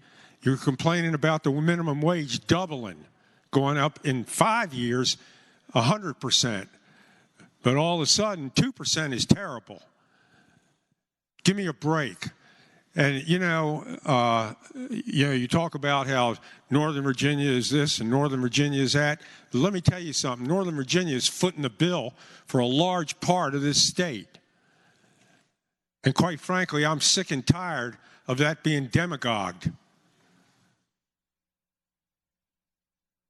If you don't believe me, ask the Department of Taxation what percent of the revenue is coming from high-income people. Okay? We knew when we embarked on this a year or two ago that it wasn't going to be free and that everybody was going to pay something into it. But I can tell you, and Senator Servell was exactly right, you totally deregulate this place and you're going to wind up with something like Enron or Pacific Gas and Electric or 300 or 400, 500 brownouts a year in Texas. I'm not interested in that. I'm interested in getting the job done. The utilities, the environmental groups, that's National Resource Defense Council, LCV, Sierra Club, all these independent solar companies. It took a while, but they finally reached an agreement on this. Can it be done for free? No, it can't. It can't. And yes, I feel bad for the people in Southwest Virginia. But the fact is, contrary to what the president has tried to tell these people, coal is not coming back. The energy game has totally changed, and it's going to continue to change. And we need to get used to this, the fact that it's changing. You got 99.9% of the Nobel Prize scientists saying you got a climate problem. You're going to ignore it? So this bill, as I said, a lot of groups got together and worked awfully hard to come up with this. Is there going to be a cost to it? You can't do this for free. Everybody says there's no such thing as a free lunch. Well, you're right. There's not. And there's a cost. When you do things like this, there's a cost to it. You can't build roads for free. You can't build renewables for free. You can't build nuclear plants for free. You can't do anything for free. They all cost money. Get over it. This is a darn good bill that a lot of people spent a lot of time working on, and we need to pass it. What purpose does the senator from Rockingham, Senator Obenshain, rise? Demagogue. Mr. President, I rise to speak in opposition to the bill. Senator, the floor. I'm not going to demagogue, or I'm not going to criticize Northern Virginia. But what I will tell you is that I'm really not concerned about rich people and their ability to pay these bills. The senator's right. You know, I'm not going to have any trouble paying my electric bill. And I know that the senior senator from Fairfax isn't going to have any trouble paying his electric bill. But I have constituents who live in my district, and I suspect that even in Fairfax County, there are constituents who live there, who live in trailer parks, in incredibly energy inefficient homes. I have people who live in the hollows, and yes, we still have hollows, who live in mobile homes with electric heat, who pay $700 a month in electric bills. And while a 2% increase a year isn't going to make a big difference to me, it makes a big difference to them. These are people who, if they could just put aside a little bit of money, they might be able to get out of those mobile homes, but they can't. They are stuck in a cycle in which they are paying that monthly. Those are the people that this is going to hurt the most. And I'm not ungrateful for the aid that is being provided to some of these folks, but it isn't going to pay the bill. It isn't going to make the difference. This bill is going to hurt working Virginians. It's going to hurt poor Virginians. If we all want to feel better by putting solar panels on our roof, driving electric vehicles, and doing things to cut down on our energy consumption, God bless you. But we are hurting real people across real Virginia, whether it's in Fairfax County or in Rockingham County or Page County or Franklin County. They're the ones who are going to be paying the bill for this. For what purpose, Senator from Russell, Senator Chafin, rise? Mr. President, I rise to speak on the bill one last time. Senator, the floor. Mr. President, some of you I know have heard the news that the Nature Conservancy bought over 150,000 acres in Southwest Virginia. And it represents the largest purchase of its type in the history of the Commonwealth of Virginia. It was 153,000 acres, actually. And it was all land that had been mined. It was land that had been timbered. It's beautiful land, okay? But laying in and about and around all of it are these god piles, okay? So, Mr. President, we're trying to get those god piles cleaned up. Now, I know when this bill was in the Commerce and Labor Committee The date on this for the closure of that plant was 2050. And with the flip of a switch, it went to 2030, taking 20 years off the life of this plant that, Mr. President, is only 8 years old. This plant is 8 years old, and it has not nearly accomplished the goals and the tasks that it was tasked to do for Southwest Virginia and for our communities. So I am hoping as we go forward that something can be done just about this plant, just about this Virginia City hybrid plant that is doing a yeoman's job of cleaning up Southwest Virginia and cleaning up these gob piles. They're not marketable. Nobody's going to come in there and haul them to somewhere else, to another state to burn them.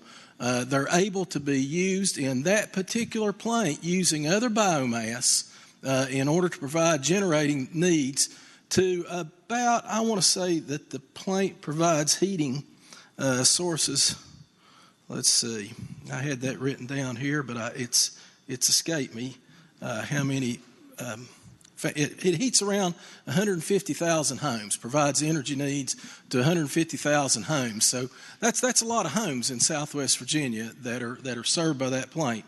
And I just hope that we are at the cusp in Southwest Virginia with recreation and tourism. We are at the cusp of working on something fantastic, okay, to help revitalize and turn our communities around. And this Nature Conservancy piece is a great big part of that.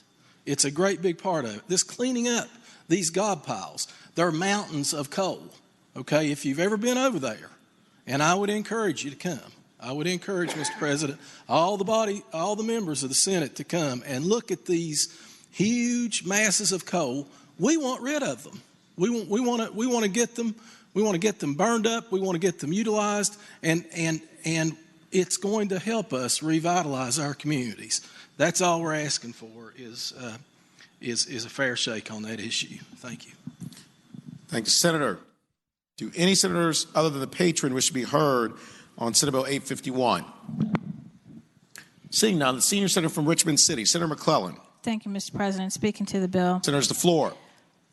What we need to remember in any analysis of what this bill will or will not cost is it invests in the least cost method of reducing bills, and that is reducing demand through energy efficiency, through, yes, the PIP program. The PIP program is intended to shield those most vulnerable Virginia families, including those in Southwest Virginia, including those referenced by the senator from Rockingham, from rising electric bills. It's akin to teaching a man to fish. It requires them to enroll in energy efficiency programs and meet particular targets. It is paid for through the universal service fee, which is how we typically pay to help low-income customers so that their rates are not too high. The cost of doing nothing is staggering. Yes, this is a big bill, but it does some very important things that Virginia is very far behind in doing. We have reached a tipping point in addressing climate change. If we do not do something to break the dependence on fossil fuels and greenhouse gas energy, we are going to continue to see more severe storms, more rising sea level, more asthma, and impacts of the pollution coming from fossil fuels on the very communities that we're trying to protect. We are very far behind. But what this bill tries to do is get us closer to where we need to go in a measured way that doesn't say all of the renewable energy is going to be produced by Dominion and APCO. This bill ensures that at least 30% of offshore wind is going to be done by third parties that they are going to take the risk in investing in. And they don't recover those costs from customers. This is going to ensure that solar companies other than Dominion are investing in solar energy. And this is going to create, I believe the estimate is about 13,000 new jobs in renewable energy.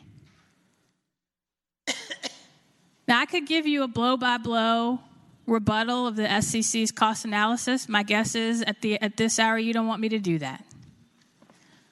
But part of the problem with the SCC's cost analysis is they are narrowly focused on what is possible right now, not what's going to happen when this bill passes.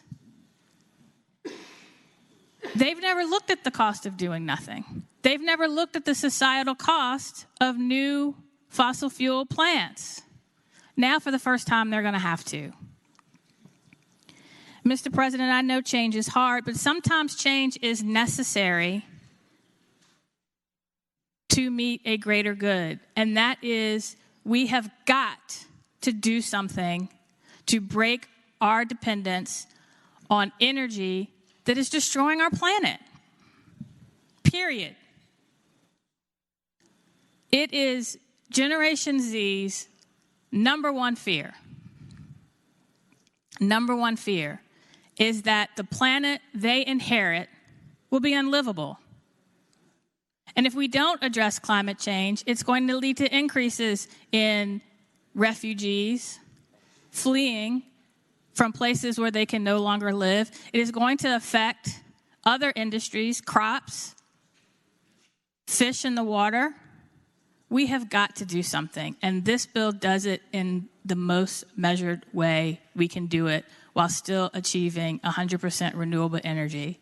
And I ask that we pass the bill. Question is, shall Senate Bill 851 pass? All in favor of the motion will record their vote aye. Those opposed, no. Are the senators ready to vote? Have all the senators voted? Do any senators desire to change their vote? Clerk, close the roll. Ayes 21, noes 19. Ayes 21, noes 19. Senate Bill 851 passes. Senate Bill 8. Mr. President. Senator from Fairfax City, Senator Peterson. Mr. President, having voted on the prevailing side by which we passed Senate Bill 838, I move we reconsider that vote. Which page is that, Senator? That is on 63. Okay. I got to take it back. Question is, question is, shall the vote by which Senate Bill 838 passed be reconsidered? All in favor of the motion will record their vote aye. Those opposed, no. Are the senators ready to vote? Have all the senators voted? Do any senators desire to change their vote? Clerk, close the roll. Ayes 39, noes 1. Ayes 39, noes 1. The motion is agreed to. Senator from Fairfax City, Senator Peterson. Can that bill go by temporarily? Without objection, Senate Bill 838 will go by temporarily.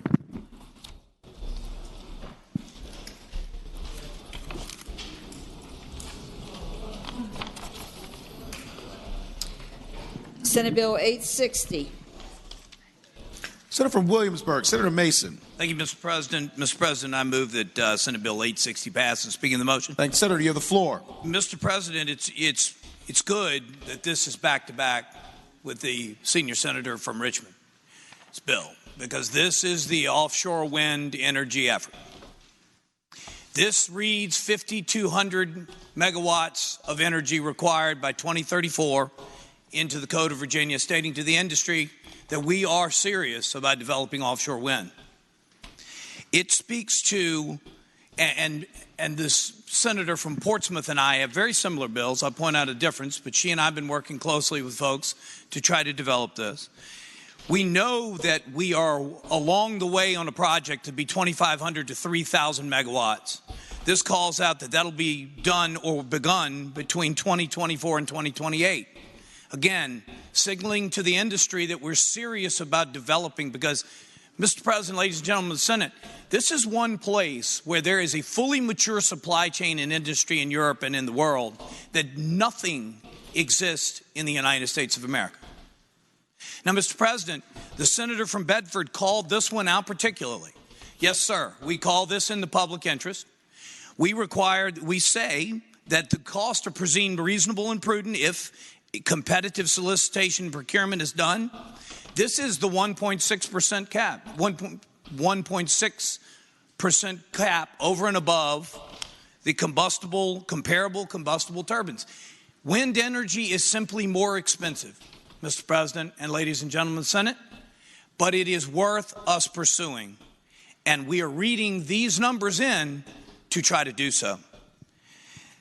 The senior senator from Richmond spoke about the SEC, and they opined on this one particularly. This was their top, that it cost $12 to $13 more a month at the height. They did not factor in fuel savings or environmental credits. So at the height, that's somewhere more, in our estimation, between $7 and $9 a month. That's significant. But as the development proceeds and as we are producing more power, that moves down consistently until we get to about $4 more. Still more, but an economic development opportunity in front of us. In paragraph 3, we speak to focusing on low-income residential customers and some industries like data centers that have taken efforts to provide and to drive forward on renewable energy, so it gives them some break. But then it specifically gives low-income residential customers an opportunity to opt out. So some of the previous aforementioned folks in southwestern Virginia would have the opportunity to avoid paying the additional $4. But I really want to call your attention to paragraph C. We should be in it as much for this as the renewable effort that is so important for all the reasons we just discussed.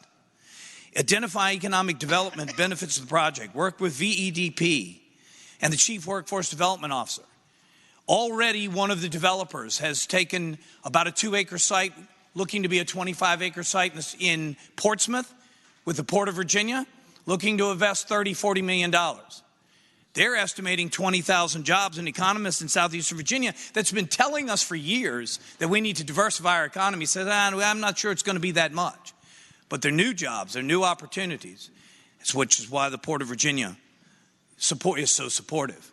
Now, earlier you heard the senior senator from Virginia Beach withdraw some floor amendments because in paragraph C, we also talk about trying to help disadvantaged groups of folks get jobs surrounding this new industry. We're going to add veterans to that effort because we're always trying to attract and retain these qualified veterans.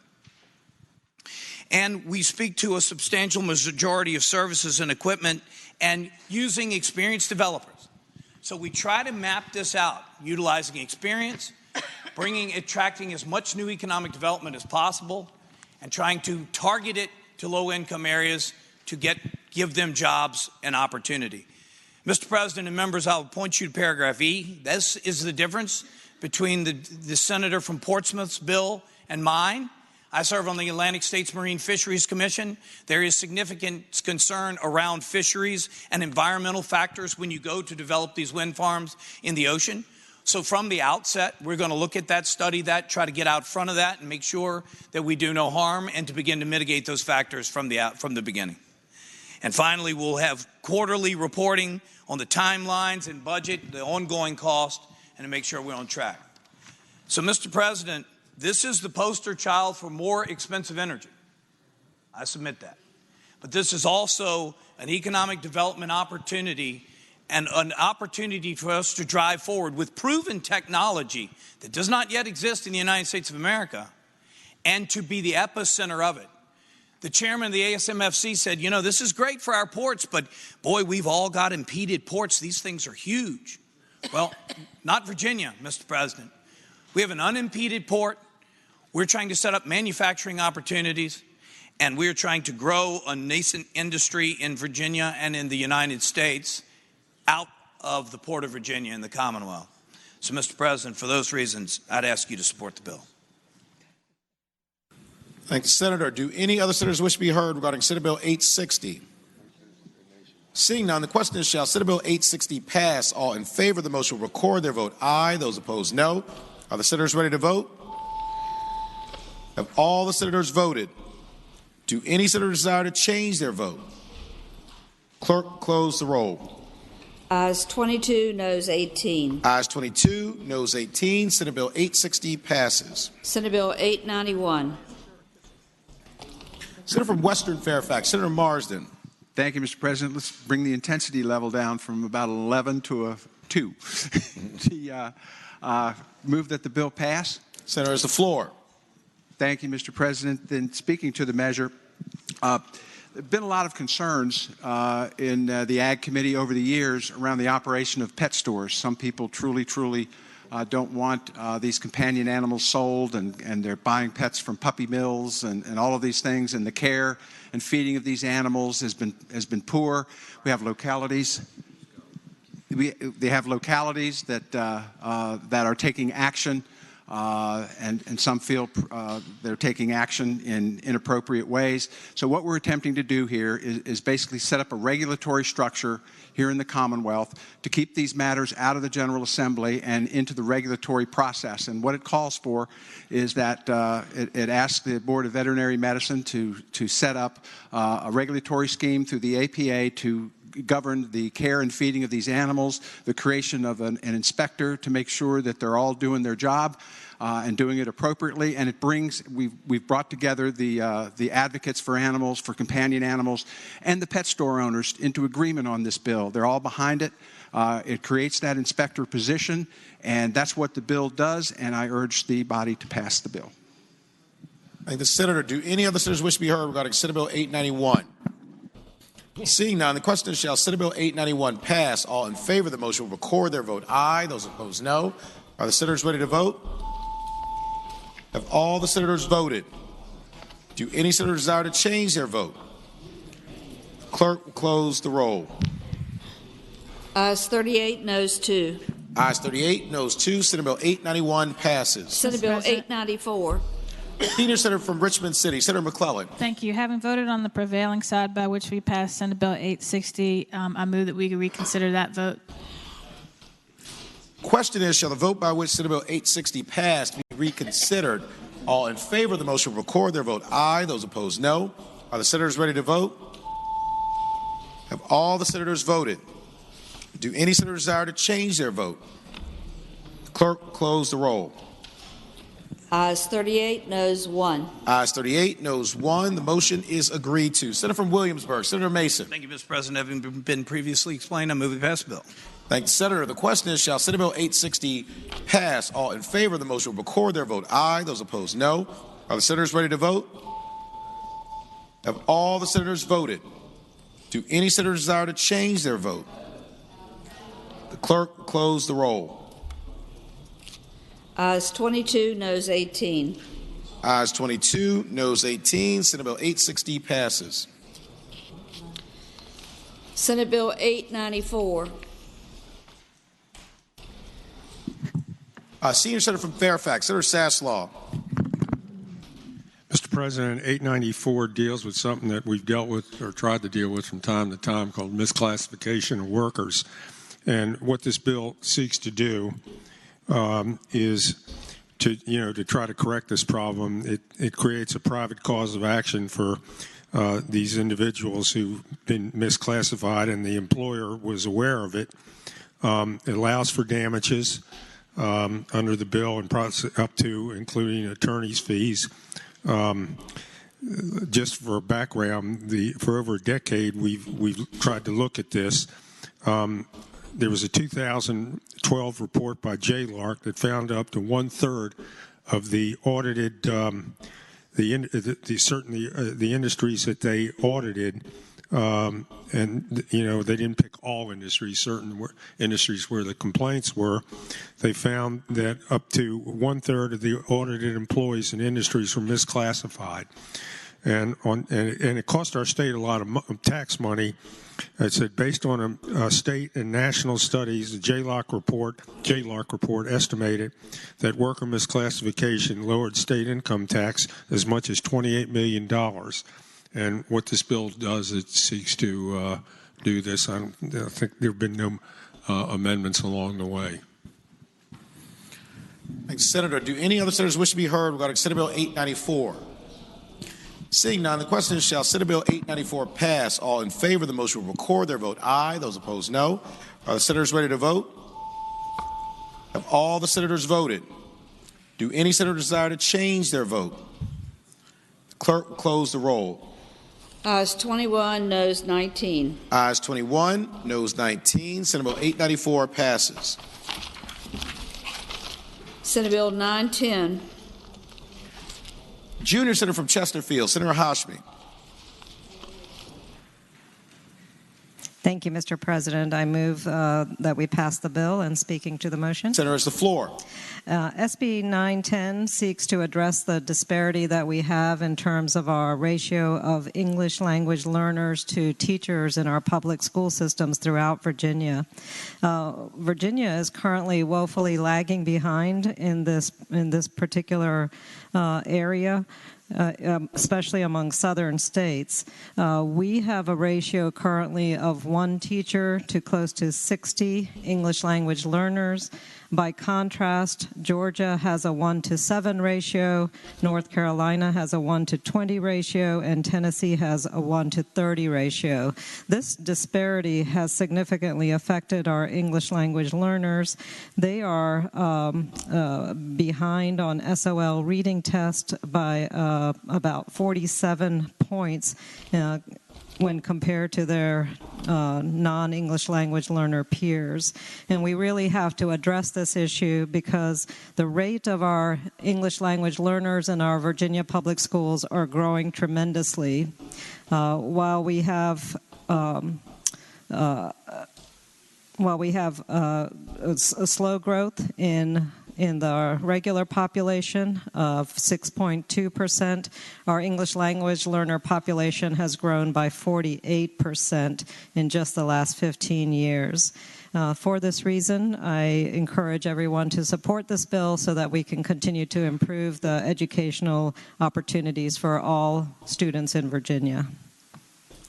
Thank you, Senator. For what purpose, Senator from Rockingham, Senator Obenchain, rise? Mr. President, would the junior senator from Chesterfield kindly yield for a question? Will Senator yield? Yes, Mr. President. Senator yields. You have the floor. Mr. President, I represent Harrisonburg, which occasionally, I guess, alternates with Arlington as the number 1 or number 2 locality in Virginia, school system in Virginia with non-English speaking or English as a second language population. And I also saw yesterday some federal statistics comparing economically disadvantaged areas, chronically economically disadvantaged areas in the country, and I was honestly surprised to see that Harrisonburg was the city of Harrisonburg was second only to Radford City, and I might be a surprise to some of you in terms of long-term economic disadvantaged populations. So I'm concerned and would like to know whether this bill or a budget amendment is going to provide additional funding for school systems like Harrisonburg's who are going to have to pick up the cost of this change in the ratio. Senator, the floor. Mr. President, I would respond by saying that this increased capacity of English language learner teachers is part of the governor's budget.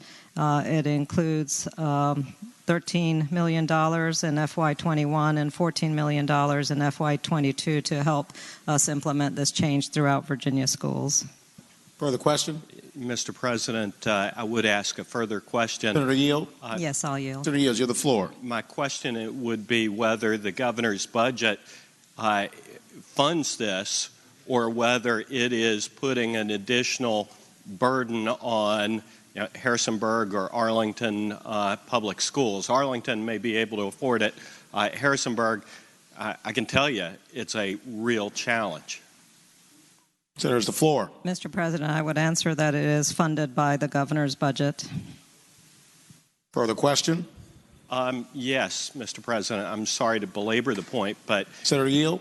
Yes, I'll yield. Senator yields. But, you know, we typically fund standards of quality through the composite index or formula, and which leaves a certain amount of local responsibility for funding mandates.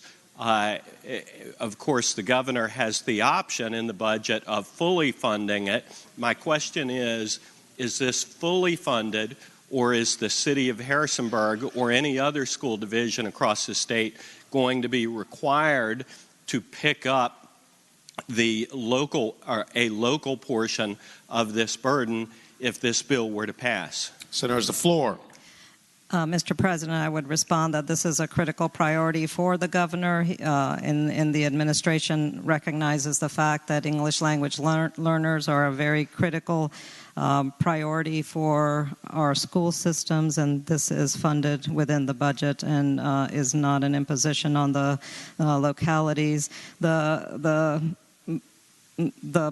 attempt to address this issue is not particularly onerous. We are reducing, or rather we are increasing the position of teachers from 1 to 60 students to 1 to 50 students. So we still have a long way to go in order to match our comparable southern states. Further question? Mr. President, I will take the gentlelady at her word that this is fully funded. Thank you. What purpose does the senior senator from Richmond City, Senator McClellan, rise? Thank you, Mr. President. Speaking to the bill. Senator, has the floor. Thank you, Mr. President. I would just note that the bill, as it is before us, also has the clause. So, as the gentlewoman from Southern Chesterfield said, the junior senator from Chesterfield said, it is fully funded in the budget, but to the extent anything changes, the clause is on it. So I think that should address the gentleman's concern. President. Senator from Rockingham, Senator Obenshain. Would the senior senator for the city of Richmond yield for a question? Senator yield. Yes. Senator yields. You have the floor. Can the senior senator from the city of Richmond give me her assurance that the budget as introduced by the governor provides 100% funding for this and that it will require no local funding? Senator, as the senior senator or junior senator from Chesterfield indicated. Senator's the floor. Mr. President, that is my understanding. And again, as the Finance Committee looks at the budget, I can't say what that will be, but I just note that it has the clause. So if it's not fully funded, I think that might Mr. change what President, the bill does. I thank the gentlelady for the city of Richmond for her assurance that it's 100% funded. Do any other senators wish to be heard regarding Senate Bill 910? Seeing none, the question is, shall Senate Bill 910 pass? All in favor of the motion will record their vote aye. Those opposed, no. Are the senators ready to vote? Have all the senators voted? Do any other senators desire to change their vote? Clerk, close the roll. Ayes 23, noes 17. Ayes 23, noes 17. Senate Bill 910 passes. Senate Bill 935. Senator from Northwestern Fairfax, Senator Boysko. Mr. President, I move the bill pass. And speaking to the bill. Senator, the floor. Mr. President, ladies and gentlemen of the gallery, SB 935 expands in-state tuition opportunities for students. And to give you an example of exactly what the student would need to do, they would have to have 2 years of a Virginia high school. They would have to graduate from a Virginia school, whether it's public or private or a home instruction, or pass a high school equivalency exam approved by the Secretary of Education. They must have graduated or passed the GED on or before July the 1st, 2008, and they must supply 2 years of taxes for at least the 2 years prior to the date of the registration or enrollment. For students who don't meet these requirements in the code section, the existing domicile test remains the law. And, these are primarily going to help our kids who we consider as dreamers. These are hardworking students who are investing in themselves. Virginia's benefiting from the education by educating these students who have attended high school with our kids. They've been working hard. They're going to contribute to the economy. We know that college education amounts to about $1.2 million increased in lifetime earnings, and that's going to be good for Virginia. We have all heard this bill before in the past, and I move the bill pass. Thank you. Thank the Senator. Do any other senators wish to be heard regarding Senate Bill 935? Seeing none, the question is, shall Senate Bill 935 pass? All in favor of the motion will record their vote aye. Those opposed, no. Are the senators ready to vote? Have all the senators voted? Do any senators desire to change their vote? Clerk, close the roll. Ayes 21, noes 19. Ayes 21, noes 19. Senate Bill 935 passes. Senate Bill 937. Senator from Eastern Fairfax, Senator Surville. Thank you, Mr. President. I move this easy bipartisan bill pass. And speaking to that motion. Senator, you have the floor. Thank you, Mr. President. Senate Bill 937 is an idea that was brought to me that I didn't realize I had stolen from the senator from Franklin County until he pointed out to me and co-sponsored the bill. But basically what it does is it takes leftover TANF block grant money and it requires the Virginia Community College System to then take that leftover money and create a pilot program for scholarships for children who are in TANF families, 200 students to go to community college and break the cycle of poverty. It is an excellent, wonderful, bipartisan, visionary idea by my colleague from Franklin County, and I would hope we could pass the bill. Thank the Senator. Do any other senators wish to be heard regarding Senate Bill 937? Seeing none, the question is, shall Senate Bill 937 pass? All in favor of the motion will record their vote aye. Those opposed, no. Are the senators ready to vote? Have all the senators voted? Do any senators desire to change their vote? Clerk will close the roll. Ayes 40, noes 0. Ayes 40, noes 0. Senate Bill 937 passes. Senate Bill 939. Senior Senator from Fairfax, Senator Saslaw. Mr. President, members of the Senate, Virginia is one of 3 or 4 states, 46, it's either 46 or 47 states, allow their local government employees to collectively bargain. And what, let me ask that you agree with the substitute from the Commerce and Labor Committee. Well, we've already done that. That's right. Final passage. That on second reading. I forgot. Yep. What this does, it applies only to local government employees. The amendment took out constitutional officers. They didn't want to be part of the bill, and I took them out. It is strictly voluntary. Local governments would have to pass an ordinance or by their county, their city council or county board of supervisors authorizing entities to do just that. And so it's not a requirement. If they decide they don't want to do it, they don't do it. But like I said, no, I won't yield yet. Okay. So 46, there's the floor. 46 or 47 states allow for this, and we're one of the 3 or 4, and I don't know the exact number, which is why I say 46 or 47. We would become one of the few states left to go ahead and authorize it. Now I yield. Senator yields. Thank you, Mr. President. I want to get clarification from the comment that it would require the City Council or Board of Supervisors to vote to participate in this. Could a school board vote to participate in this? Well, they would be authorized. Yes, the school boards are included in this. Further question? And so just to be clear, the school boards that don't have the budgetary responsibilities and taxation, they could choose to participate in this, and then the Board of Supervisors would then be on the hook for generating the revenue program to pay for that. Well, no, they don't have to. They could just simply say we don't have the money. Further question? I'm not sure I'm clear on that, but thank you, Mr. President. I am. But no, that. Hold on. I guess I'll ask another question. Further question? Senator yield. The senator yield for a question. So if Senator, hold on. Senator Sasslaw, do you yield for a question? Yes. Senator Yields, you have the floor. So if a school board chooses to participate in this, but the Board of Supervisors or City Council does not want to participate in it, does the school division then participate in this? Senator has the floor. The schools in Virginia, most states where you have elected school boards, they all have taxing power. They don't in Virginia. And I don't have to tell you how many times our school boards, I don't know about your area, but in mine, where they've made these requests that the Board of Supervisors don't go along with. If the money's not there, the money's not there. That doesn't obligate the County Board of Supervisors to fund what they may or may not agree to.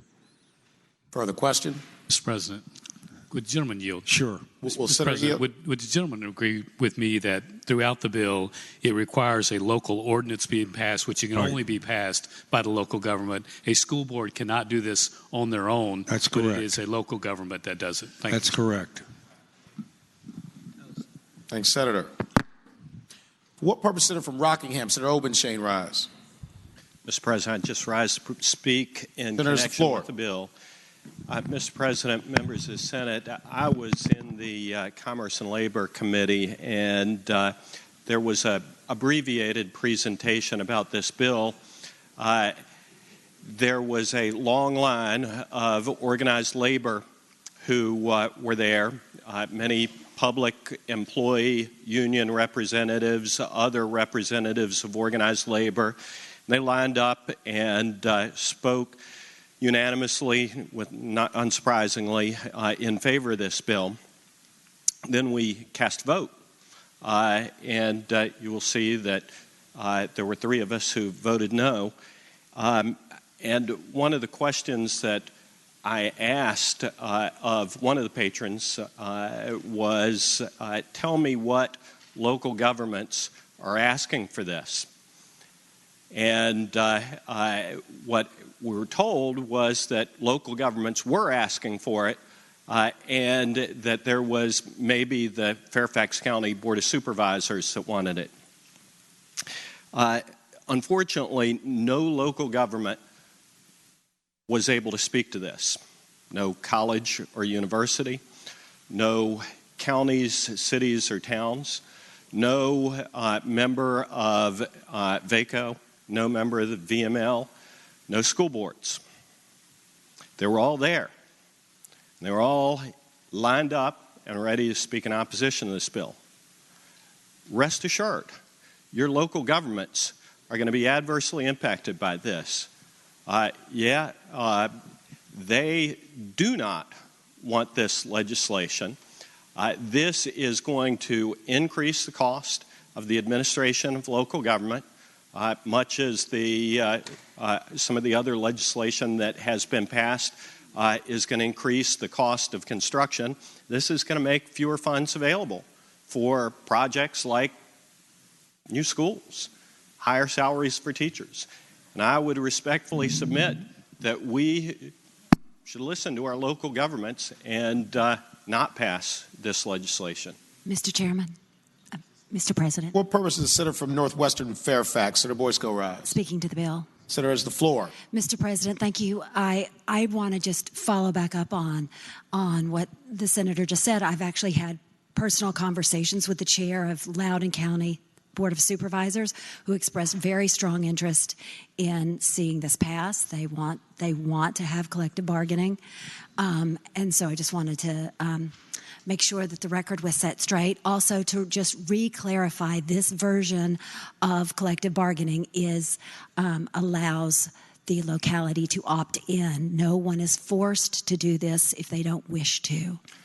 Mr. President, I would ask if the gentlelady would kindly yield for a question. Will Senator yield? Mr. President, I will. Senator yields. You have the floor. Mr. President, thank you, and thank you for that clarification. I would ask, though, has the Fairfax County Board of Supervisors passed a resolution endorsing this? Mr. President, Senator has the floor.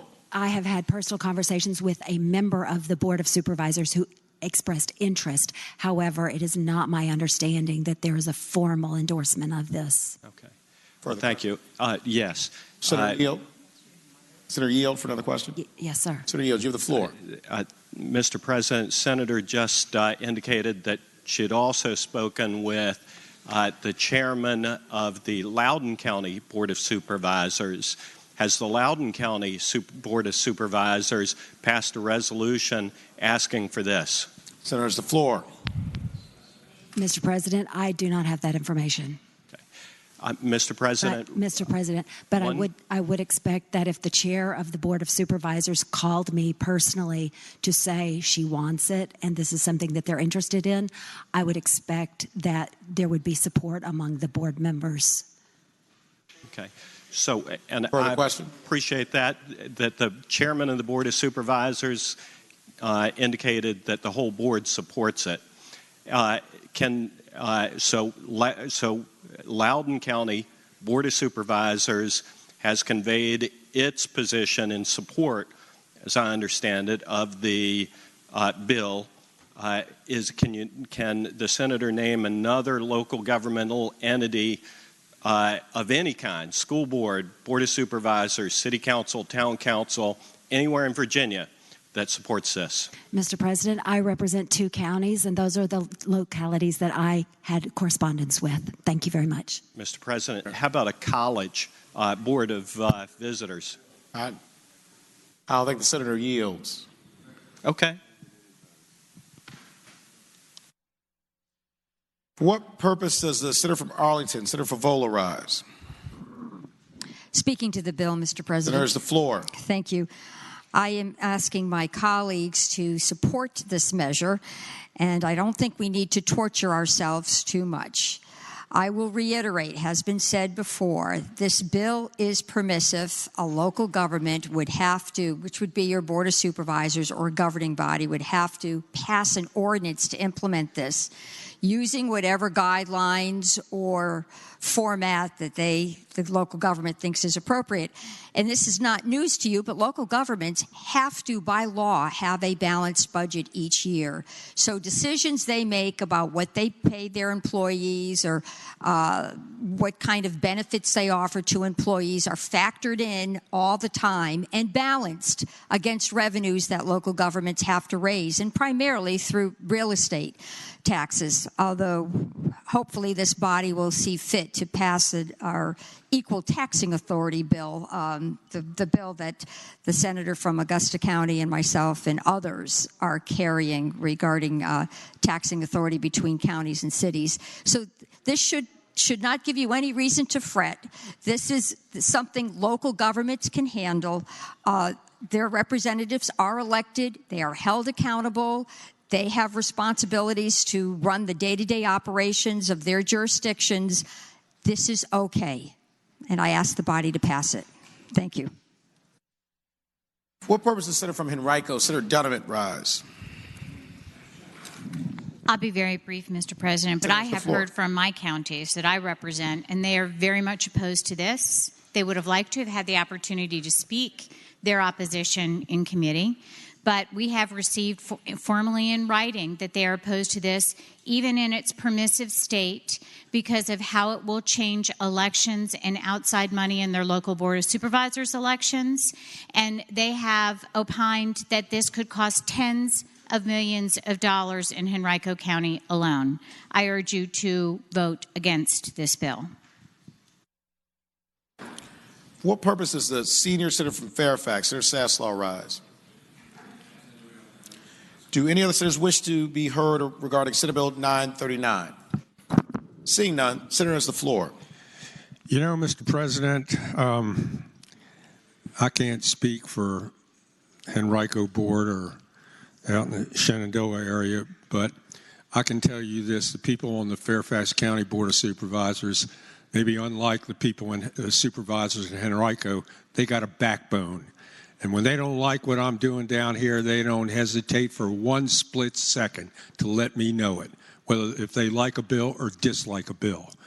And, you know, I would say to Senator Obenshain and to Senator Donovan, you ever heard the term just say no? That's all they got to do. And if they don't have the backbone to do that, that's their problem, not mine.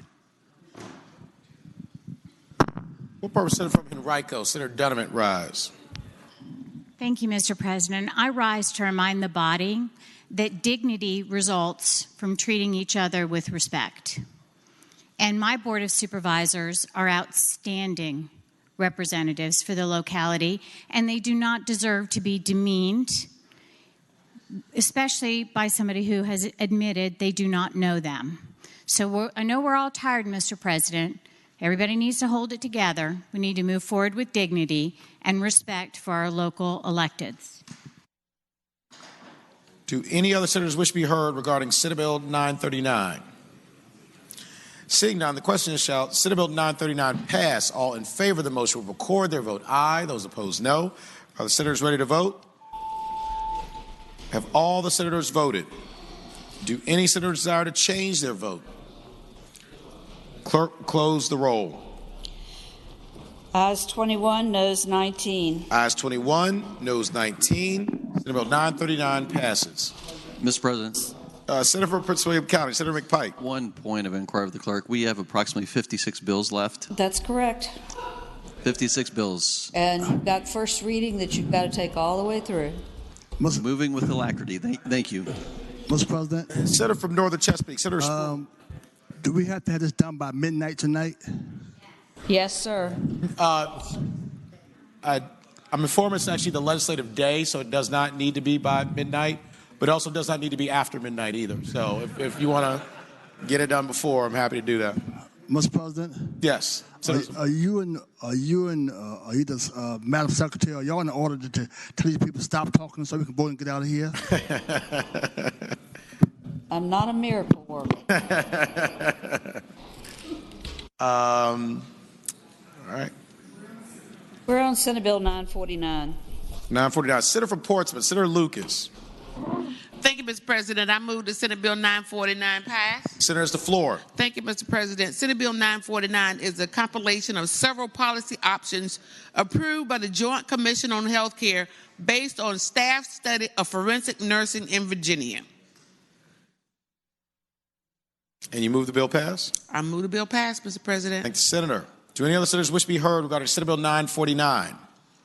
Seeing none, the question is, shall Senate Bill 949 pass? All in favor of the motion will record their vote aye. Those opposed, no. Are the senators ready to vote? Have all the senators voted? Do any senators desire to change their vote? Clerk, close the roll. Ayes 32, noes 7. Ayes 32, no 7. Senate Bill 949 passes. Senate Bill 963. Senator from Eastern Fairfax, Senator Servell. Thank you, Mr. President. I move the bill pass and speaking to the bill. Senators, the floor.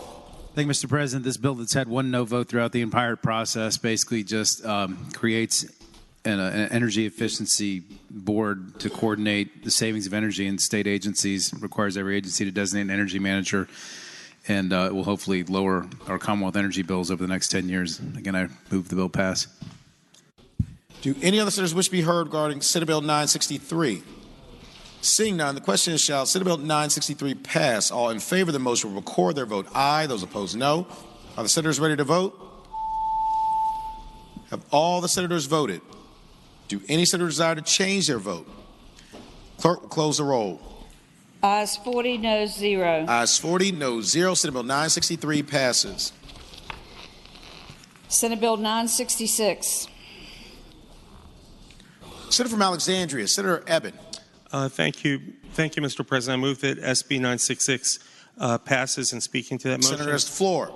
I want to thank the junior senator from Chesterfield for being my co-chief patron on this legislation.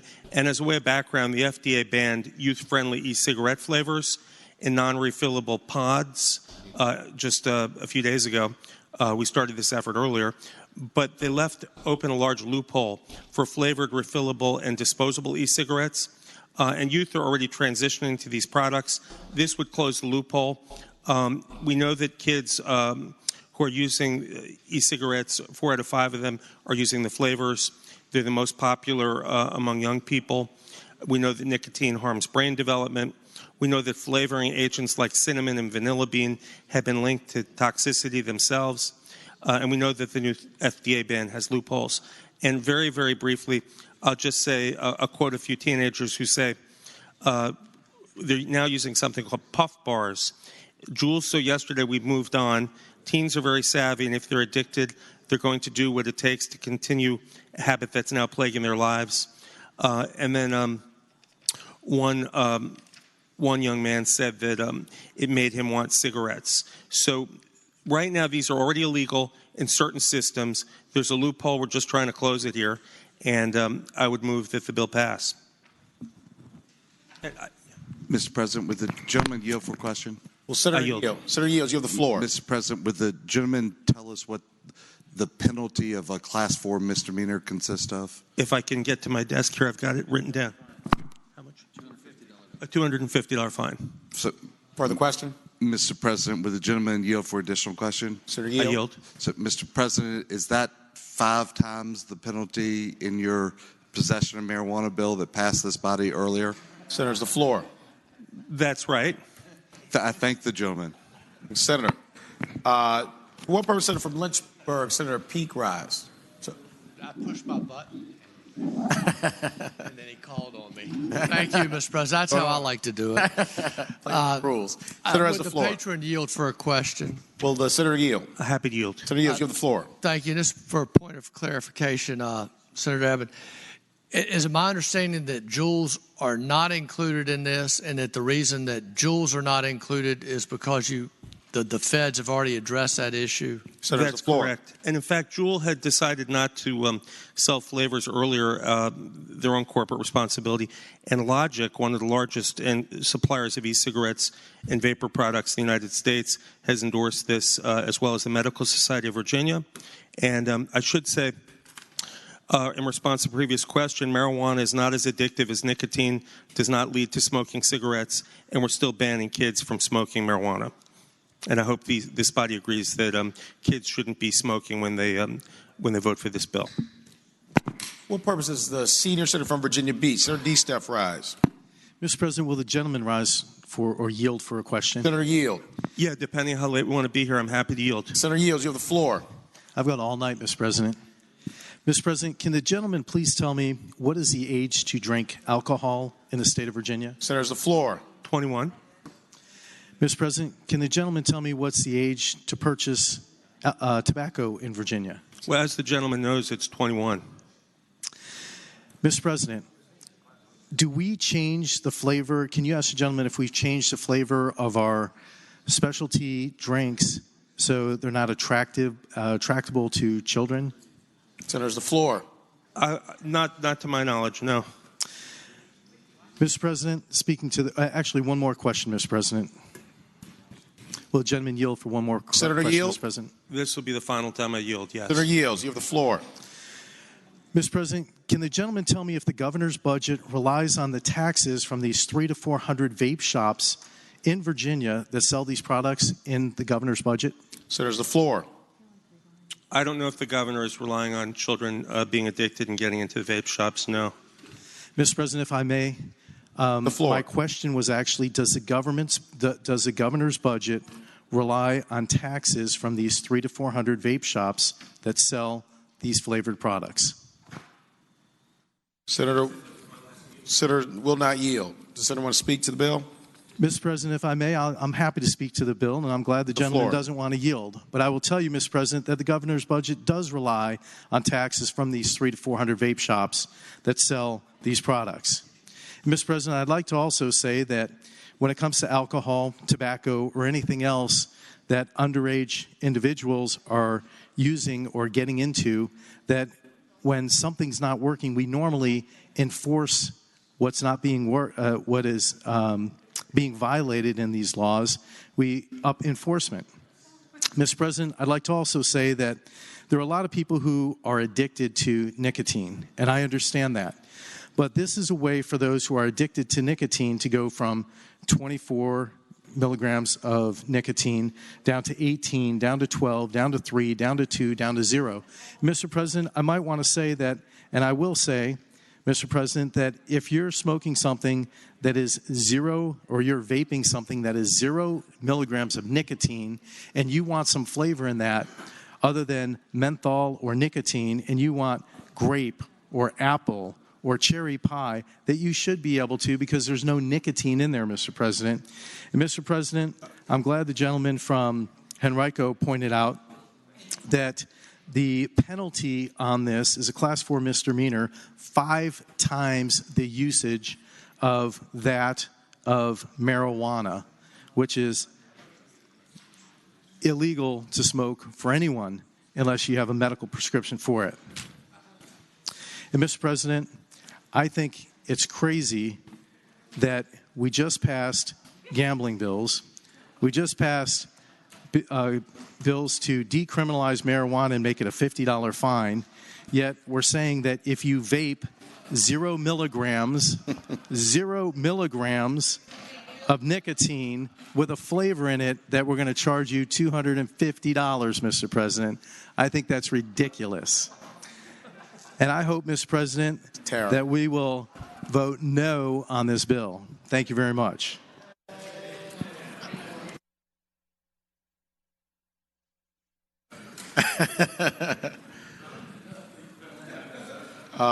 You know what? All in favor, record their vote aye. Those opposed, no. Senators are ready to vote. Do any senator want to change their vote? The clerk will close the roll. 16, noes 23. Ayes 16, noes 23. Senate Bill 966 fails.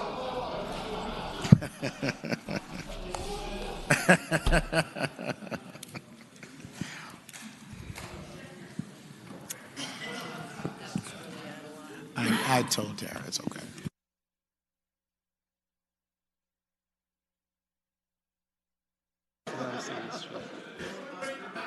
All right, I'm told that once was not enough, so we're going to redo that vote. Do any other senators wish to be heard? Junior Senator from Chesterfield, Senator Hashmi. Mr. President, point of clarification, are we reopening the vote? We are. We're about to redo that vote. Senator want to be heard? I was about to speak when you went ahead and called. I understand, Senator, yes. So, we do things like that sometimes. Senator has the floor. I'm counting on the persuasion of my tremendous rhetoric to change the vote here. Senator has the floor. Just quickly, I ask my fellow colleagues to give me just a quick moment. This bill is not designed to shut down the vape industry. It is not designed to be anti-business. It is designed simply to save our young students, our young children, middle school children, high school children from using a product that is detrimental to their health. Yield. Will Senator yield? I would like to finish my comments. Senator will not yield. Please continue. Senator has the floor. I just want to state quickly that one of the largest e-cigarette suppliers in the United States, Logic, supports this bill. And I may quote from them. They say, any company that is committed to long-term responsible operations and is truly serious about regulatory compliance and preventing youth access should comply with these requirements if they wish to continue selling electronic cigarettes in Virginia. Again, this bill is designed to save a serious health issue for our middle school students and our high school students. That is its sole purpose. Thank you. For what purpose does Senior Senator from Virginia Beach, Senator D. Steph, rise? Mr. President, and I'll be quick. Senator has the floor. I think that if something should be sold to 21-year-olds, that middle school students should not be using it. That's an enforcement issue, Mr. President. I hope we'll continue to vote no. Question is, shall Senate Bill 966 pass? All in favor of the motion will record their vote aye. Those opposed, no. Are the senators ready to vote? Have all the senators voted? Do any senators desire to change their vote? The clerk will close the roll. Ayes 19, noes 21. Ayes 19, noes 21. Senate Bill 966 fails. Senate Bill 988. Senator from Portsmouth, Senator Lucas. Thank you, Mr. President. I move that the committee amendment be agreed to. No, we've already done that. It's all be final passage. Sorry about that, Mr. President. Right, that's okay. Getting late. Okay, Mr. President, I move that the bill pass. Senators, the floor. Yes, sir, Mr. President, this bill is very similar to the bill that was previously explained by Senator Mason, and that was Senate Bill 860 with one exception, and that's paragraph F. And Mr. President, what the committee does is it provides for offshore wind, and is a single business. What?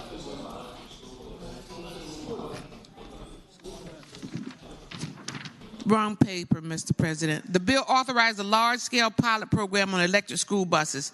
It does not require that any school division use electric school buses. It does not require that any school division that wants electric school buses work with the utility. Mr. President, that's basically what the bill says. Sorry, I had the wrong sheet of paper. I move that the bill pass. Thank the senator. And for the remainder of the votes, if you want to be heard, buzz in. If I don't see anybody buzz in, we're going to go right to the vote. Okay? Question is, shall Senate Bill 988 pass? All in favor of the motion will record their vote aye. Those opposed, no. Are the senators ready to vote? Have all the senators voted? Do any senators desire to change their vote? Clerk, close the roll. Ayes 24, noes 16. Ayes 24, noes 16. Senate Bill 988 passes. Senate Bill 996. Senator from Roanoke City, Senator Edwards. Mr. President, move that Senate Bill 996 pass. And by way of explanation, Senators, the floor. This is a simple bill that allows the Capitol Police officers who are handlers of canines to detect explosives to have concurrent jurisdiction in those localities where an officer in those other localities requests their assistance to have a canine to detect explosives and so forth. And with that explanation, I move the bill pass. Thank the senator. Question is, shall Senate Bill 996 pass? All in favor of the motion will record their vote aye. Those opposed, no. Are the senators ready to vote? Have all the senators voted? Do any senators desire to change their vote? Clerk will close the roll. Ayes 35, noes 5. Ayes 35, noes 5. Senate Bill 996 passes. Senate Bill 998. Senator from Portsmouth, Senator Lucas. Thank you, Mr. President. Have the right piece of paper this time. This is offshore wind, and it's the single biggest economic development opportunity for Hampton Roads, and the single biggest renewable energy opportunity for our state. With that, Mr. President, I move that the bill pass. Thank the senator. Question is, shall Senate Bill 998 pass? All in favor of the motion will record their vote aye. Those opposed, no. Are the senators ready to vote? Have all the senators voted? Do any senators desire to change their vote? Clerk will close the roll. Ayes 29, noes 11. Ayes 29, noes 11. Senate Bill 998 passes. Senate Bill 1027. Senator from Accomack, Senator Lewis. Mr. President, I move that Senate Bill 1027 pass. And speaking to the motion. Senator, it's the floor. Mr. President, members of the Senate, Senate Bill 1027 authorizes the Department of Environmental Quality to develop, implement, and maintain a carbon auction system consistent with the requirements of the Regional Greenhouse Gas Initiative. It further provides that 45% of the revenue from those auctions be deposited in the Virginia Community Flood Preparedness Fund, which is the reconstituted Virginia Shoreline Resiliency Fund, for use for flooding remediation and resiliency efforts throughout the Commonwealth. 50%, the other 50% of the revenue, or the 50% of the revenue, would be accredited to the Department of Housing and Community Development for use for energy efficiency programs with technical assistance provided by the Department of Mines and Energy. The bill further provides for a joint annual report on the carbon reduction efforts, the revenues collected, and a description of expenditures of the revenue. The Regional Greenhouse Gas Initiative began in 2005, fully implemented in 2009. There are currently 9 members. New Jersey is set to rejoin after having departed for a couple of years. This program is modeled on a program first initiated in the early 90s under the Bush administration to achieve a cap-and-trade program for sulfur dioxide emissions. So with that, Mr. President, I renew my motion that the bill pass. Thank the senator. Question is, shall Senate Bill 1027 pass? All in favor of the motion will record their vote aye. Those opposed, no. Are the senators ready to vote? Have all the senators voted? Do any senators desire to change their vote? Clerk, close the roll. Ayes 22, noes 18. Ayes 22, noes 18. Senate Bill 1027 passes. Senate Bill 1032. Junior Senator from Chesapeake.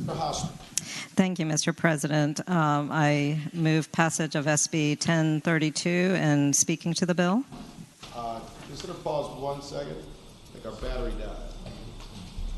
It's time to go home. Yet another sign, right? The mic is giving up. Consider as a floor.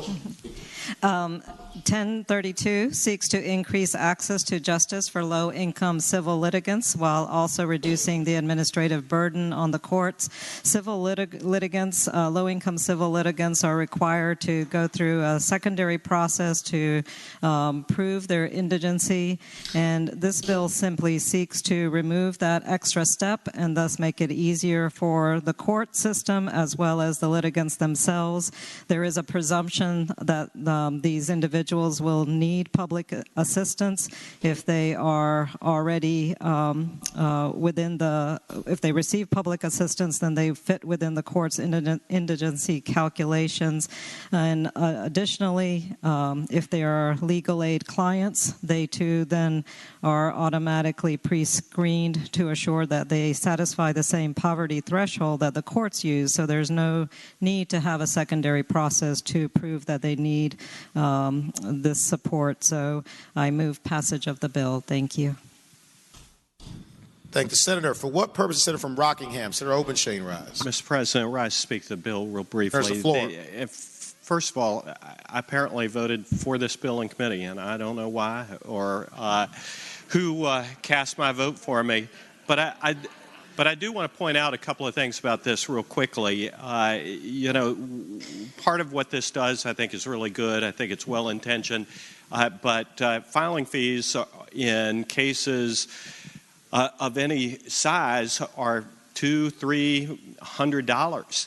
And I certainly think that we want to make sure that indigent litigants don't have that as a barrier to their access to the courts. But in cases handled by, Senator Peterson, Senator Servell, Senator Stewart, or me, we may have a regular practice of advancing those fees. And under this bill, if we have an indigent client who is receiving TANF benefits or Medicaid benefits, our client isn't going to have to pay, even if they stand to get a substantial award in the case. Take a personal injury case in which they're going to be receiving $100,000, $200,000. If I go to trial and I win that case, in addition to receiving the judgment in favor of my indigent client, the defendant has to pay those costs too, which include the fees. So I just point out that this is maybe more broad than the patron intended it to be. I mean, our clerks, our many programs rely on those $200-300 filing fees for delivery of essential services in the Commonwealth of Virginia, and defendants may have to pay it. And in this case, they're never going to, the clerk's offices, the state, the Library of Virginia, emergency services are never going to recover those, even where there is a substantial recovery in favor of the plaintiff. I wish I'd caught this earlier. I apologize for jumping it at this point, but this is going to have some significant fiscal impact on the Commonwealth that's unnecessary, and in order to remove that barrier for access to the courts. What purpose, Senator from Eastern Fairfax? Senator Servell rise. Speaking of the bill very briefly. Senator's the floor. Thank you, Mr. President. I carried a version of this bill last year, and originally my bill looked like this, and then it got watered down. I can tell you that the intent behind the bill is Poverty Law Center, and it's mainly for indigent divorce filings. And, there's a lot of folks that they handle on a pro bono basis, and that's really what the main volume of this is going to be. I don't think we're going to see a lot of people who are receiving TANF for food stamps, filing their personal injury case using this statute, and I think it's a worthy cause and something we ought to support. What purpose is Senator from James City County? Senator Normett rise. Mr. President, I rise to speak against the bill on a point of clarification. Senator's the floor. I think it is a misnomer to suggest that this is going to relieve any administrative burden on the courts. In fact, it is going to impose additional responsibilities. Under the terms of the bill, there is a presumption of indigency, and then there is a second provision where the court would make further inquiry. An analogous situation is right now, in order to get a court-appointed attorney, the court makes a determination through oral questioning as to your assets and income. And so what happens is that the judge actually makes an inquiry about whether or not you have any income, whether you're employed, do you have an automobile, do you own any real estate? And so it is going to require additional time by the court, and in fact there is an indigency form that has to be filled out as well. Now perhaps you anticipate that because this is a civil matter, therefore the court won't have to do it, but I suggest to you that I can see very well there's going to be an increased administrative burden. Do any other senators wish to be heard regarding Senate Bill 1032? Seeing none, the question is, shall Senate Bill 1032 pass? All in favor of the motion will record their vote aye. Those opposed, no. Are the senators ready to vote? Have all the senators voted? Do any senators desire to change their vote?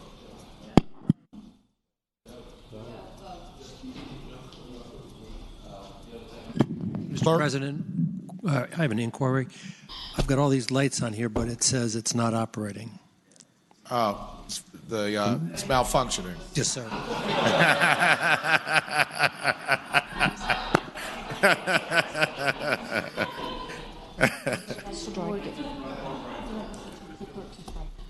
Okay. If the clerk will strike the board, we will retake the vote. Didn't strike.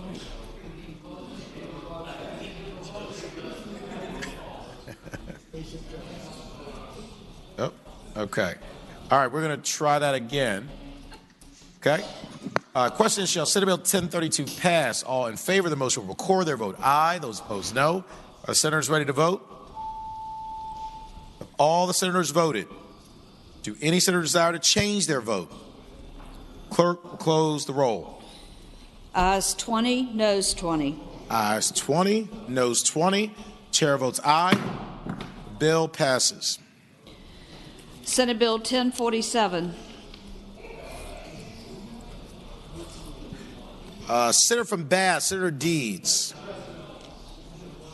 Mr. President, I move the bill pass. Here's the floor. This bill prohibits a health carrier from offering more than one narrow network plan in a geographic area if any two narrow network plans offered by the health carrier would have the two lowest monthly premiums in any silver level plans. This bill is a continuation of the problems that Optima has had in the Charlottesville community. You will recall several years ago, Optima was the only insurer in that market, and in the marketplace, there were many consumers that saw their rates go up 100, 200, 300% over the course of a year. This bill, this year, they offered one gold level plan, one bronze level plan, but the two lowest silver level plans, the market subsidy is based on the second lowest plan, and so it was a manipulation of the market, and it resulted in higher rates once again. And so that's what this bill is all about. I'd ask you to pass it. For what purpose, Senator from Accomack, Senator Lewis, rise? Very reluctantly at 10:30 to lay down a couple of policy markers about my friend's bill here. Senator's the floor. Thank you, Mr. President. As you note, I voted against this bill in committee. Just wanted to point out about some concerns that we have for potential harmful impacts on consumer choice and affordability of health care across Virginia, not specific to Charlottesville. 72% of the plans offered on the federal health care exchange in which Virginia participates in 2019 were narrow network plans. On average, these plans were 18% cheaper than more broad network plans. And the same can be said for the Commonwealth. The silver narrow network plans in Charlottesville are 15% cheaper and can be the difference in whether someone has insurance or not. For the past 2 years, 2019 and 2020, Optima has lowered the cost of rates, creating more affordable health plan options for Virginians. Their 2020 rates reflect an 11.3% reduction from 2019 levels. This bill has consequences statewide and really limits of the affordable plans that are on the exchange. So I just wanted to lay out those policy markers for the body as we move forward towards the end. Thank you, Mr. President. Thank you, Senator. For what purpose? I'm sorry. Okay. Senator from Henrico, Senator Dunham, rise. Briefly, Mr. President, members of the body, it pains me to speak against this bill because I am very frustrated with what happened with Optima in Charlottesville on a couple of occasions. However, I am concerned and will associate my comments with the senator from Accomack. I hope I'm right there. In that this will do detriment to policies across Virginia. We can't solve problems by changing around how things happen in this way because it creates other unintended consequences. I agree with the problem. I'd like to fix it. I just don't think this bill does it. Thank you, Mr. Senator, for what purpose, Senator from James City County, Senator Norman, rise. Mr. President, I speak in support of the bill. Generally, I don't get involved in these discussions, Mr. President, but I was very empathetic to the argument that the senator from Bath made on behalf of Albemarle. If, in fact, I had any doubt, I must say the arrogance of the representative from Optima who spoke put me over. Optima Insurance, of course, is owned by Centerra. They're supposed to be a nonprofit. They're sitting on a couple of $1 billion in assets, and yet the cost of the insurance in Albemarle County spiked over 2 times in a period of a year. So I encourage the body to support the senator from Bath's position. What purpose, Senator from King George, Senator Stewart, rise. Speak to the bill, Mr. President. Senators, the floor. Mr. President, I too rise to support the bill. The senator from Bath has worked on this now for quite a few years, and there's an incredibly inequitable result occurring in his district. And the only way he's going to get this thing straight or fixed or have any leverage to fix this problem is if we move this bill forward. So I hope everybody will vote to try to help him fix this situation out there. Do any other senators wish to be heard regarding Senate Bill 1047? Seeing none, the question is, shall Senate Bill 1047 pass? All in favor of the motion will record their vote aye. Those opposed, no. Are the senators ready to vote? Have all the senators voted? Do any senator desire to change their vote? The clerk will close the roll. Ayes 23, noes 17. Ayes 23, noes 17. Senate Bill 1047 passes. Senate Bill 1058. Senator from Accomack, Senator Lewis. Mr. President, I move that the bill pass. And speaking to that motion, Senator has the floor. Mr. President, members of the body, Senate Bill 1058 provides a 2-year window for Commonwealth companies in the banking and defense sectors to elect to change their corporate tax filing status from combined to consolidated returns if they meet the conditions laid out in the bill. The intent of the bill is to address an unintended consequence of the federal tax reform and our conformity bill that have disproportionately negatively impact two Virginia headquartered companies. I move the bill be engrossed. I move the bill pass. Thank the senator. Question is, shall Senate Bill 1058 pass? All in favor of the motion will record their vote aye. Those opposed, no. Are the senators ready to vote? Have all the senators voted? Do any senators desire to change their vote? Clerk will close the roll. Ayes 39, noes 0. Ayes 39, noes 0. Senate Bill 1058 passes. Mr. President. Senator from James City County, Senator Norman. Thank you, sir. Before we get too much further into it, having voted on the prevailing side by which we pass Senate Bill 1047 on page 73, I would ask that we reconsider that vote, sir. Thank the senator. The question is, shall the vote by which Senate Bill 1047 pass be reconsidered? All in favor of the motion will record their vote aye. Those opposed, no. Are the senators ready to vote? Have all the senators voted? Do any senator desire to change their vote? Clerk will close the roll. Ayes 39, noes 0. Ayes 39, noes 0. The motion is agreed to. The senator from Bass, Senator Deeds. Having been previously explained, I move that the bill pass. Thank you, Senator. The question is, shall Senate Bill 1047 pass? All in favor of the motion will record their vote aye. Those opposed, no. Are the senators ready to vote? Have all the senators voted? Do any senators desire to change their vote? Clerk will close the roll. Ayes 24, noes 16. Ayes 24, noes 16. Senate Bill 1047 passes.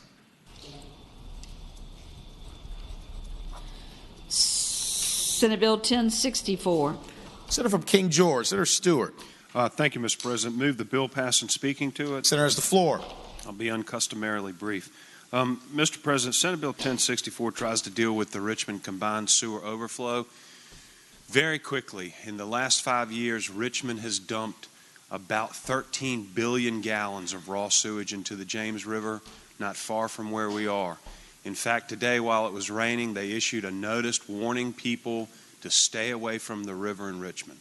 My bill originally would have given a time frame to identify how to fix it and to start construction within 7 years. The Finance Committee didn't think so much of that, but there's a shell of a bill left, and I hope we can keep that bill alive. And right now it just says they've got a year to identify, with help from DEQ, what needs to be done.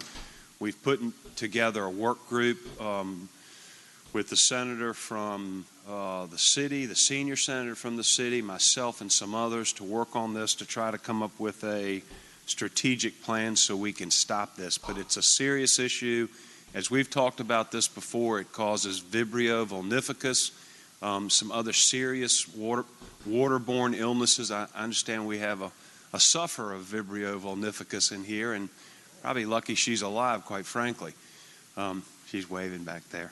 So if you don't vote for me, vote for the gentlelady in the corner. For what purpose, Senator from Eastern Fairfax, Senator Serville rise? Speaking very briefly. Senator has the floor. Thank you, Mr. President. First of all, I just want to say I appreciate what the senator from King George is doing. I worked with him on the Alexandria situation earlier, but just everybody's clear about what's going on.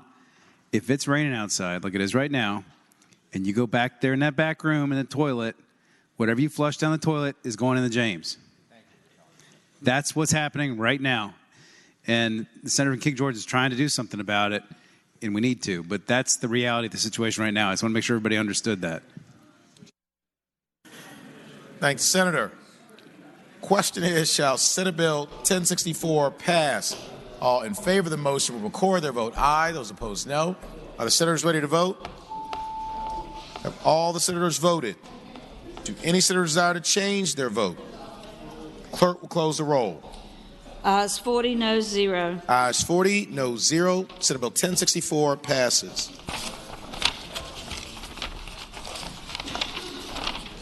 Senate Bill 1076. Senior Senator from Richmond City, Senator McClellan.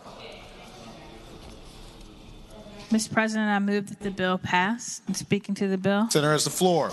Thank you, Mr. President. This would just allow the governor to purchase a property that is part of the Chickahominy tribe's historic lands and then convey that to the tribe as the bill passes. Thanks, Senator. Question is, shall Senate Bill 1076 pass? All in favor of the motion will record their vote aye. Those opposed, no. Are senators ready to vote? Have all the senators voted? Do any senators desire to change their vote? Clerk, close the roll. Ayes 38, noes 1, Rule 36-1. Ayes 38, noes 1, Rule 36-1. Senate Bill 1076 passes. Senate Bill 1087. Senator from Washington, Senator Pillion. Mr. President, I move the bill pass and speaking the bill. Senator has the floor. 1087 establishes a school construction fund for school maintenance and construction. I move that the bill pass. Thank you, Senator. Question is, shall Senate Bill 1087 pass? All in favor of the motion will record their vote aye. Those opposed, no. Are senators ready to vote? All the senators voted. Do any senators desire to change their vote? Clerk, close the roll. Ayes 40, no 0. Ayes 40, no 0. Senate Bill 1087 passes. Turning to page 63. Returning to page 63, Senate Bill 938. 838. I'm sorry, 838. Senator from Alexandria, Senator Eben. Thank you, Mr. President. I believe we already reconsidered the vote by which the bill passed. Is that correct? That's correct. Okay. So I want to reconsider the vote by which the bill was ordered to be engrossed and advanced to its third reading. Question is, shall the vote by which the bill was ordered and engrossed and advanced to its third reading be reconsidered? All in favor of the motion will record their vote aye. Those opposed, no. Are the senators ready to vote? All the senators voted. Do any senators desire to change their vote? Clerk will close the roll.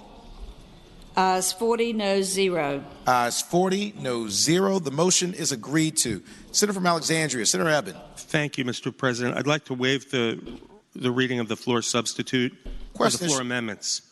Question is, shall the reading of the floor amendments be waived? All in favor of the motion will say aye. Those opposed, no. The ayes have it. The reading of the floor amendments is waived. Senator from Alexandria, Senator Eben. Yes, thank you, Mr. President. After our last vote, a few members had a change of heart on the first part of the bill, and it's with regret that I move the passage of the floor amendments.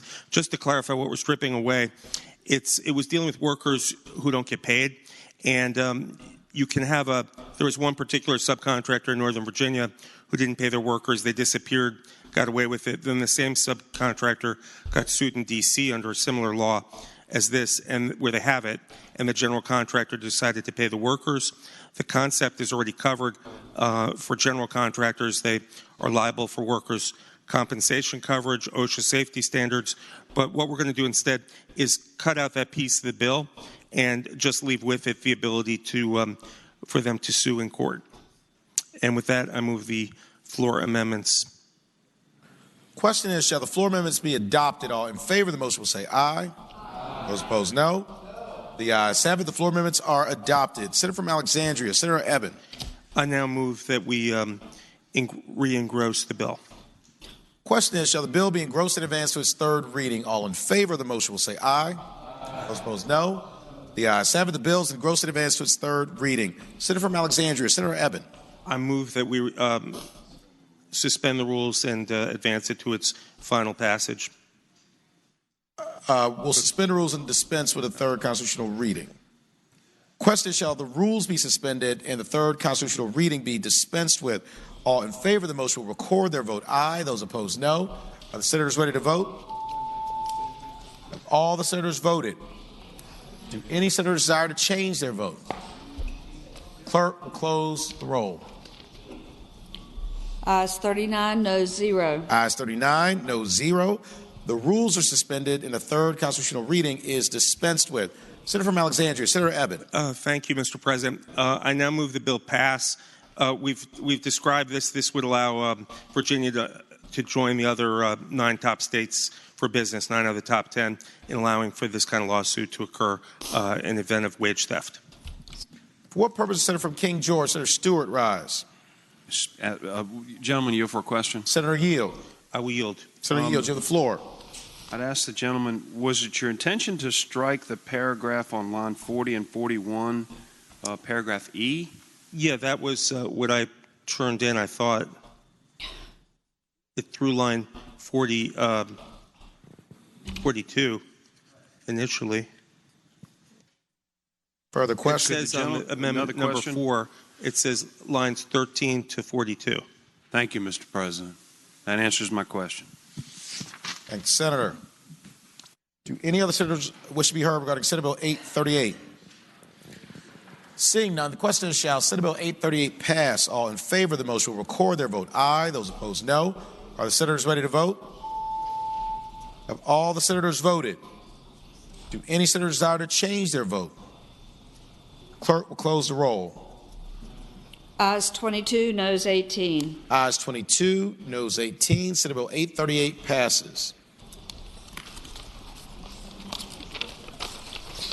So turning to page 73, uncontested calendar, Senate bills on first reading.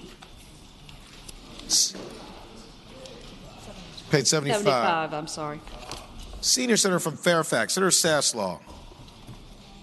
Mr. President, I move that all Senate bills on first reading on the uncontested and regular calendar, pages 75 through 86, Senate bills 133 through Senate Bill 1018, that the rules be suspended and the first constitutional reading of the titles be dispensed with. Thank the Senator. The question is, shall the rules be suspended in the first reading of the titles of Senate bills on the uncontested and regular calendars, pages 75 through 86, Senate Bill 133 through Senate Bill 1018, be dispensed with? All in favor of the motion will record their vote aye. Those opposed, no. Are the senators ready to vote? Have all the senators voted? Do any senators desire to change their vote? Clerk will close the roll. Ayes 40, no 0. Ayes 40, no 0. The reading of the titles is dispensed with. Senior Senator from Fairfax, Senator Saslaw. Mr. President, I now move that all Senate bills on second reading on the uncontested calendar, pages 75 through 79, Senate Bill 133 through 1071, be advanced to their engrossment and third reading in a block after the adoption of any amendments thereto. Any senator desiring to remove a bill from the block, please do so after the clerk has read the number of the bill. Thank the Senator. The question is, shall all Senate bills now on second reading on the uncontested calendar on pages 75 through 79, Senate Bill 133 through Senate Bill 1071, be engrossed in advance to their third reading in the block after the adoption of the amendments thereto, that any senator desiring a bill be removed from the block will do so after the clerk has read the number of the bill. All in favor of the motion will say aye. Those opposed, no. The ayes have it. The motion is agreed to. The clerk will read the number of the bills. Senate Bill 133, reported from the Committee on the Judiciary. Senate Bill 282, reported from the Committee on the Judiciary.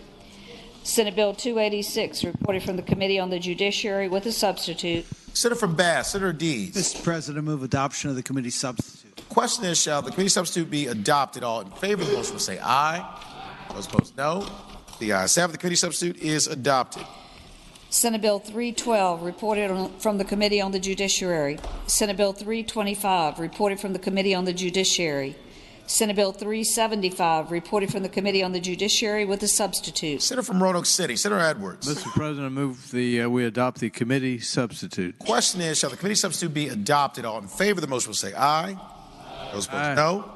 The ayes have it. The committee substitute is adopted. Senate Bill 494, reported from the Committee on the Judiciary with an amendment. Senator from Roanoke City, Senator Edwards. Mr. President, I move we adopt the committee amendment. Question is, shall the committee amendment be adopted? All in favor of the motion will say aye.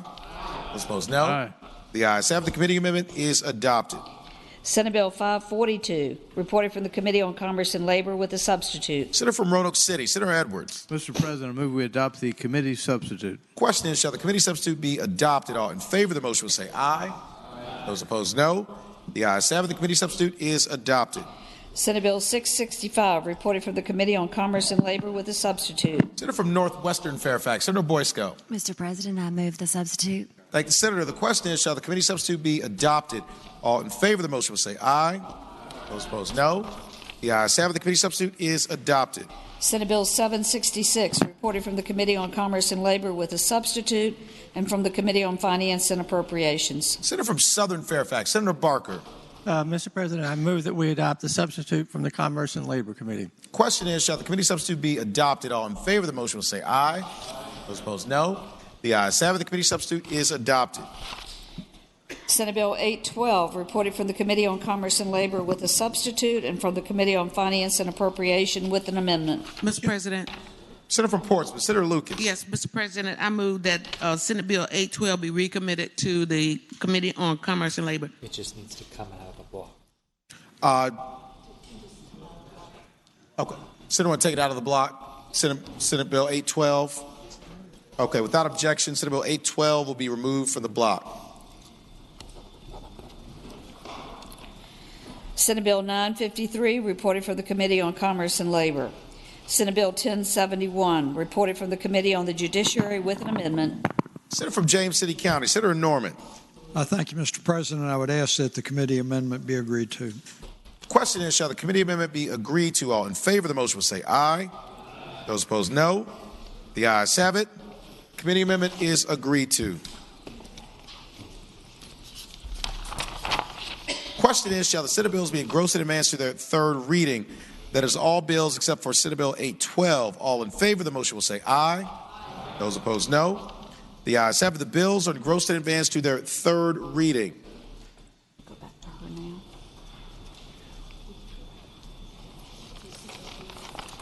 Okay. Senate Bill 812. Page 78. Senator from Portsmouth, Senator Lucas. Thank you, Mr. President. I move that Senate Bill 812 be recommitted to the Committee on Commerce and Labor. For what purposes, Junior Senator from Richmond City, Senator Morrissey, rise? Thank you, Mr. President. Mr. President, would the gentle lady yield for a question? Senator yield? Yes, sir, Mr. President. I yield. Yields. You have the floor.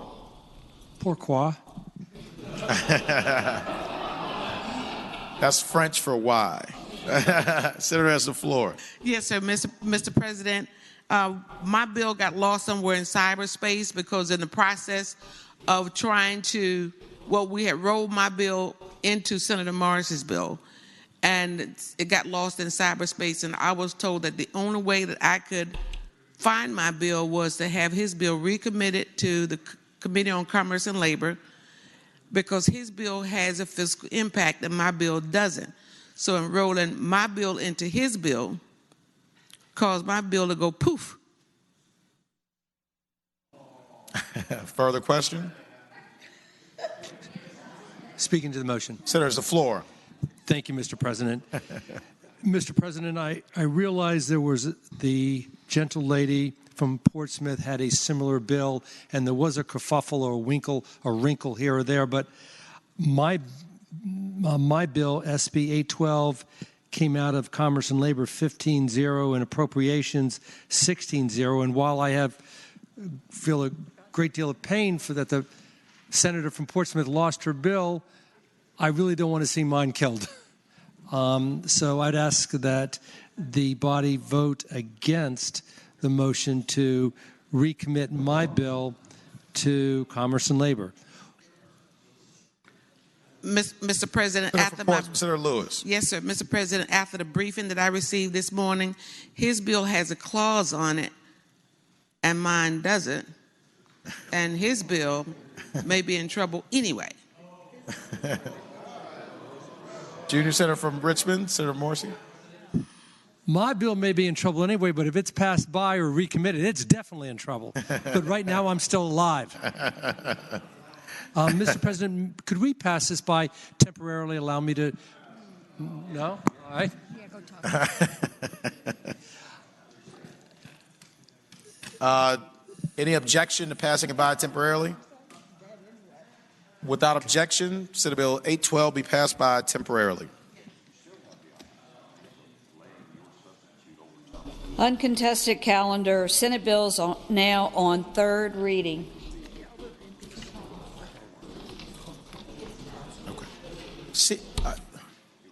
Senior Senator from Fairfax, Senator Saslaw. Mr. President, I move that all Senate bills now on third reading on the uncontested calendar, pages 75 through 79, Senate Bill 133 through Senate Bill 1071, be placed on their final passage in a block.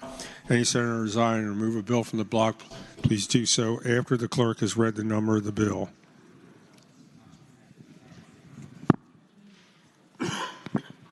Hey, Senator. Okay.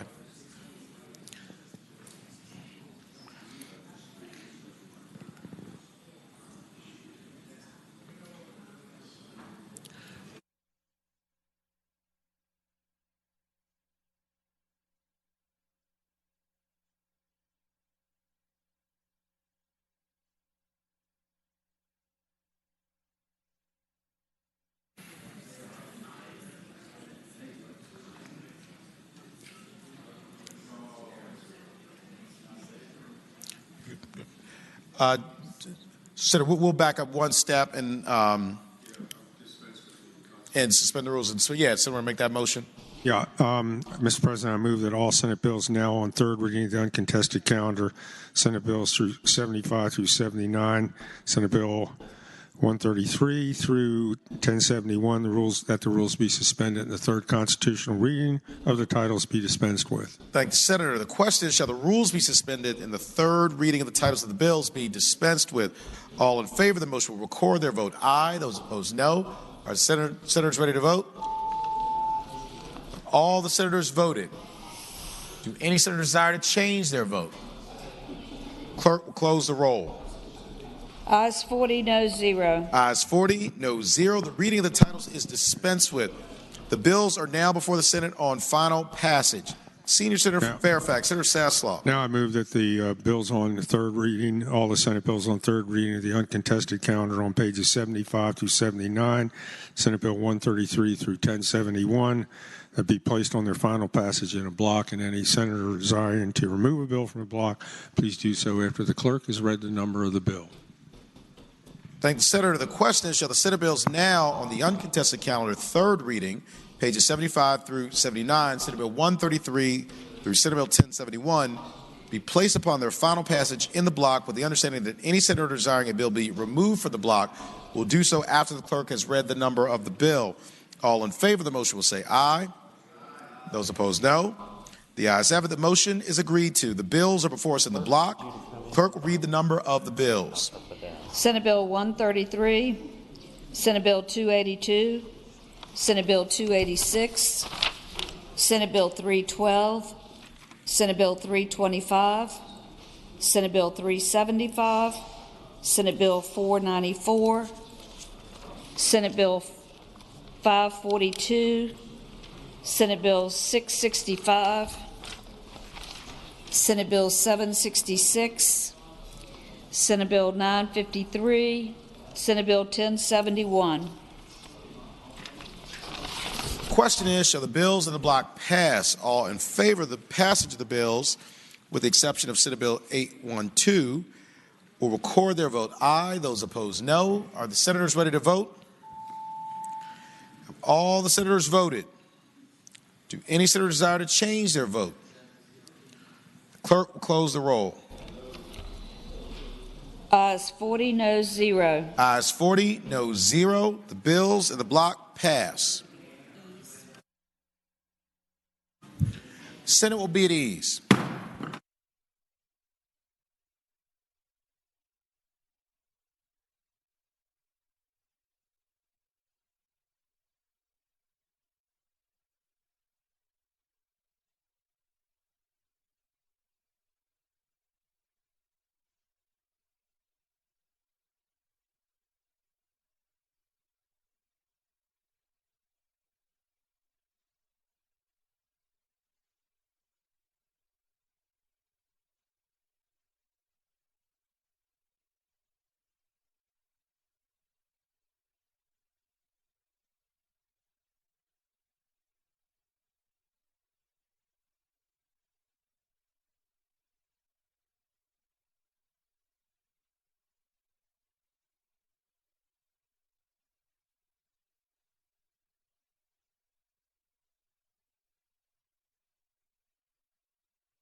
The Senate will come to order. Senators will please take their seats.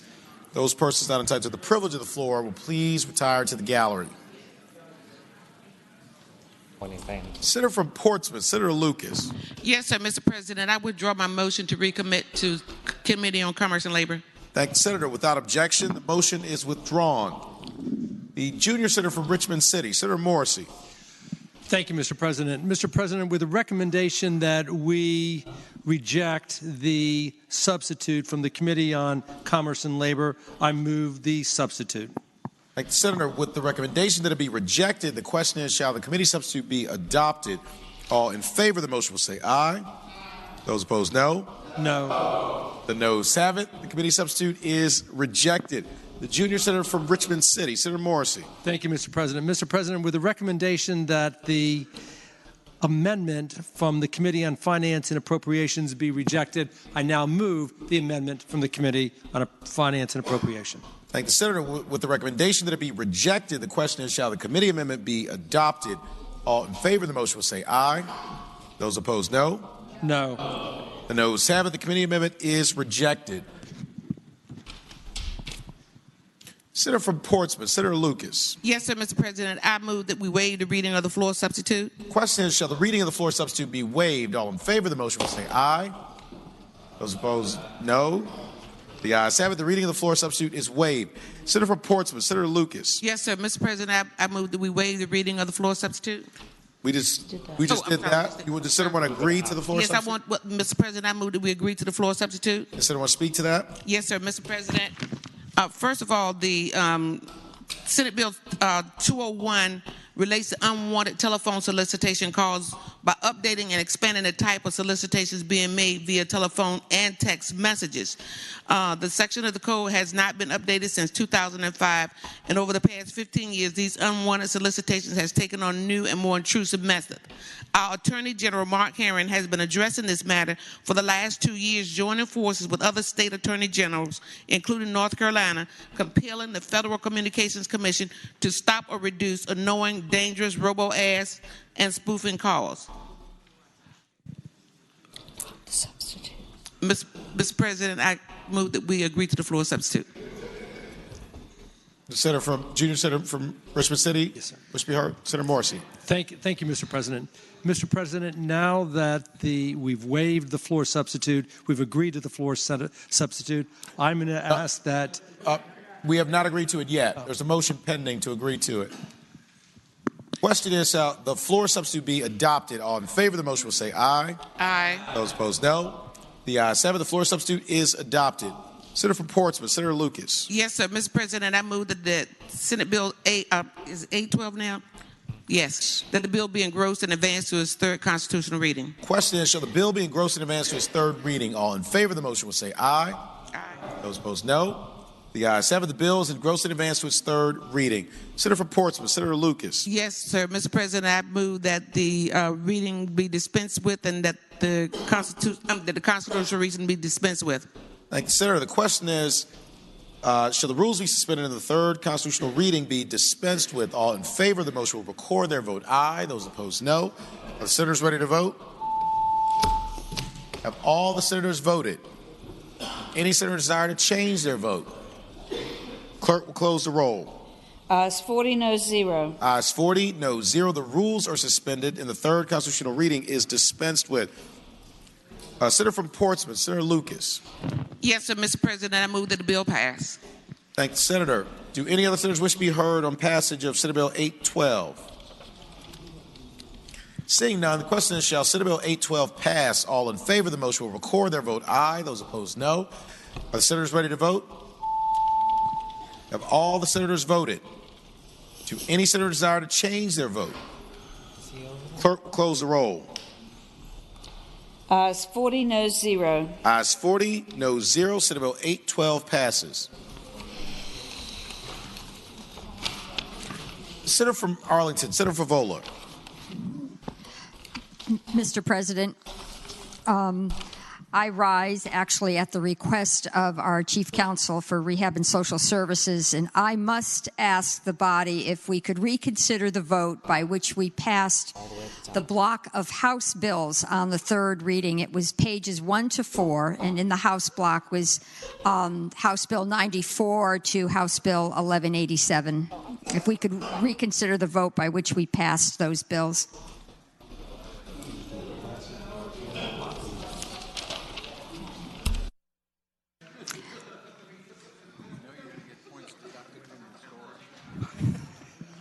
I'm just going to, I have to take something out of the block.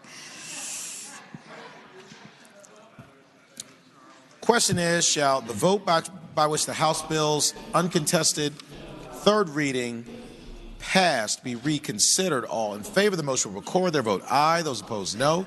Are the senators ready to vote? Have all the senators voted? Do any senators desire to change their vote? Clerk, close the roll. Ayes 33, noes 6. Ayes 33, noes 6. The motion is agreed to. Senator from Arlington, Senator Favola. Thank you, Mr. President. I now move that House Bill 1187 be taken out of the block and go by for the day. Our chief drafter now has some questions. So, thank you. Without objection, House Bill 1187 will be removed from the block and will go by for the day. The question is, shall the House bills pass in a block? That is all bills except for House Bill 1187. All in favor of the motion will record their vote aye. Those opposed, no. Are the senators ready to vote? Have all the senators voted? Do any senators desire to change their vote? Clerk will close the roll. Ayes 40, noes 0. Ayes 40, noes 0. The bills in the block pass.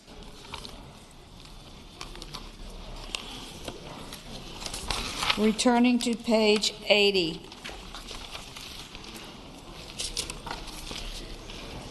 Regular calendar, Senate bills on third reading.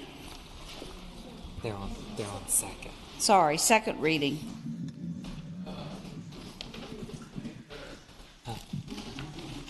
I'm going to.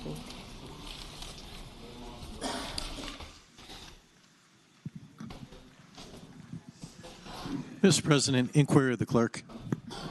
Senior Senator from Virginia Beach, Senator D-Step. Madam Clerk, what's her breakfast? Served in the middle of Broad Street.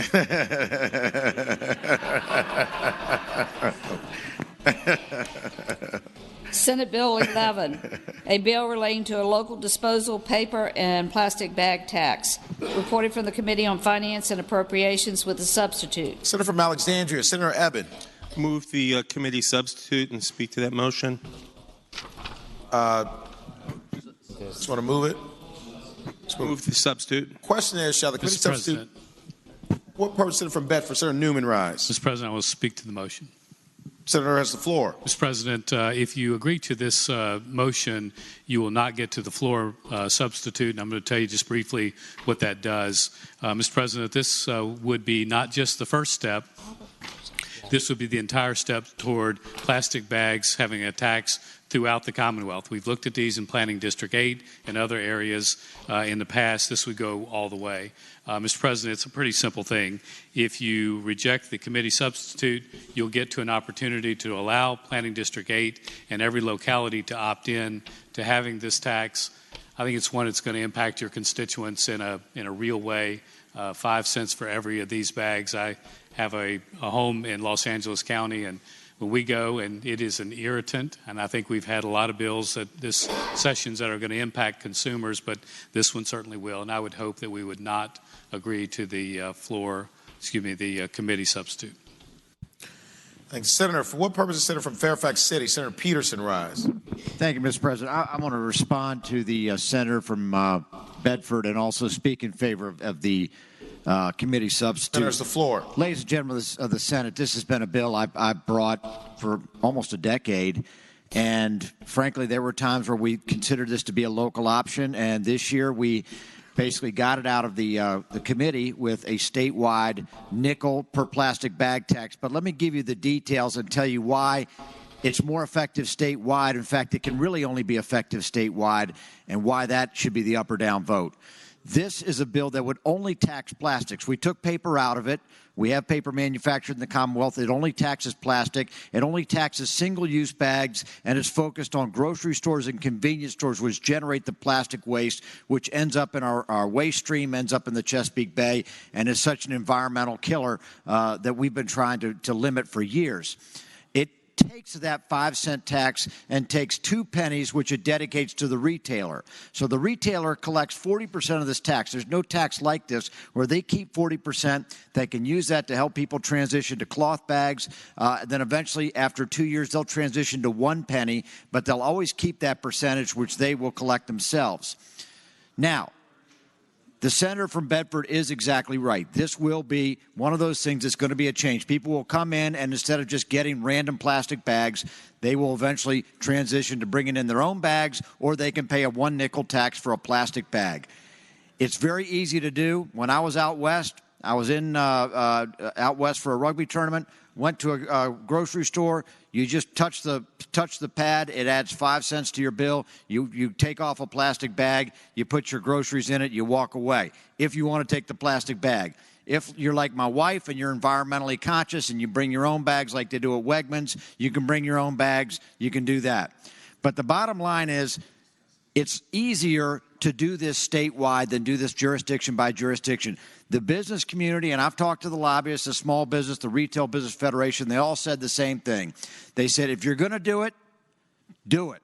Do it statewide. It's easier for us to program our systems. It's easier for us to educate our members. It's easier for us to adjust to this if we just do it across the board, as opposed to Fairfax City, yes, Fairfax County, no, Alexandria City, yes, Loudoun County, no. That becomes a nightmare. It becomes a nightmare. If we're going to do this, let's just do it. Now, again, I'm an advocate for this. I've made no bones about it. I've been in favor of this for 10 years. I think this is a bill that will do more to protect our environment than anything else we're going to do this year. And, yes, that includes a lot of the clean energy stuff, which I'm a big believer in. This will have an immediate impact on preserving our environment, preserving the Chesapeake Bay, keeping trash out of our waste stream. It will have an immediate impact. But if we're going to do it, let's do it statewide. And you know what? If we don't have the votes to get it statewide, it's okay. I think we do, but maybe we don't. But I don't want to do a hodgepodge, which I believe is what my colleague, my great friend Senator from Bedford, who I often agree with, even if I don't always vote for him. But I think if we do it on a hodgepodge, and I know I am wrapping it up, that will be a mistake. Thank you very much. For what purpose, Senator from Alexandria, Senator Edmund-Ryan? As I said, I wanted to speak to the substitute, sir. And anyone here see the movie The Graduate? Yes. Okay. So you remember Mrs. Robinson, but you don't remember Mr. Robinson. And Mr. Robinson said plastics are the future. And plastics are not the future. We use over 100 billion throwaway bags per year. And without change, by 2025, there's projected to be more plastic in the ocean than fish. In fact, if you had the salmon for lunch, I hope you don't suffer any bad effects from the ingestion of plastic that you had from microplastic particles.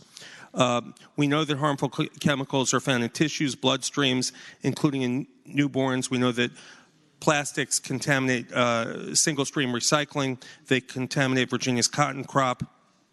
And I will say that with the fee, disposable bag use is cut in half. What the senator from Fairfax didn't say is that because paper bags are an option, people can still find a throwaway bag if that's their preference, along with the grocer. So with that, I would propose that we adopt the committee substitute. If not, I will be moving into the Los Angeles County home of the senator from Bedford. What purpose, Senator from Rockingham, Senator Obenshain, rise? Mr. President, speaking briefly Senators, the floor. To the motion, you know, people are sick and tired of the soda pop police. They're sick and tired of the plastic straw police. If you want this restriction on plastic bags, do it to your constituents. Don't do it to mine.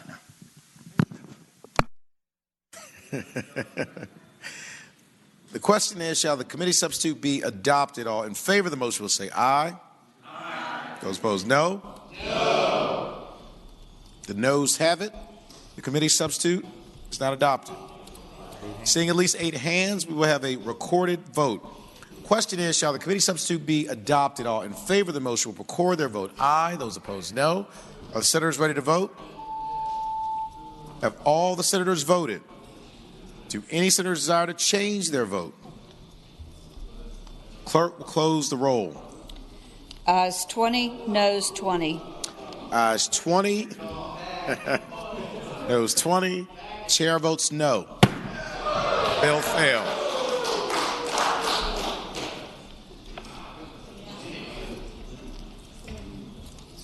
Senator from Bedford, Senator Newman. Mr. President, I move that we waive the reading of the floor amendment, floor substitute. Question is, shall the reading of the floor substitute be waived? All in favor of waiving the reading will say aye. Aye. Those opposed, no. The ayes have it. The reading of the floor substitute is waived. Senator from Bedford, Senator Newman. Mr. President, I know that the senator from Petersburg, senator from Fairfax City has worked on this, and Senator Eben has too. Mr. President, I think this very much looks like the bill that the senator from Fairfax City had before. His was in a different area, but basically a small trial area. I hope that we would agree with the floor substitute.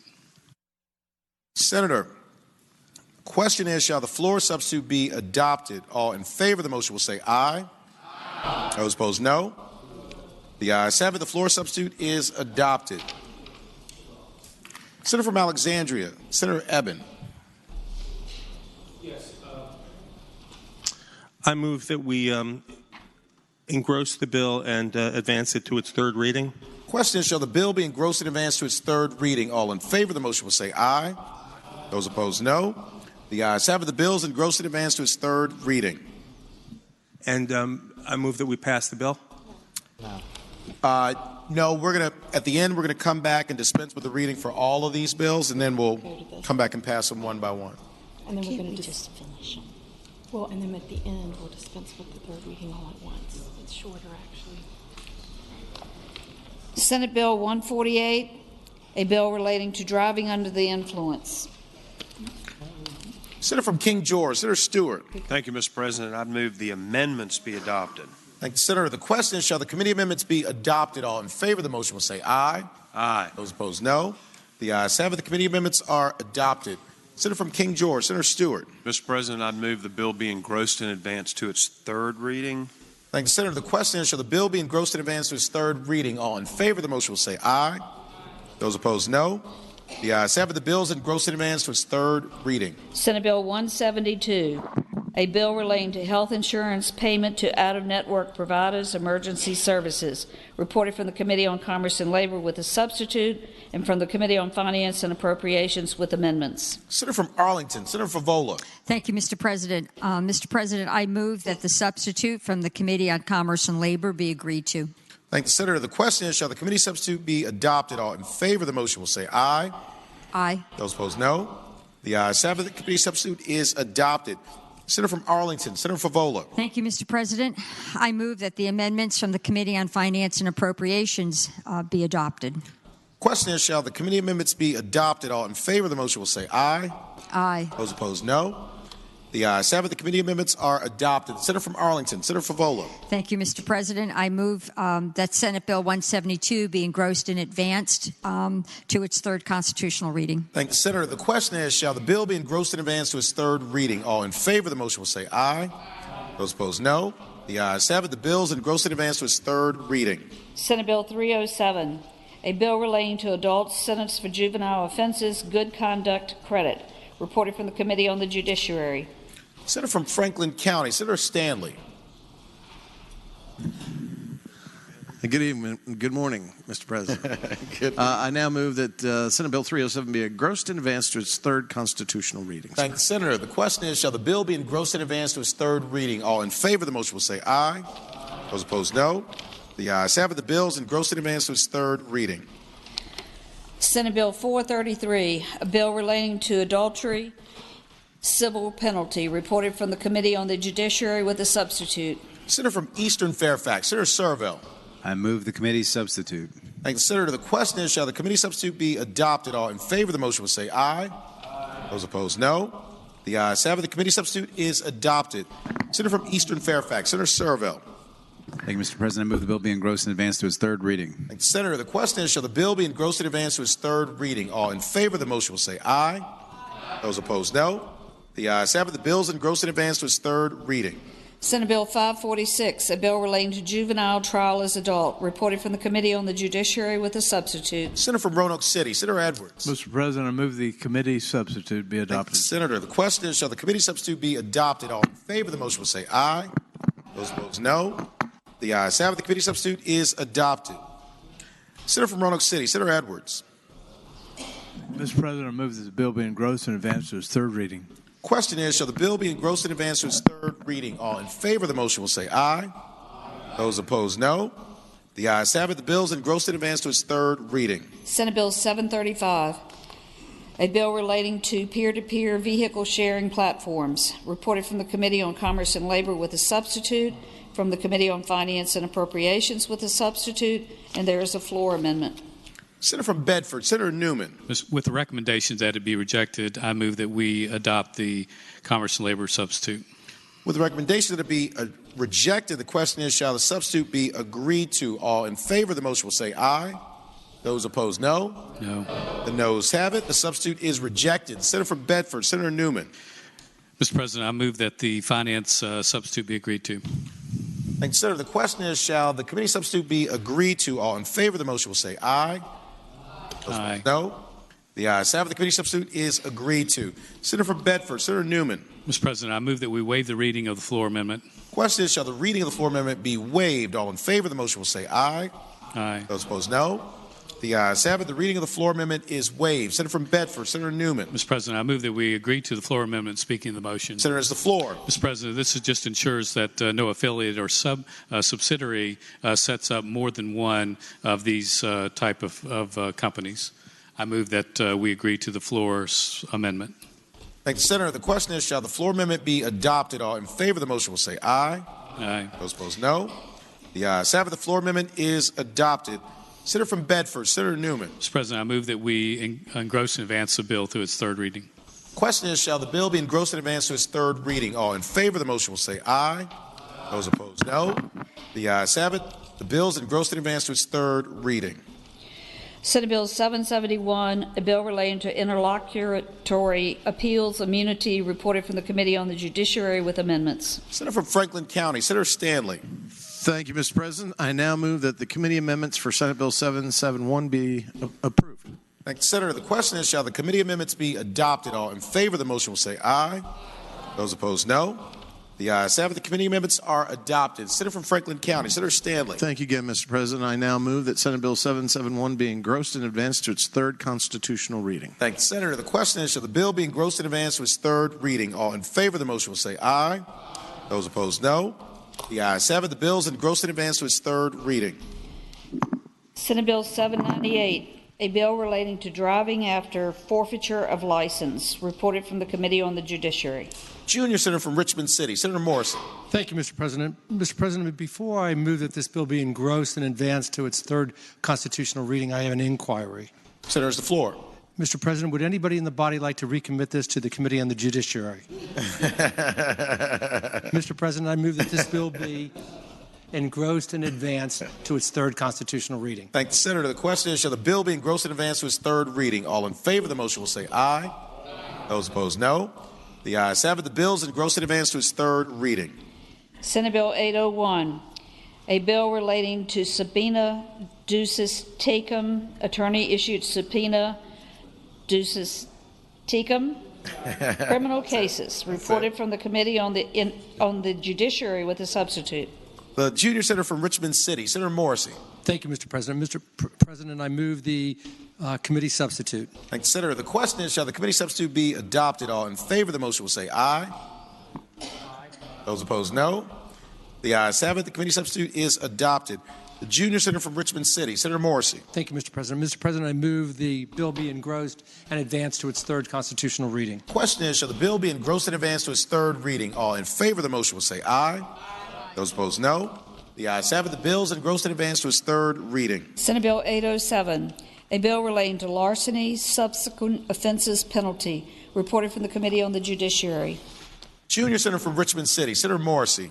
Thank you, Mr. President. Mr. President, I move that SB 807 be engrossed and advanced to its third constitutional reading. Thank the Senator. The question is, shall the bill be engrossed and advanced to its third reading? All in favor of the motion will say aye. Those opposed, no. The ayes have it. The bill is engrossed and advanced to its third reading. Senate Bill 810, a bill relating to use of discretionary sentencing guidelines worksheets by juries. Reported from the Committee on the Judiciary. Junior Senator from Richmond City, Senator Morrissey. Thank you again, Mr. President. Mr. President, I move that Senate Bill 810 be engrossed and advanced to its third constitutional reading. Thank the Senator. The question is, shall the bill be engrossed and advanced to its third constitutional reading? All in favor of the motion will say aye. Those opposed, no. The ayes have it. The bill is engrossed and advanced to its third reading. Senate Bill 855, a bill relating to financial institutions, small loans, penalties. Reported from the Committee on Commerce and Labor with a substitute. Senator from Accomack, Senator Lewis. Mr. President, I move adoption of the substitute from the Commerce and Labor Committee. Thank the Senator. The question is, shall the committee substitute be adopted? All in favor of the motion will say aye. Those opposed, no. The ayes have it. The committee substitute is adopted. Senator from Accomack, Senator Lewis. Mr. President, I move the bill be engrossed and passed on to its third reading. Thank the Senator. The question is, shall the bill be engrossed and advanced to its third reading? All in favor of the motion will say aye. Those opposed, no. The ayes have it. The bill is engrossed and advanced to its third reading. Senate Bill 880, a bill relating to minimum staffing ratio for school counselors. Reported from the Committee on Finance and Appropriations with an amendment. Senator from Hampton, Senator Locke. Mr. President, I move that the committee amendment be adopted. Thank the Senator. The question is, shall the committee amendment be adopted? All in favor of the motion will say aye. Those opposed, no. The ayes have it. The committee amendment is adopted. Senator from Hampton, Senator Locke. Mr. President, I move that the bill be engrossed and advanced to its third reading. Thank the Senator. The question is, shall the bill be engrossed and advanced to its third reading? All in favor of the motion will say aye. Those opposed, no. The ayes have it. The bill is engrossed and advanced to its third reading. Senate Bill 907, a bill relating to transportation safety. Reported from the Committee on Transportation with a substitute. Senator from Portsmouth, Senator Lucas. Yes, sir, Mr. President. I move that the committee substitute be agreed to. Thank the Senator. Question is, shall the committee substitute be agreed to? All in favor of the motion will say aye. Aye. Those opposed, no. The ayes have it. The committee substitute is agreed to. Senator from Portsmouth, Senator Lucas. Thank you, Mr. President. I move that the bill be engrossed and advanced to its third constitutional reading. Thank the Senator. The question is, shall the bill be engrossed and advanced to its third reading? All in favor of the motion will say aye. Those opposed, no. The ayes have it. The bill is engrossed and advanced to its third reading. Senate Bill 1003, a bill relating to computer crimes monetary harm penalty. Reported from the Committee on the Judiciary with a substitute. Senator from Russell, Senator Chafin. Mr. President, I move that we adopt the committee amendment. Thank the Senator. The question is, shall the committee substitute be adopted? All in favor of the motion will say aye. Aye. Opposed, no. The ayes have it. The committee substitute is adopted. Senator from Russell, Senator Chafin. I now move that we advance and engross the bill to its third constitutional reading. Thank the Senator. The question is, shall the bill be engrossed and advanced to its third reading? All in favor of the motion will say aye. Those opposed, no. The ayes have it. The bill is engrossed and advanced to its third reading. Senate Bill 1018, a bill relating to reduction of sentence, substantial assistance to prosecution. Reported from the Committee on the Judiciary. Senator from Franklin County, Senator Stanley. Thank you, Mr. President. I now move that Senate Bill 1018 be engrossed and advanced to its third constitutional reading. Thank the Senator. The question is, shall the bill be engrossed and advanced to its third reading? All in favor of the motion will say aye. Those opposed, no. The ayes have it. The bill is engrossed and advanced to its third reading. The question is, shall the rules be suspended? Senior Senator from Fairfax, Senator Saslaw. Mr. President, I move that all Senate bills now on third reading on the regular calendar, it's pages 80 through 86, Senate Bill 11 through 108, that the rules be suspended and the third constitutional reading of the titles be dispensed with. Thank you, Senator. Question is, shall the rules be suspended and the third reading of the titles of the bills be dispensed with? All in favor of the motion will record their vote aye. Those opposed, no. Are the senators ready to vote? All the senators voted. Do any senators desire to change their vote? Clerk will close the roll. Ayes 40, noes 0. Ayes 40, noes 0. The reading of the titles is dispensed with. The bills are now before the Senate on final passage.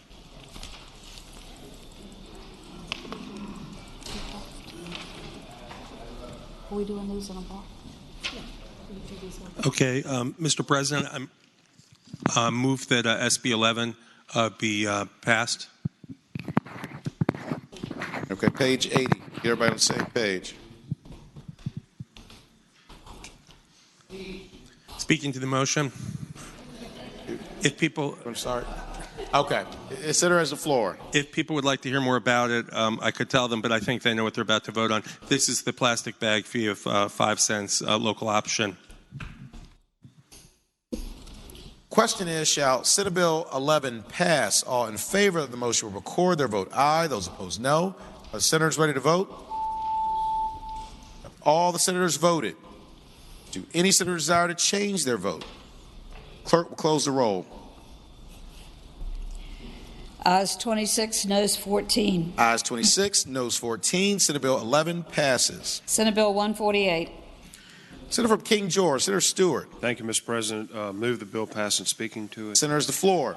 As briefly as I can. Mr. President, under the law currently, if you are in your driveway with the keys in your car, playing the radio, and drinking a beer, you can be arrested and prosecuted for driving under the influence. If you're on your lawnmower having a beer, you can be arrested and prosecuted for for drinking and driving. Same thing applies if you're on your Gator or whatever. Now, this is a true story. And this is what the status of the law is in Virginia. This removes that. We have passed this bill at least twice before, and it got bottled up in House courts before. But the fact of the matter is under the definition of operation in a Supreme Court case that was a few years ago, you are deemed to be subject to prosecution for drunk driving even if you are on your own property. And I don't think that's what we ever intended. It's your own residence on your own property. I'd ask you to support the bill. For what purpose is the junior senator from Richmond City, Senator Morrissey, rise? Thank you, Mr. Speaker. Speaking to the bill. Senators, the floor. I want to add to what Senator Stewart said. If somebody is at a bar and they've had too much to drink and they're being responsible and they start to drive and they go, you know what, maybe I shouldn't be driving. And they pull over, they stop, they're on the side of the road, they turn the car off and and they're in the front seat and they hope to maybe sleep it off or whatever. They can be arrested, charged, and convicted of drunk driving. This bill addresses that, so I hope the body would pass it. Thank the senator. The question is, shall Senate Bill 148 pass? All in favor of the motion will record their vote aye. Those opposed, no. Are the senators ready to vote? Have all the senators voted? Do any senator desire to change their vote? Clerk will close the roll. Ayes 38, noes 2. Ayes 38, noes 2. Senate Bill 148 passes. Senate Bill 172. Senator from Arlington, Senator Favola. Thank you, Mr. President. Mr. President, I move that Senate Bill 172 pass, and speaking to the motion. Senators, the floor. Thank you, Mr. President. What this bill does is it enables individuals who may go out of their network to receive emergency health care or elective health care. It takes them out of the surprised billing arena. There's a very small slice of individuals who are insured and may go out of network, less than 3%. So this is not going to move the market. But for those individuals who get a bill from their provider that they can't afford to pay, this is a very big deal. Under my bill, the patient would be responsible for any copay or deductible that would be required under his or her insurance plan. The remaining portion of the bill would be negotiated between the insurance plan and the provider. But the way it would work is the insurance plan would be required to offer, as a first offer, a usual and customary payment. And then there'd be an expectation in the bill that the insurance company and the provider try to work something out in good faith. And I think that line is 292. I don't have it right here. If that can't be worked out, then the resolution is decided through arbitration. The State Corporation Commission, the Bureau of Insurance, which is part of the SEC, is charged in this bill with developing an expedited arbitration process. That process needs to take place within 60 days from receiving a claim. The bill lays out a number of criteria that the arbitrator must consider.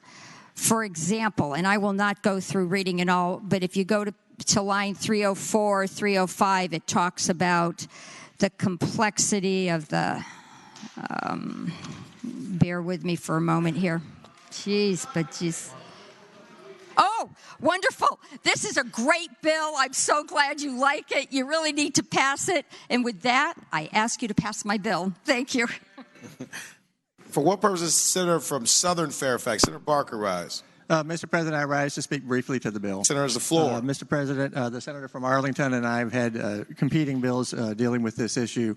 I think that the bill that is before us tonight has some serious flaws. I think particularly as it relates to fiscal impact, the number of people who would not be covered by, likely to be covered by the provisions of it, and a disincentive for many of the providers to join participating networks. So I would hope that by the time this bill hopefully comes back to us in a final form, that these issues will have been addressed and will have something that we can all support. What purpose does Senator from Hanover, Senator McDougal, rise? Mr. President, speaking to the bill. Senator has the floor. Mr. President, this bill is about balanced billing or surprise billing, and it's just unacceptable for citizens of Virginia to go to a hospital for emergency procedure, think it's covered by the insurance, and it not.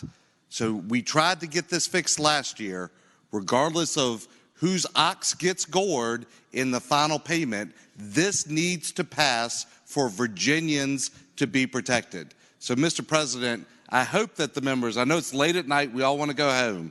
This will pass here tonight, but I hope as it goes through the process, we remember it's about the patients. It's not about the hospitals. It's not about the doctors getting paid. It's not about the insurance companies. It's about the patients. And this needs to pass so that they are protected when they go to the hospital for an emergency.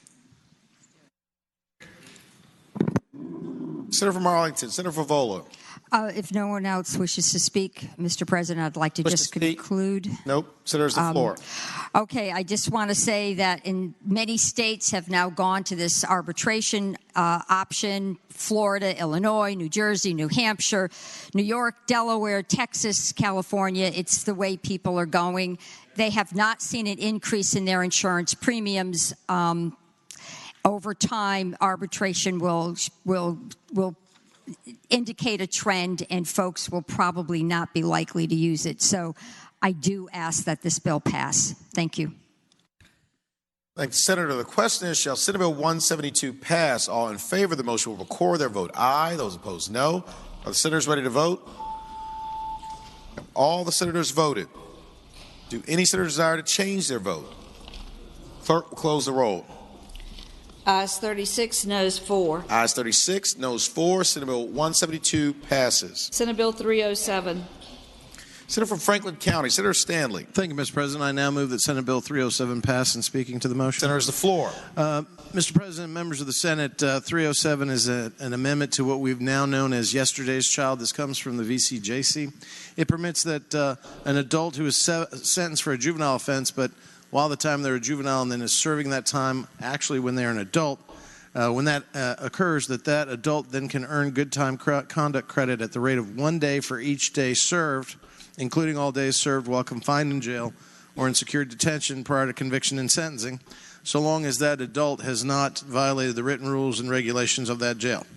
And that's the bill, Mr. President. I move again that it pass. Thank you, Senator. The question is, shall Senate Bill 307 pass? All in favor of the motion will record their vote aye. Those opposed, no. Are the senators ready to vote? Have all the senators voted? Do any senators desire to change their vote? Clerk, close the roll. Ayes 40, noes 0. Ayes 40, noes 0. Senate Bill 307 passes. Senate Bill 433. Senator from Eastern Fairfax, Senator Servell. Thank you, Mr. President. I move the bill pass. And speaking to the motion. Senator has the floor. Ladies and gentlemen, Senate Bill 433 at 11:55 p.m. is like a little caterpillar that went into a cocoon and came out a beautiful butterfly. And the cocoon it went into was the Judiciary Committee, and it went in as a bill to decriminalize adultery, and it came out as a bill to basically take away the adverse inference or take away the prohibition on taking adverse inference against taking the Fifth Amendment in a civil case because they're so very similar. But basically, I've been trying to get adultery decriminalized in this Commonwealth now for, I think, about 5 years because it's a real problem in divorce cases. And because people take the Fifth, and then you have to spend all this money trying to get around the Fifth instead of just being able to ask somebody, hey, did you do it or not?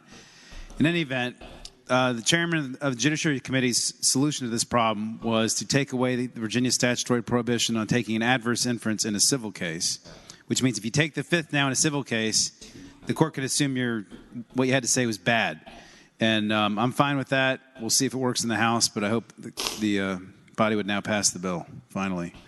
For what purpose does the senior senator from Chesapeake, Senator Cosgrove, rise? Will the gentleman yield for a question? Will Senator yield? I will yield. Senator yields. You have the floor. I'd ask the gentleman, does your wife know you're carrying this bill? Senator's the floor. She does. I'm pretty sure she does. And I would just note that this doesn't... Yeah, it takes the Fifth, yeah. I thank the gentleman.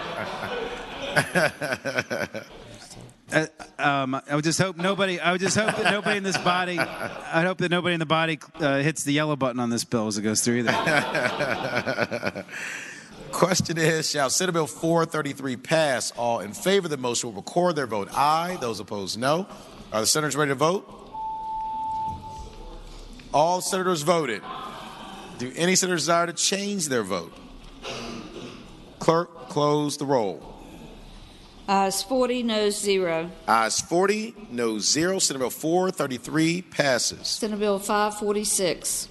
Senator from Roanoke City, Senator Edwards. Mr. President, I move that Senate Bill 546 pass. Senator, it's the floor. By way of explanation, a simple little bill that simply says that if a child from age 14 to 16, the prosecutor cannot automatically transfer the child to the circuit court to be tried as an adult, but rather would have to have a hearing between 14 and 16 before the child could be transferred to the circuit court to be tried as an adult for a felony. That's all it does. With that explanation, I renew my motion. Thank you, Senator. Question is, shall Senate Bill 546 pass? All in favor of the motion will record their vote aye. Those opposed, no. Are the senators ready to vote? Have all the senators voted? Do any senator desire to change their vote? Clerk, close the roll. Ayes 31, noes 8. Ayes 31, noes 8. Senate Bill 546 passes. Senate Bill 735. Senator from Bedford, Senator Newman. Mr. President, I move that the bill pass and speak in the motion. Senator, the floor. Mr. President, this is the peer-to-peer bill that we had a stakeholders group that came together, and Commissioner Holcomb basically put everyone together. This process of P2P was going on for a good while in Virginia. This finally brings regulation to it. The senior senator from Chesapeake and I had bills. They had a little bit different way of going about things. There now is peace in the valley from all groups.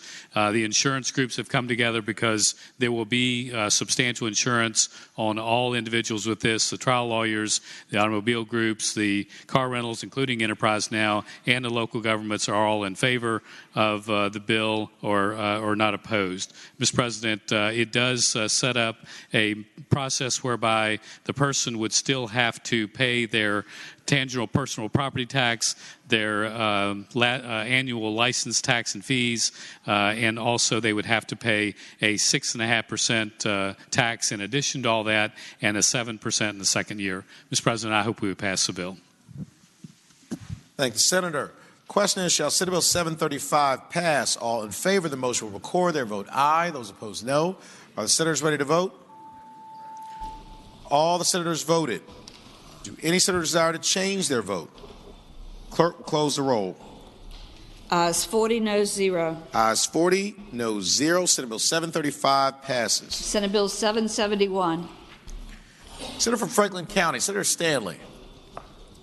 Thank you, Mr. President. I now move Senate Bill 771 pass and speaking to that motion. Senator, you have the floor. Thank you, Mr. President, members of the Senate. Senate Bill 771 allows for interlocutory appeals to occur in cases where there is a pre-trial determinative issue of immunity. And if a court either grants that immunity, and usually when we talk about immunity like sovereign immunity, that would prevent the case from going forward, or even legislative immunity, then the aggrieved party has the right, or if it's even denied, the aggrieved party has the right to ask that court certify that issue because it is dispositive of the issue for appeal, and to go up to the appellate court to make those determinations made. Those petitions don't stay the proceedings unless the court determines it to be so. And even though you can have an interlocutory appeal, you can actually appeal this later if you go through the trial. So I move that Senate Bill 771 passes, and I might actually get a vote from Senator Obenshain from what it looks like with his hand movement. So I renew my motion to pass. Thank you, Senator. The question is, shall Senate Bill 771 pass? All in favor of the motion will record their vote aye. Those opposed, no. Are the senators ready to vote? All the senators voted. Do any senator desire to change their vote? Clerk will close the roll. Ayes 40, no 0.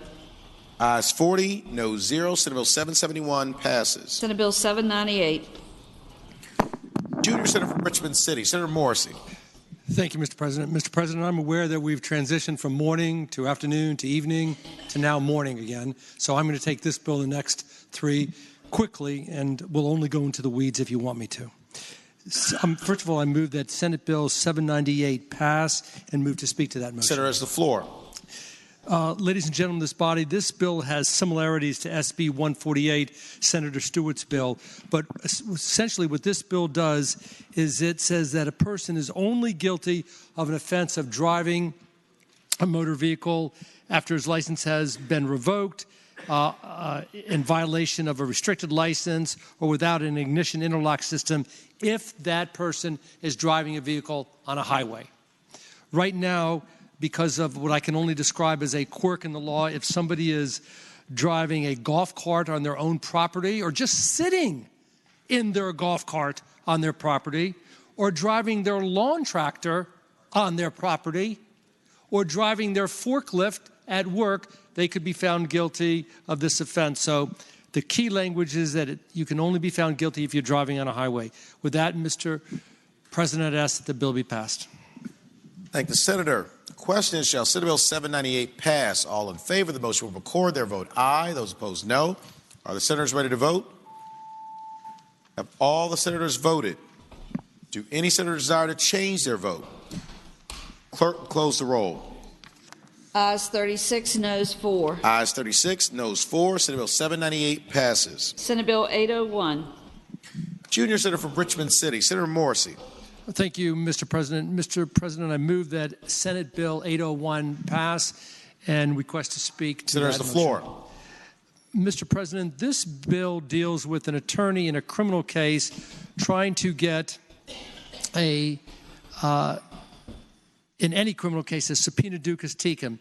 Right now, the law is that an attorney can issue a request for a subpoena for a witness. This bill would allow that attorney to request a subpoena ducis tecum for documents. There are certain things that have to be provided, notice given to the Commonwealth, and it would apply mutatis mutandis, which simply means same thing, same application, as if it were done by the clerk's office. I'd ask that the body pass SB 801.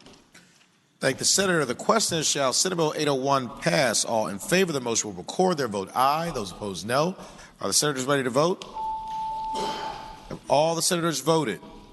Do any senators desire to change their vote? Clerk, close the roll. Ayes 34, noes 5. Ayes 34, noes 5. Senate Bill 801 passes. Senate Bill 807. Junior Senator from Richmond City, Senator Morrissey. Thank you, Mr. President. Mr. President, I move that Senate Bill 807 pass and request permission to speak to that Senator has motion. the floor. Thank you, Mr. President. Mr. President, this bill removes the Class 6 felony punishment to somebody who was convicted of a petty larceny third offense. To Senator Spruill and other non-lawyers, right now, if you are convicted of a third offense petty larceny, irrespective of the amount, you can be found sentenced to up to 5 years.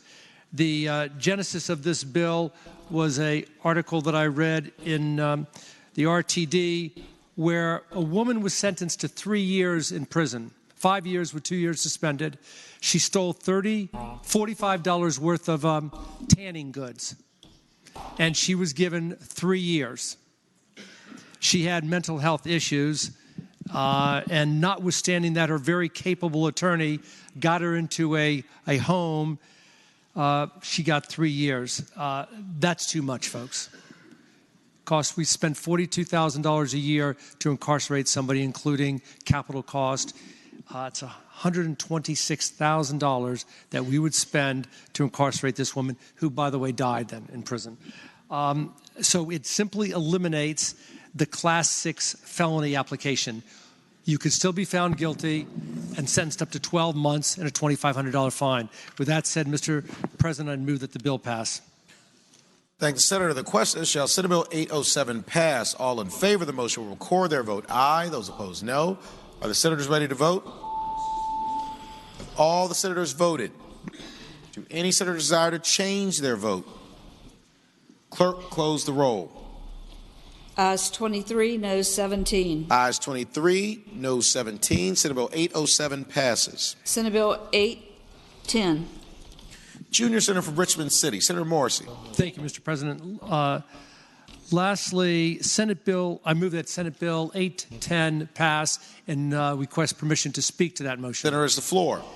This is another simple bill that simply says that if the jury does sentencing, that the jury be given the applicable discretionary sentencing guidelines with the instruction from the judge to the jury that it's just discretionary. I know you may recall earlier we passed a law that said that the sentencing will be done by the trial judge. However, the law is right now that the juries do the sentencing. What I'm requesting is that this measure be passed so that the jurors have all the information that a judge would have, including the sentencing guidelines. With that, Mr. President, I'd ask that Senate Bill 810 pass. Thank the Senator. The question is, shall Senate Bill 810 pass? All in favor of the motion will record their vote aye. Those opposed, no. Are the senators ready to vote? Have all the senators voted? Do any senators desire to change their vote? The clerk will close the roll. Ayes 22, noes 18. Ayes 22, noes 18. Senate Bill 810 passes. Senate Bill 855. Senator from Accomack, Senator Lewis. Mr. President, I move Senate Bill 855 pass, and speaking to that motion. Senator, has the floor. Mr. President, members of the Senate, Senate Bill 855 does some really simple things. It's a fairly simple and straightforward bill. What it is about is licensure, regulation, therefore consumer protection, and access to capital to those people who would have difficulty accessing capital otherwise. Last year, 100,000 Virginians made use of a similar product that's contemplated by this legislation. It was unlicensed and unregulated. This bill establishes a licensure and regulation framework for that product. Essentially what this does is it allows licensure by the Bureau of Financial Institutions and enforcement by the Bureau of Financial Institutions of the regulatory framework set out in the bill, and also by the Attorney General's office. The Attorney General's office can issue a cease and desist order. There's also a license revocation that BFI can do. So there's a regulatory framework in here. The product that we seek to establish has a $3,000 cap on it. The interest rate is at 36%, but there are daily fees as are set forth in the legislation. There can only be one product. One customer can only have one product at a time. There is no collateral. These loans are completely without collateral. And so what we contemplate is that each payment will be a 5% minimum principal payment, and that's the original principal amount. So these loans cannot go on forever. If you borrow the maximum amount of this product, which is $3,000, and you make the payments with the principal reduction in there, the loan will go out for 21 months. The Virginia Consumer Protection Act is within this bill. So that's the product. That's what we seek to do. And again, it is a licensure product. It sets up a regulatory scheme. It sets up guardrails. for a product that heretofore would have been unregulated. There are unseemly, unsavory, and unregulated characters offering products in Virginia right now from overseas, and also folks who have made improper use of some tribal connections as well, which have been in the news. So this is necessary. This is pro-consumer. It is pro-access to capital, and it sets up a strict regulatory and licensure framework for this bill. So I move the bill pass. Thank the Senator. For what purpose, Senator from Eastern Fairfax, Senator Saraville rise? Speaking to the bill. Senator's the floor. Thank you, Mr. President. Listen, I appreciate the sincerity of the Senator from Accomack and his concern that the actions we took earlier today might cut off credit to a vulnerable population, but this bill just simply is not the way to solve it. First of all, in other states which have done what we voted to do earlier today, like Colorado, it has not shut off access to credit. Advance America is operating in Virginia and in Colorado. So is Ace Cash Express, so is Enova, so is Access Financial, so is Curo Financial.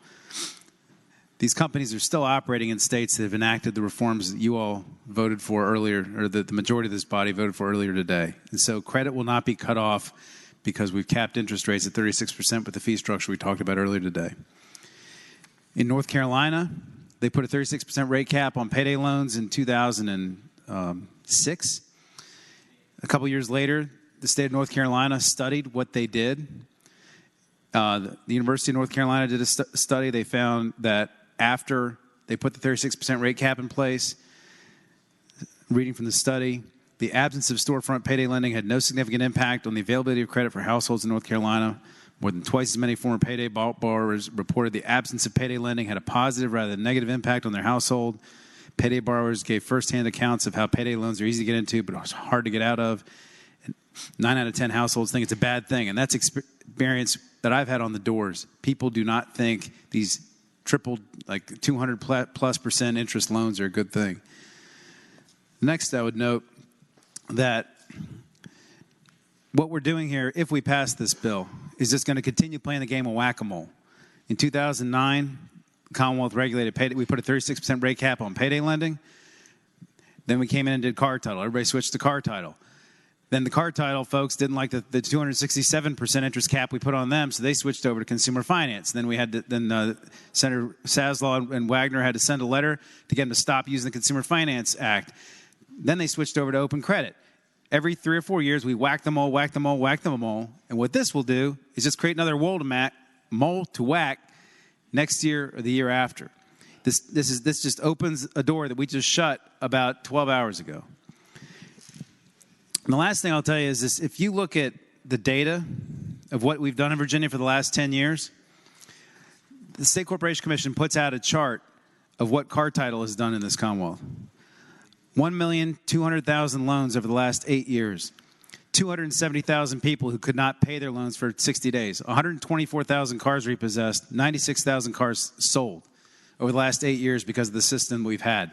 It's not a functional system. It's not helping anybody. And if you look at the interest rate structure in this bill, it works out to 250% interest. So if you push the green button, you are voting for 250% interest rates. Just want to be clear what that means. If you support 250% interest rates, hit the green button. If you support the structure we did earlier today, which is about 50% for 6-month loans, up to about 110% for short-term loans, push red. What purpose is Senator from Hampton, Senator Locke rise? Thank you, Mr. President. I encourage everyone to vote against Senate Bill 855 because it completely undoes what we did on Senate Bill 421. In fact, it completely unravels what we did on Senate Bill 451. It allows a daily interest rate, which the senator from Accomack did indicate. And this daily rate of 55% for loans of up to $1,500 and 45% for loans up to $3,000. Let me tell you what that translates to. If an individual borrows $1,500, that person would repay $4,571.25. If a person borrows $3,000, that person would repay $8,197.50. So this daily interest rate would become crushing for our consumers, no matter what the percentage. So we closed loopholes with the bill that we passed on yesterday. What this does is simply reopen those loopholes. This creates an entire new chapter that is not limited to online lenders. Even though this says that it's dealing with online lenders, it is not. Any predatory lender will now be able to use this chapter to avoid the consumer protections of Senate Bill 421, which we passed yesterday. Lenders will now simply move to this statute, which would allow them to charge consumers more than they currently do. So I ask that we not pass Senate Bill 855. Thank you, Mr. President. Thank the Senator. For what purpose is the senior senator from Chesapeake, Senator Cosgrove, rise? Speak very briefly to the bill, Mr. Senator, President. the floor. Thank you, ladies and gentlemen. I associate my remarks with the gentleman from Eastern Fairfax and the senator from Hampton. Folks, this is just another predatory lending bill. This is a bill that's going to take advantage of the people who can least afford to be taken advantage of. We did the right thing with payday loans that Senator Locke carried. Voting for this bill would be an absolute opposite of what we did there. So I hope that we will not support this bill. Thank you. Thank the Senator. For what purpose is the junior senator from Richmond City, Senator Morrissey, rise? Thank you, Mr. President. Mr. President, would the gentleman from Accomack yield for a question or two? Will Senator yield? I yield, Mr. President. Senator yields. You have the floor. Mr. President, I'd ask the gentleman, while I understood that he mentioned a cap of 36%, isn't there a daily fee that could be as much as 0.65%? Senator's the floor. No, that's not correct. It's 0.55 on loans at or below 1,500 and 45% on loans above 1,500. Right. And that's called, would the gentleman yield for another question? I yield. Senator yields. That's called a daily fee, correct? That is correct. Senator's the floor. Would the gentleman yield for another question? I yield. So if I wanted to compute it out using your figure of 0.455, I would multiply that by 365 to get the more applicable or true rate. Would that not be true? Senator's the floor. I can tell the gentleman that the APR for loans under 1,500 is 236%. Above 1,500 is APR over 1,500 is 200%. 200%. That's the APR. Senator's the floor. Further question? Mr. President, would the gentleman yield for another question? Yield. I yield. Senator yield. You have the floor. Isn't this more like a credit card or a line of credit? Senator's the floor. Well, I mean, I would answer to the gentleman that it has a finite, the product that is established in this regulatory scheme is a new product in Virginia that has a $3,000 cap on it. Further question? Penultimate question. Would the gentleman yield for two final questions? I thought the gentleman said penultimate. Senator has the floor. I yield. Are there any term limits on this loan? Senator's the floor. I would say to the gentleman that there is a 5% payback of the original principal amount in the payment scheme. Final question. Would the gentleman yield for a final question? I yield. Senator yields. You have the floor. Is there any maximum length on this loan? Senator's the floor. I would say to the gentleman that with the 5% payback, if you borrow the maximum amount of the product, which is $3,000, there'd be a 21-month payback. Speaking briefly to the bill. Senator's the floor. Ladies and gentlemen, I am very much aware that the hour is late, and I'm asking that you reject this bill. I, too, believe that the senator from Accomack has been genuine and sincere, and he answered the questions quite candidly. And that is this. This interest rate could be as much as 260% per year. And if you vote for this, you completely unravel Senate Bill 421, which was Senator Locke's bill. Number two, you heard the comment from the senator from Eastern Fairfax, whack-a-mole. This is just another aspect of the predatory lending cycle.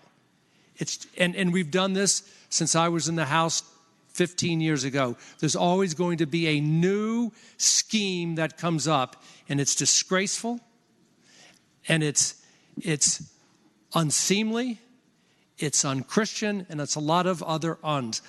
I would add this particular scheme would allow lenders to charge up to 260% because there is the 36% cap, then there is a daily fee. What an interesting term. A daily fee of 0.45%. When you do the math, you see that the examples were accurate. You could borrow up to borrow $1,500 and you would repay in a 20-month term $4,571. I hope that I respectfully urge the body to reject SB 855. Do any senators other than the patron wish to be heard on Senate Bill 855? Seeing none, Senator from Accomack, Senator Lewis. Mr. President, if nobody else wishes to speak, just in wrap up. Senators, the floor. First of all, I would submit that the testimony that we heard in Commerce and Labor on Senate Bill 421 was not entirely without conflict as to the impacts of the regulatory efforts in these other states. But further, I'd go on to say, as to the Senator from Fairfax's references to whack-a-mole, this product has set up with guardrails in this bill, in this regulatory and licensure scheme, is completely different business model from any of the other products that are out there. Nobody would be, based on their current business model, able or willing to shift into this. There's no collateral, there's no payroll deduction allowed, and there are no ancillary products that can be sold within this product, within this statutory scheme.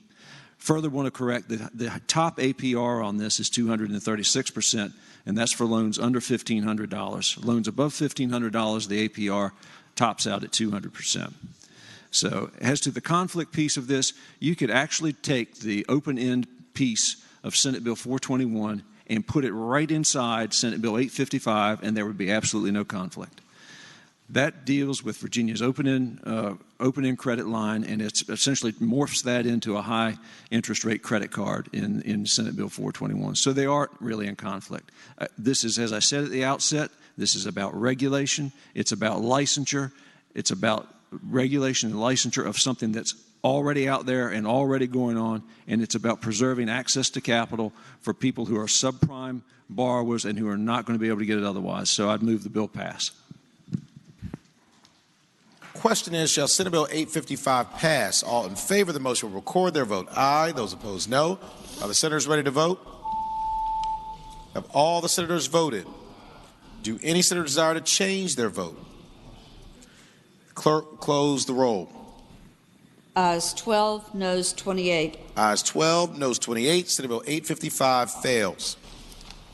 Senate Bill 880. Senator from Hampton, Senator Locke. Thank you, Mr. President. I move that Senate Bill 880 pass. Speaking to that. Thank you, Senator. You have the floor. Senate Bill 880 proposes to change the standards of quality for school counselor ratios to reach the nationally recognized best practice level, 1 counselor per 250 students at every grade level beginning in fiscal year 22. Thank you, Senator.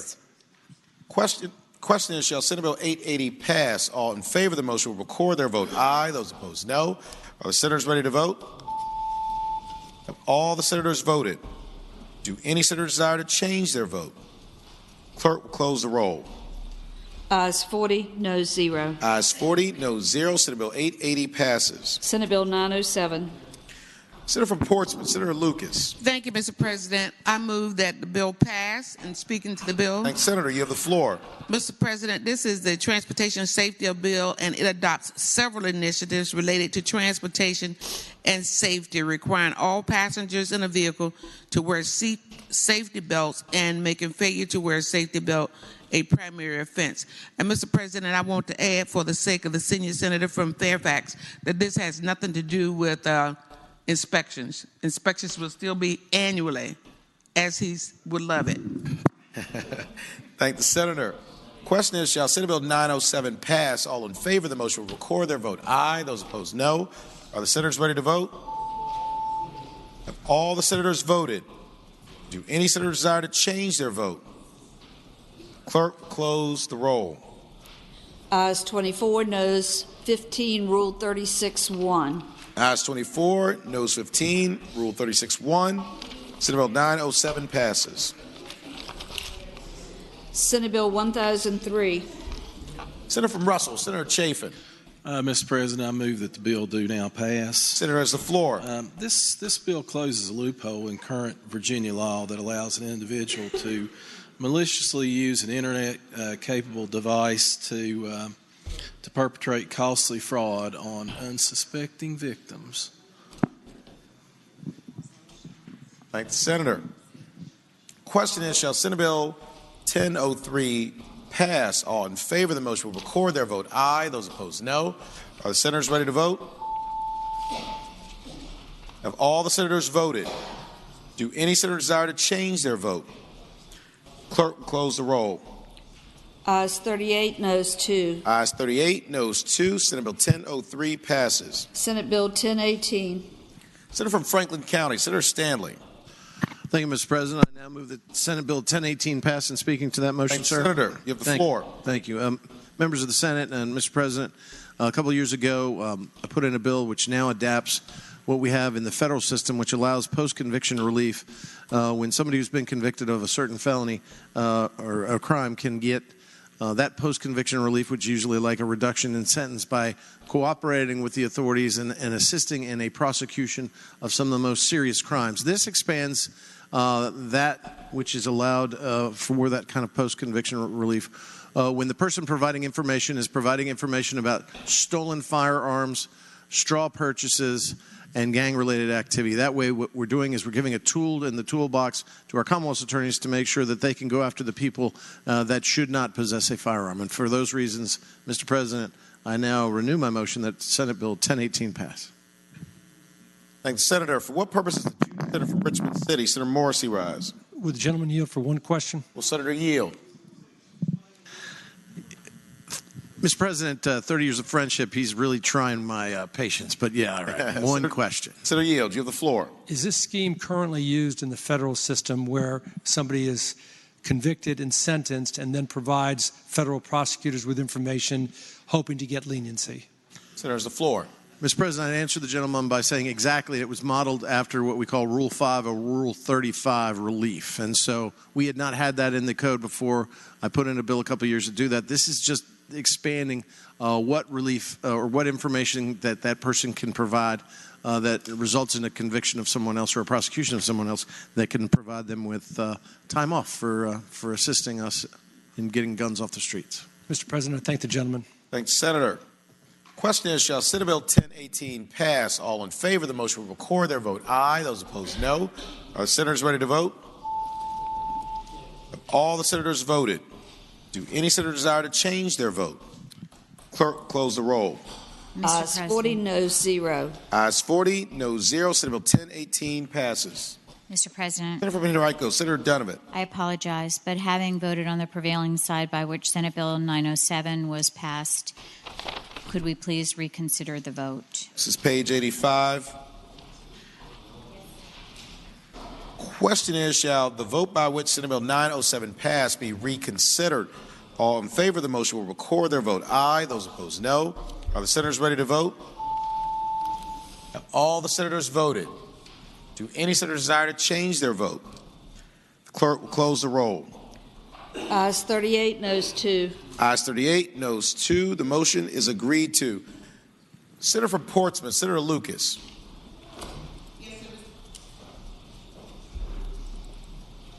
Thank you, Mr. President. I move that Senate Bill 907 pass. Thank the Senator. Question is, shall Senate Bill 907 pass?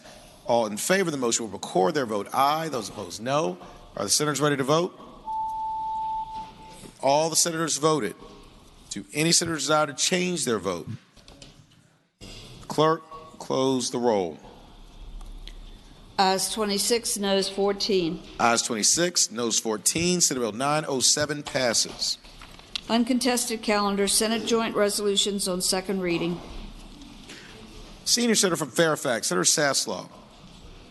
Mr. President, I move that all Senate joint resolutions on second reading on the uncontested calendar on pages 86 through 87, SJR 27 through SJR 86 be advanced to their engrossment and third reading in a block.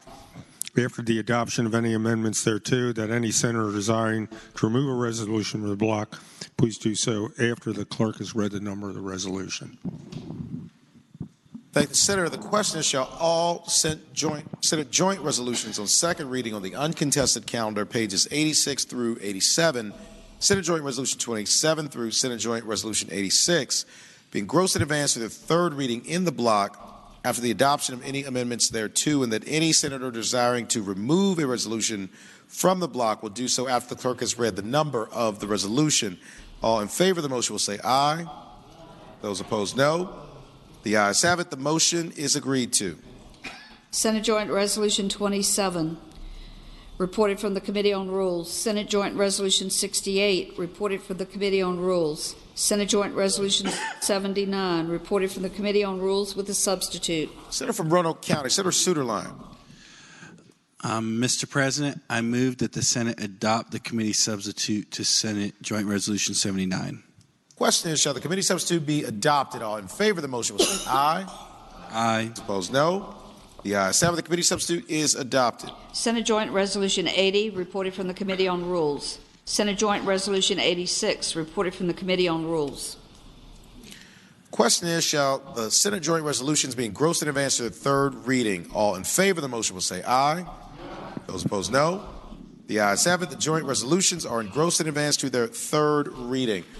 Senior Senator from Fairfax, Senator Sasslaw. Mr. President, I move that all Senate joint resolutions now on the third reading on the uncontested calendars, that's pages again 86 through 87, SJR 27 through SJR 86, that the rules be suspended and the third constitutional reading of the titles be waived. Thank you, Senator. The question is, shall the rules be suspended and the third reading of the titles of the resolutions be waived? All in favor of the motion will record their vote aye. Those opposed, no. Are the senators ready to vote? Have all the senators voted? Do any senator desire to change their vote? The clerk will close the roll. Ayes 40, no 0. Ayes 40, no 0. The reading of the titles is waived. The resolutions are now before the Senate for final consideration. Senior Senator from Fairfax, Senator Sasslaw. Mr. President, I move that all Senate joint resolutions now on the third reading of the uncontested calendar, pages 86 and 87, SJR 27 through SJR 86, be placed on their final passage in a block. Any senator desiring to remove a resolution from the block, please do so after the clerk has read the number of the resolution. Thank the Senator. The question is, shall the Senate joint resolutions on the uncontested calendar, third reading, pages 86 through 87, Senate Joint Resolution 27 through Senate Joint Resolution 86, be placed upon their final passage in the block with the understanding that any senator desiring a resolution be removed from the block will do so after the clerk has read the number of the resolution. All in favor of the motion will say aye. Those opposed, no. The ayes have it. The motion is agreed to. The resolutions are before us in the block. The clerk will read the number of the resolutions. Senate Joint Resolution 27, Senate Joint Resolution 68, Senate Joint Resolution 79, Senate Joint Resolution 80, Senate Joint Resolution 86. Question is, shall the resolutions be agreed to in the block? All in favor of agreeing to the resolutions will say aye. Aye. Those opposed, no. The ayes have it. The resolutions of the block are agreed to. Regular calendar, Senate Joint Resolutions on second reading. Senate Joint Resolution 9, directing the Joint Legislative Audit and Review Commission to study the reinstatement of discretionary parole report, reported for the Committee on Rules with amendments. Senator from Western Fairfax, Senator Marsden. Thank you, Mr. President. I move the committee amendments. Thank you, Senator. The question is, shall the committee amendments be adopted? All in favor of the motion will say aye. Aye. Those opposed, no. The ayes have it. The committee amendments are adopted. Senator from Western Fairfax, Senator Marsden. Thank you, Mr. President. I move that the bill be engrossed in advance to its third reading. Question is, shall the resolution be engrossed in advance to its third reading? All in favor of the motion will say aye. Those opposed, no. The ayes have it. The resolution is engrossed in advance to its third reading. Senator from Western Fairfax, Senator Marsden. Thank you, Mr. President. I now move that the rules be suspended and that the third constitutional reading be dispensed with. Question is, shall the rules be suspended and the third reading be dispensed with? All in favor of the motion will record their vote aye. Those opposed, no. Are the senators ready to vote? Have all the senators voted? Do any senator desire to change their vote?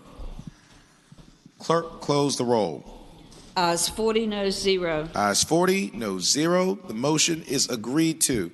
Senate Joint Resolution 9. We go back to Senator from Western Fairfax, Senator Morrison. Thank you, Mr. President.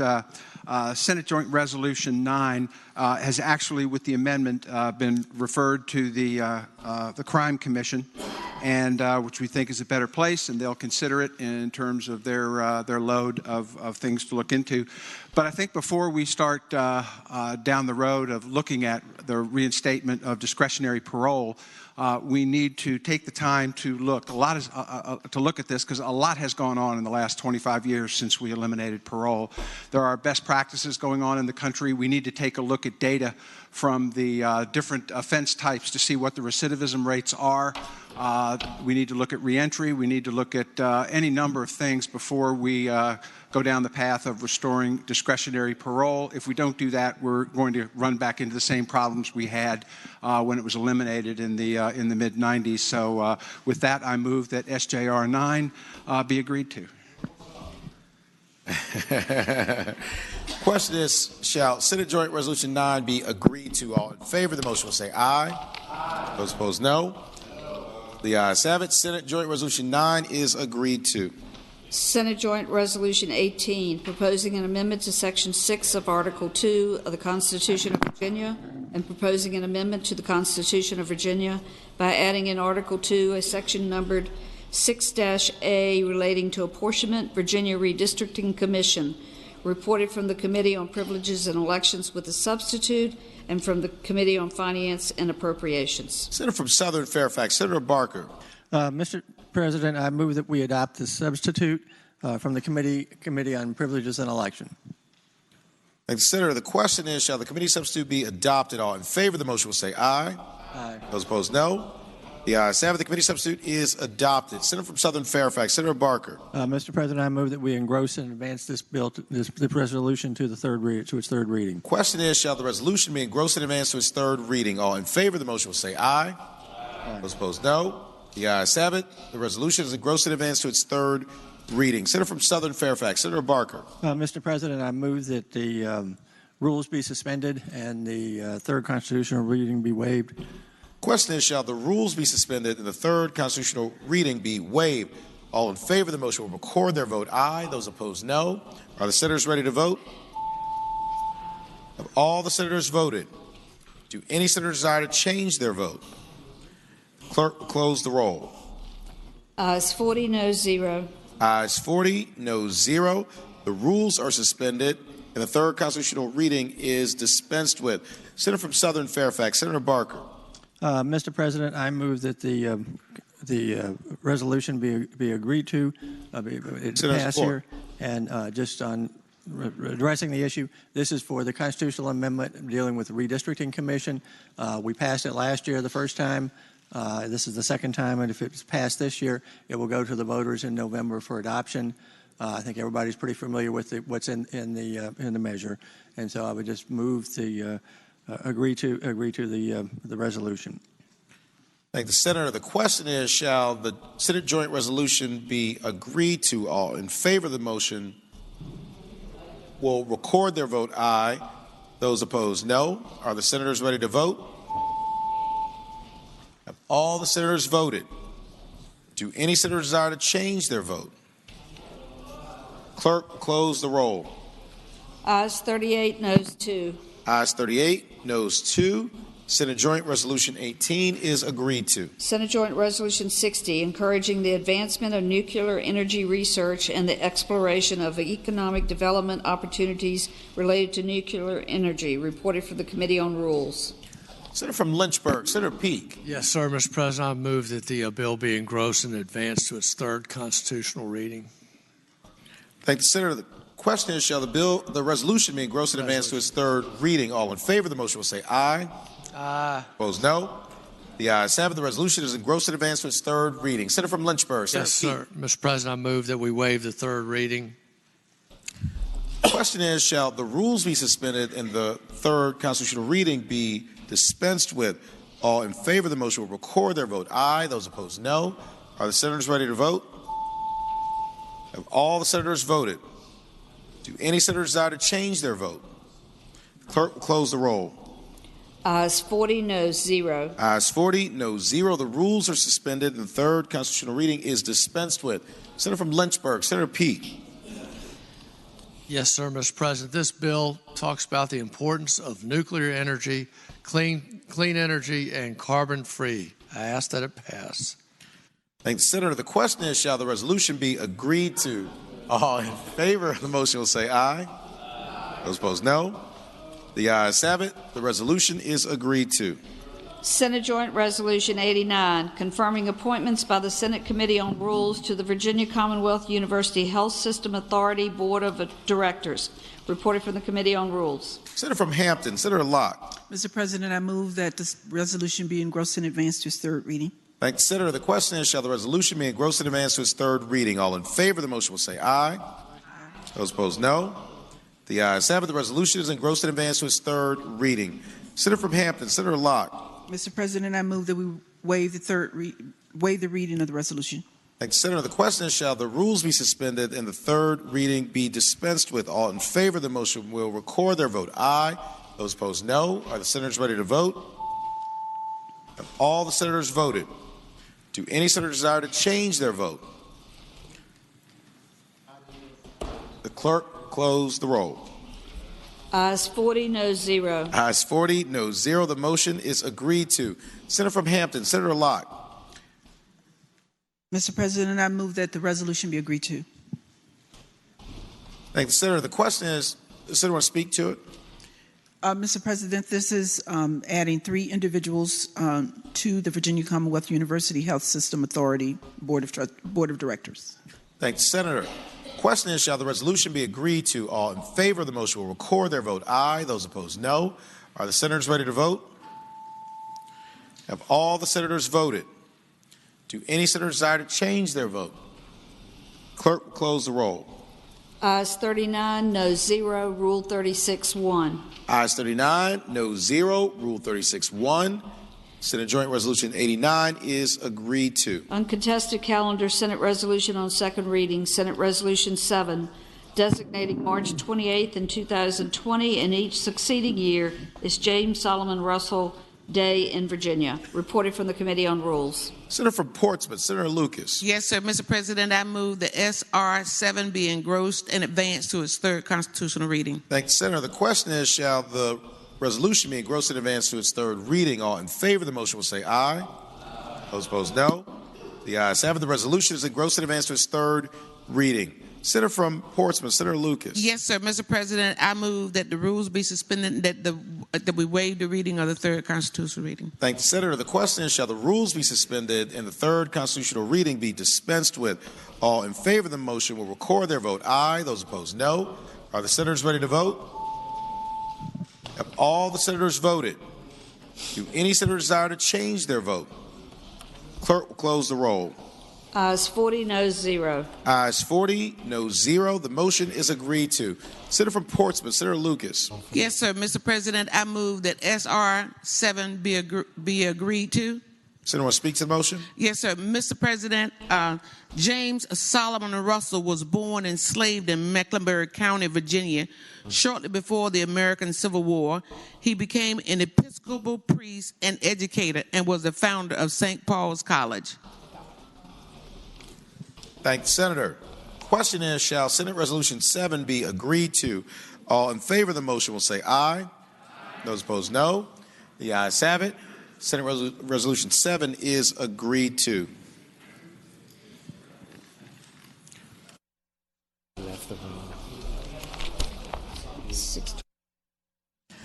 Senator from well, we either Senate Bill 621.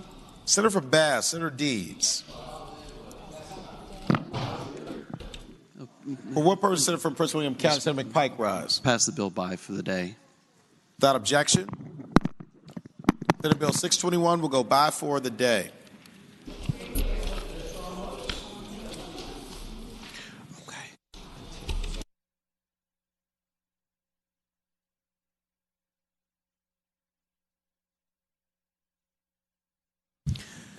Senior Senator from Fairfax, Senator Saslaw.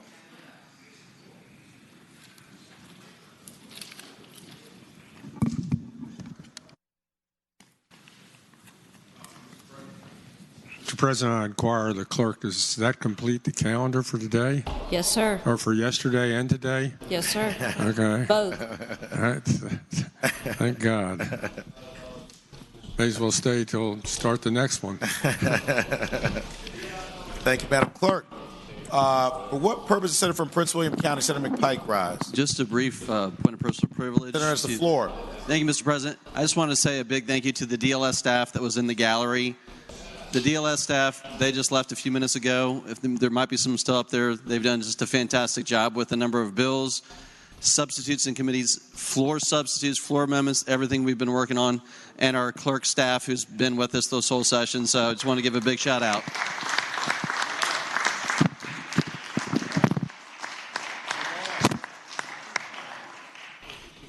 For what purpose is Senator from Alexandria, Senator Eben, rise?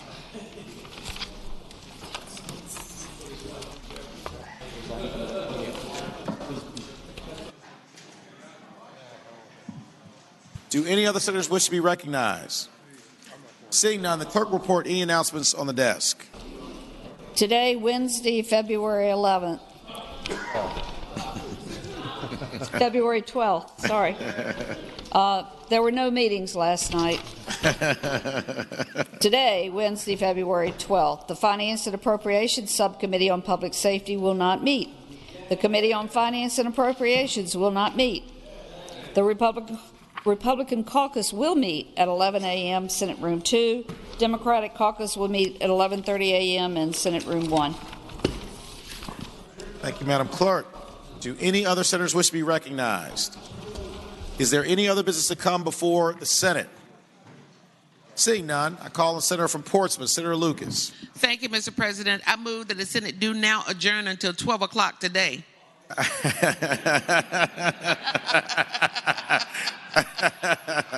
I thank the senator. Question is, shall the Senate stand adjourned until 12 o'clock today? All in favor of the motion will say aye. Those opposed, no. The ayes have it. The Senate stands adjourned until 12 o'clock today.